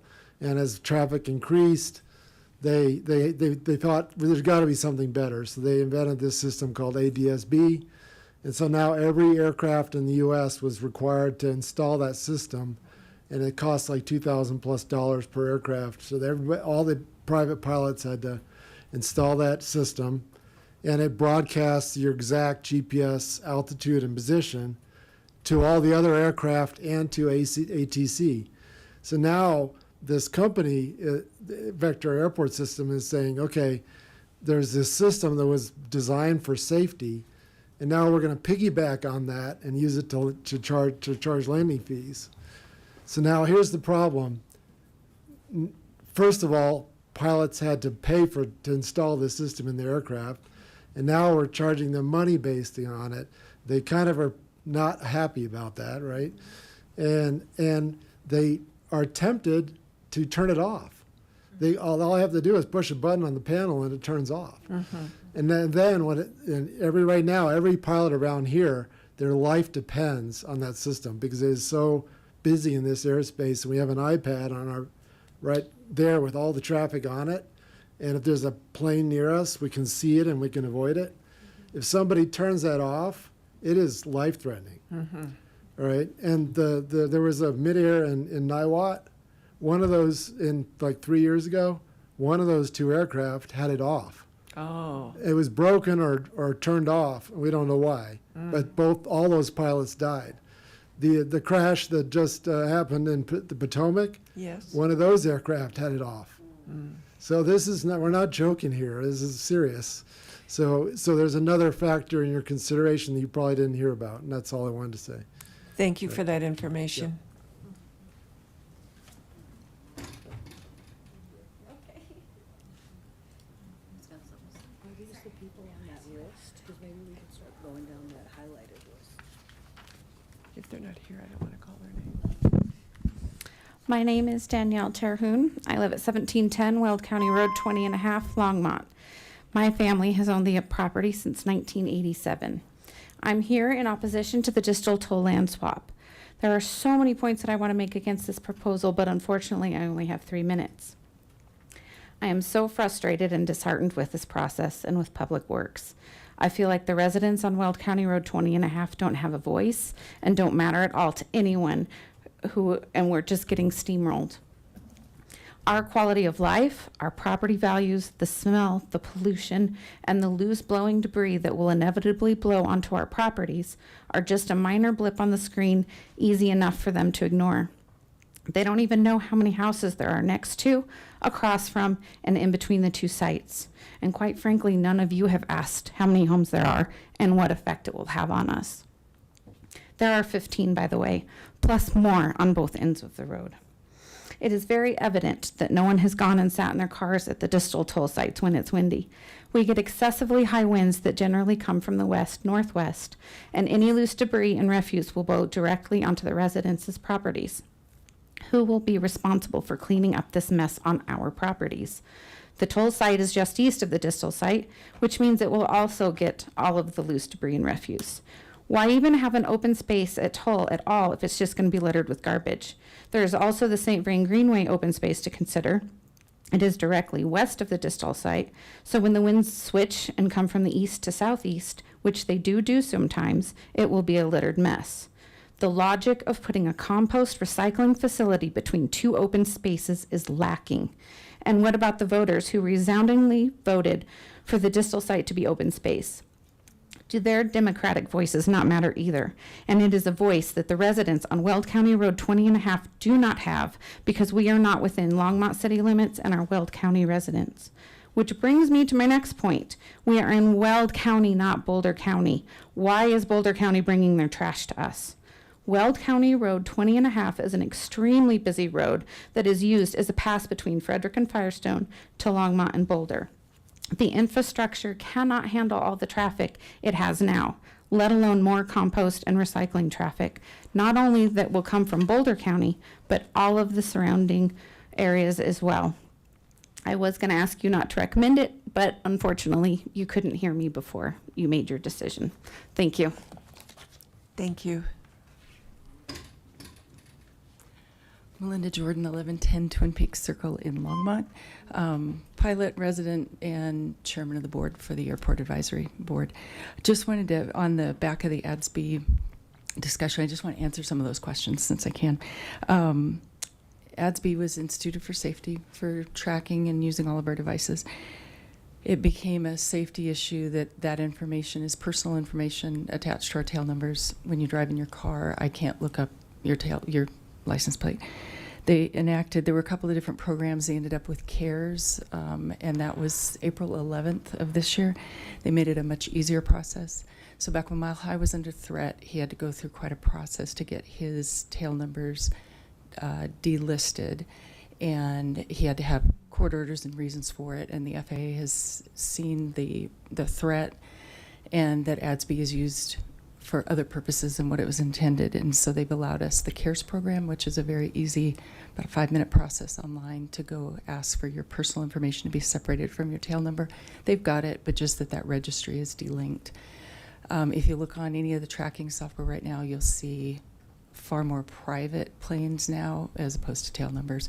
So pilots are actively using that. That's what Vector depends on to be able to build that. ADS-B was never intended to be used for anything other than safety and tracking. So that's where the background on all that comes from. I was going to answer your question, Shakita. A really good example for me is you fly into Telluride, and beside the thrill of flying into Telluride, it's also a destination airport. You're in a canyon, you're at a ski resort. You're not just stopping there. It's not someplace you stop to fuel up or do something other than go there. You come in one direction. If you have a hangar, you taxi to it and go about your business. If you're somebody like me, you have to taxi onto the ramp, get parked, walk into the FBO, pay your fee there. And they do charge everybody landing fees there. So you go in and you pay it in person based on your aircraft. You buy a T-shirt, get some snacks, wait for a crew car, whatever you're doing. So you're paying it in person and you present yourself because you don't have a way to get off the field. But the people who are on the field are able to bypass that collection process because they just go to their hangar and pick up their own car. So that's kind of an easy example of how this would work. For transient aircraft, they come into the FBO and they need to tie down, they need to get a car, so they transact with the FBO and could pay a fee there. The military, on the other hand, when they come in to do their wildfire training, they're buying their fuel from us, and that's part of the contract. So they're contracted to buy fuel, pay all those fees that we pay into it. That is what funds all of our grants. And then on Sundance, we do already have an advanced team working on it. They went to the listening session at LDEP, and we have some great ideas. And then I have a little bit of a background working in film. I said we can do a set, we can make it look great. So we do have a team working on that to exploit it. Thank you. Thank you. That's good information.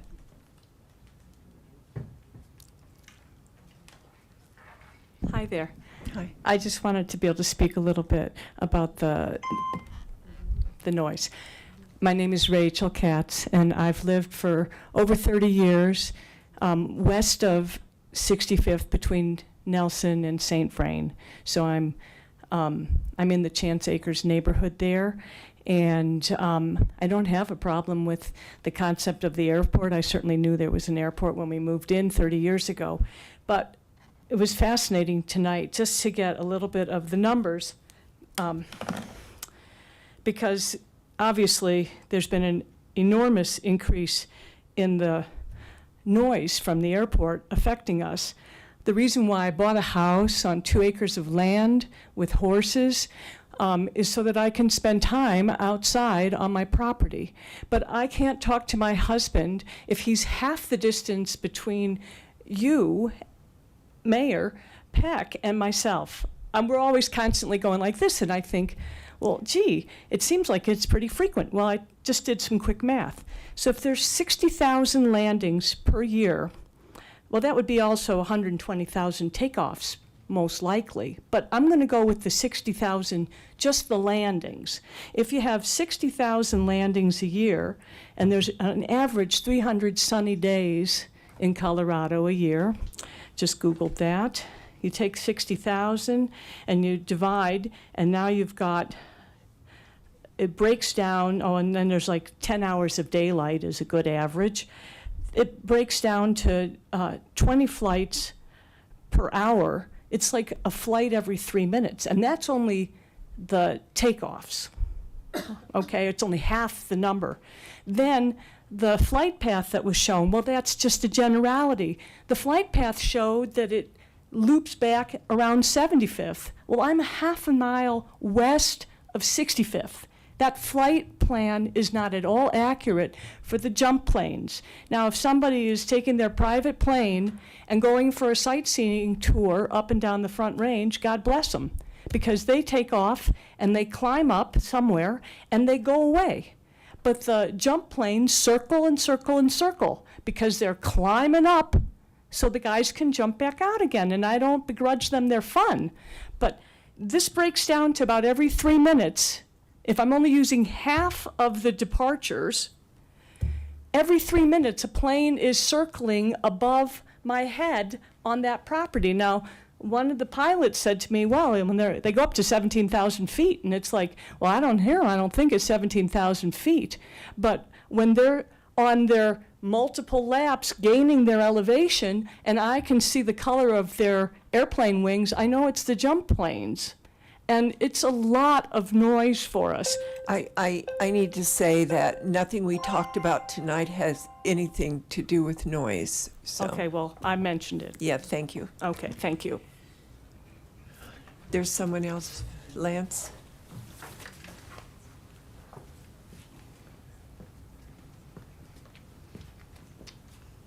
Hello, Mayor Peck, council members.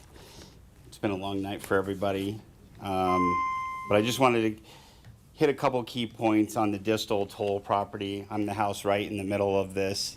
And there was a long paper that I wrote, and I think there was a lot of things that were addressed based on the legality of the open space swap and different things that are going. It sounds like it's going to get, pushed through and everything else. But I really want to talk to you guys about the health the issues that will come with a composting facility. Most importantly, the Distl site has a history of heavy industrial, including asphalt production and oil and gas. The city owns in the city's own 2019 Phase 1 environmental assessment flagged the site for potential contamination and recommended a phase 2 investigation, but work was never done. What does that mean?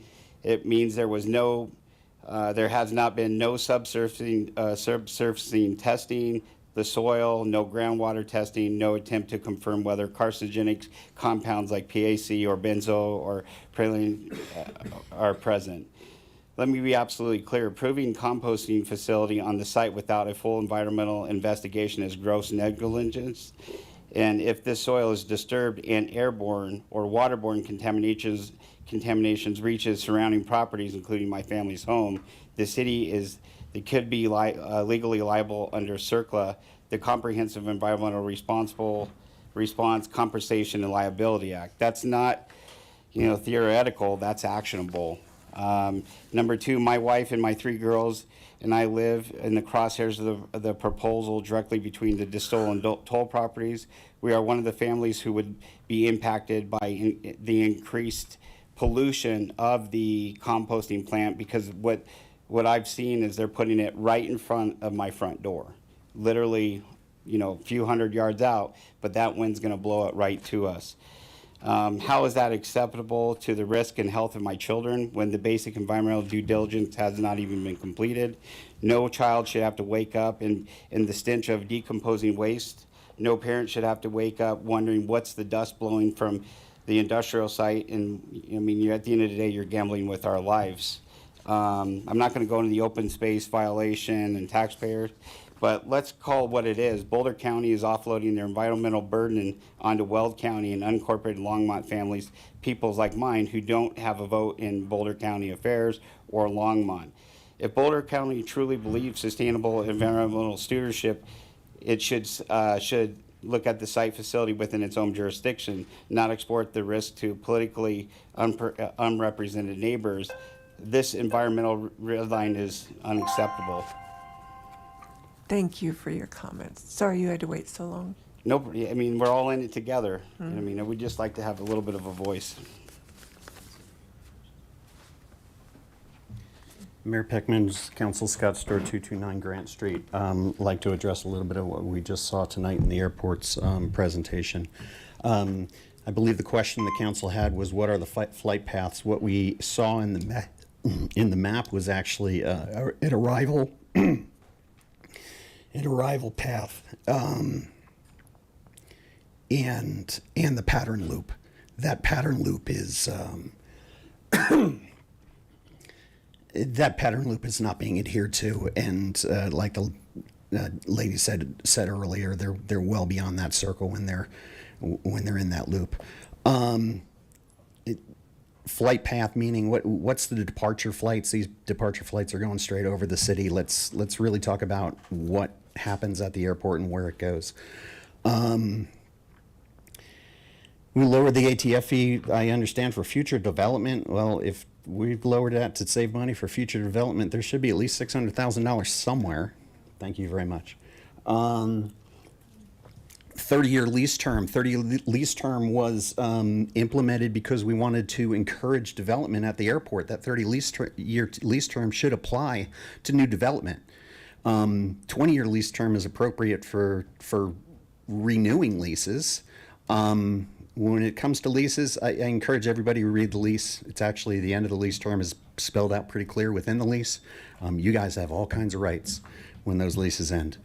And yes, exactly what the mayor was trying to describe was pretty much how it's spelled out. Multiple hangars. Yeah, people own multiple hangars. It's just like owning an apartment building and they sublease those things out to everybody. It can be a profit-making thing, and those are the people that help build some of the hangars. We need to save capital in order to reserve for the maintaining of the grant funds that you're taking. That's a requirement within the FAA.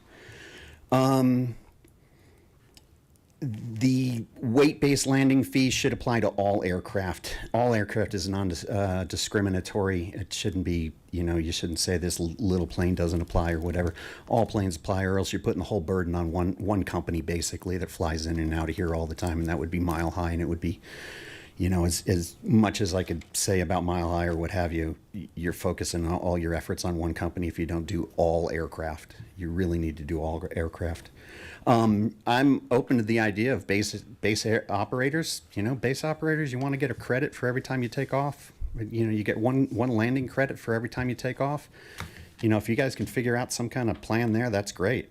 I'm not looking to put an undue burden on, the people who are already, our tenants here, but it's the repetitive use that's, not helping us, whether they're based out of here or whether they're based out of somewhere else.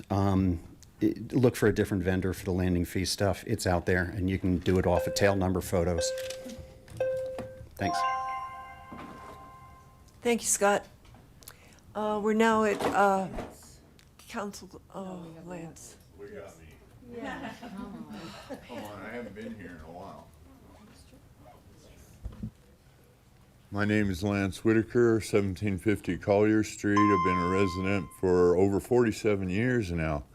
And I'd like to also make a comment about the airport. I think the runway does need to be extended. We've been asking for that for many years. And it would give opportunities to other pilots with larger aircraft. I've been a balloon pilot for almost 7 years now, so I can answer some of McCoy's questions about where they take off from and why we avoid the airport. If a balloon gets stuck in shallow air and it doesn't have the push, we could shut down an airport for like 3 or 4 hours. So basically we avoid airports like the plague. A lot of the open spaces that you guys talk about is where we usually take off from, or open construction sites or something like that where there's not a lot of power lines. Longmont, with its building increasing, we definitely could use a balloon field to support, festivals and everything else around the aviation of hot air balloons. The composting issue, I'll have to agree with the gentleman here. It's a dirty job. And I hope you guys all realize that, even though you're close to the bald eagles, the eagles definitely hunt in a very large area. And I hope you guys aren't moving a lot of their prey out of the area with all that's going on in that area. I know it's getting real late and I gotta go too, so thank you for all your listening and have a good day, and we'll see you next week. Now we're at council comments. Mayor Pro Tem Hidalgo Faring. Thank you, Mayor. I didn't know where to do this at the beginning of the meeting. It's not really designating or, moving on a council agenda, but I do have a statement I wanted to say after what happened on Sundays. I'm utterly devastated by the violent attack on a peaceful vigil last Sunday in Boulder. This was a horrifying act, one that targeted the Jewish community and wounded the conscience of our broader community. This heinous assault strikes at the heart of our values here in Longmont as well. An attack on one of our neighboring communities is an attack on us all. What happened was not only unjustifiable violence, it was an affront to our shared values of peace, dignity, and inclusion. To those who were physically injured, whoops, that was me, I'm done, okay. To those who were physically injured, we extend our heartfelt prayers and deepest wishes for full, swift recoveries. To those who carry unseen wounds, fear, trauma, and grief, we send our love and support. We recognize your pain, and we are committed to ensuring that our community is a place where we can all feel safe, seen, and supportive. We must continue to stand up and reaffirm our commitment to protecting the rights, safety, and dignity of all people, especially those targeted for their faith, identity, and beliefs. This includes those who gather in peace to call for justice, pray for those suffering, and to end all forms of oppression. We must also speak out clearly and forcefully against those who sow the seeds of hatred and violence. Longmont stands united in rejecting anti-Semitism, hate, and violence in every form. And, you know, we are committed to nurturing community through compassion, mutual understanding, and a shared commitment to a more just and inclusive future. Our strength as a society lies in our willingness to come together, despite differences, with empathy, courage, and with the shared belief in justice. In this moment, we offer our full support, and I reached out to Boulder as well, county and city, and to our Jewish community in Boulder County, and here in Longmont. You are not alone, and I stand with you. Thank you. And so, you know, I don't know if I really feel like we should put out a statement, and Send it. I'll send it, okay. Go for it. Okay, Councilor McCoy. Thank you, Mayor Peck. Thank you, Mayor Pro Tem Hidalgo Faring. That was beautiful and much appreciated. A group called Questers has done so many different projects at the Callahan House to restore different aspects of it over the years. And so they're having a garage sale so they can continue that work Friday and Saturday from 8 to 2 at 1227 Princeton Court, just off of Mountain View Avenue. So I just want to let people know that, because these guys do a lot of some of the restoration payments and work on the Callahan House. Thank you. Councilor Crest. I just wanted to mention that June is also PTSD Awareness Month, and there's a National PTSD Association website, and also if you're a veteran, you can dial 988, and then I think the choice is 1 to get help with PTSD, post-traumatic stress disorder. And right now, it seems like as a community, we should take steps to address our trauma. So happy to provide more information if anyone has further questions. Thank you. Thank you. City Manager. Mayor, Council, I do actually have a comment tonight. You all are scheduled to have a Longmont Housing Authority Board meeting. We don't really have, there's actually nothing that we need to consider for that board meeting, but we need an executive session next Tuesday. So if it's okay with council, we'll have the pre-session and then go into executive session at 7 o'clock. Sounds good to me. What about the rest of you? Yes. Thanks. Yep, it's a go. Councilor Popkin. Okay. City Attorney.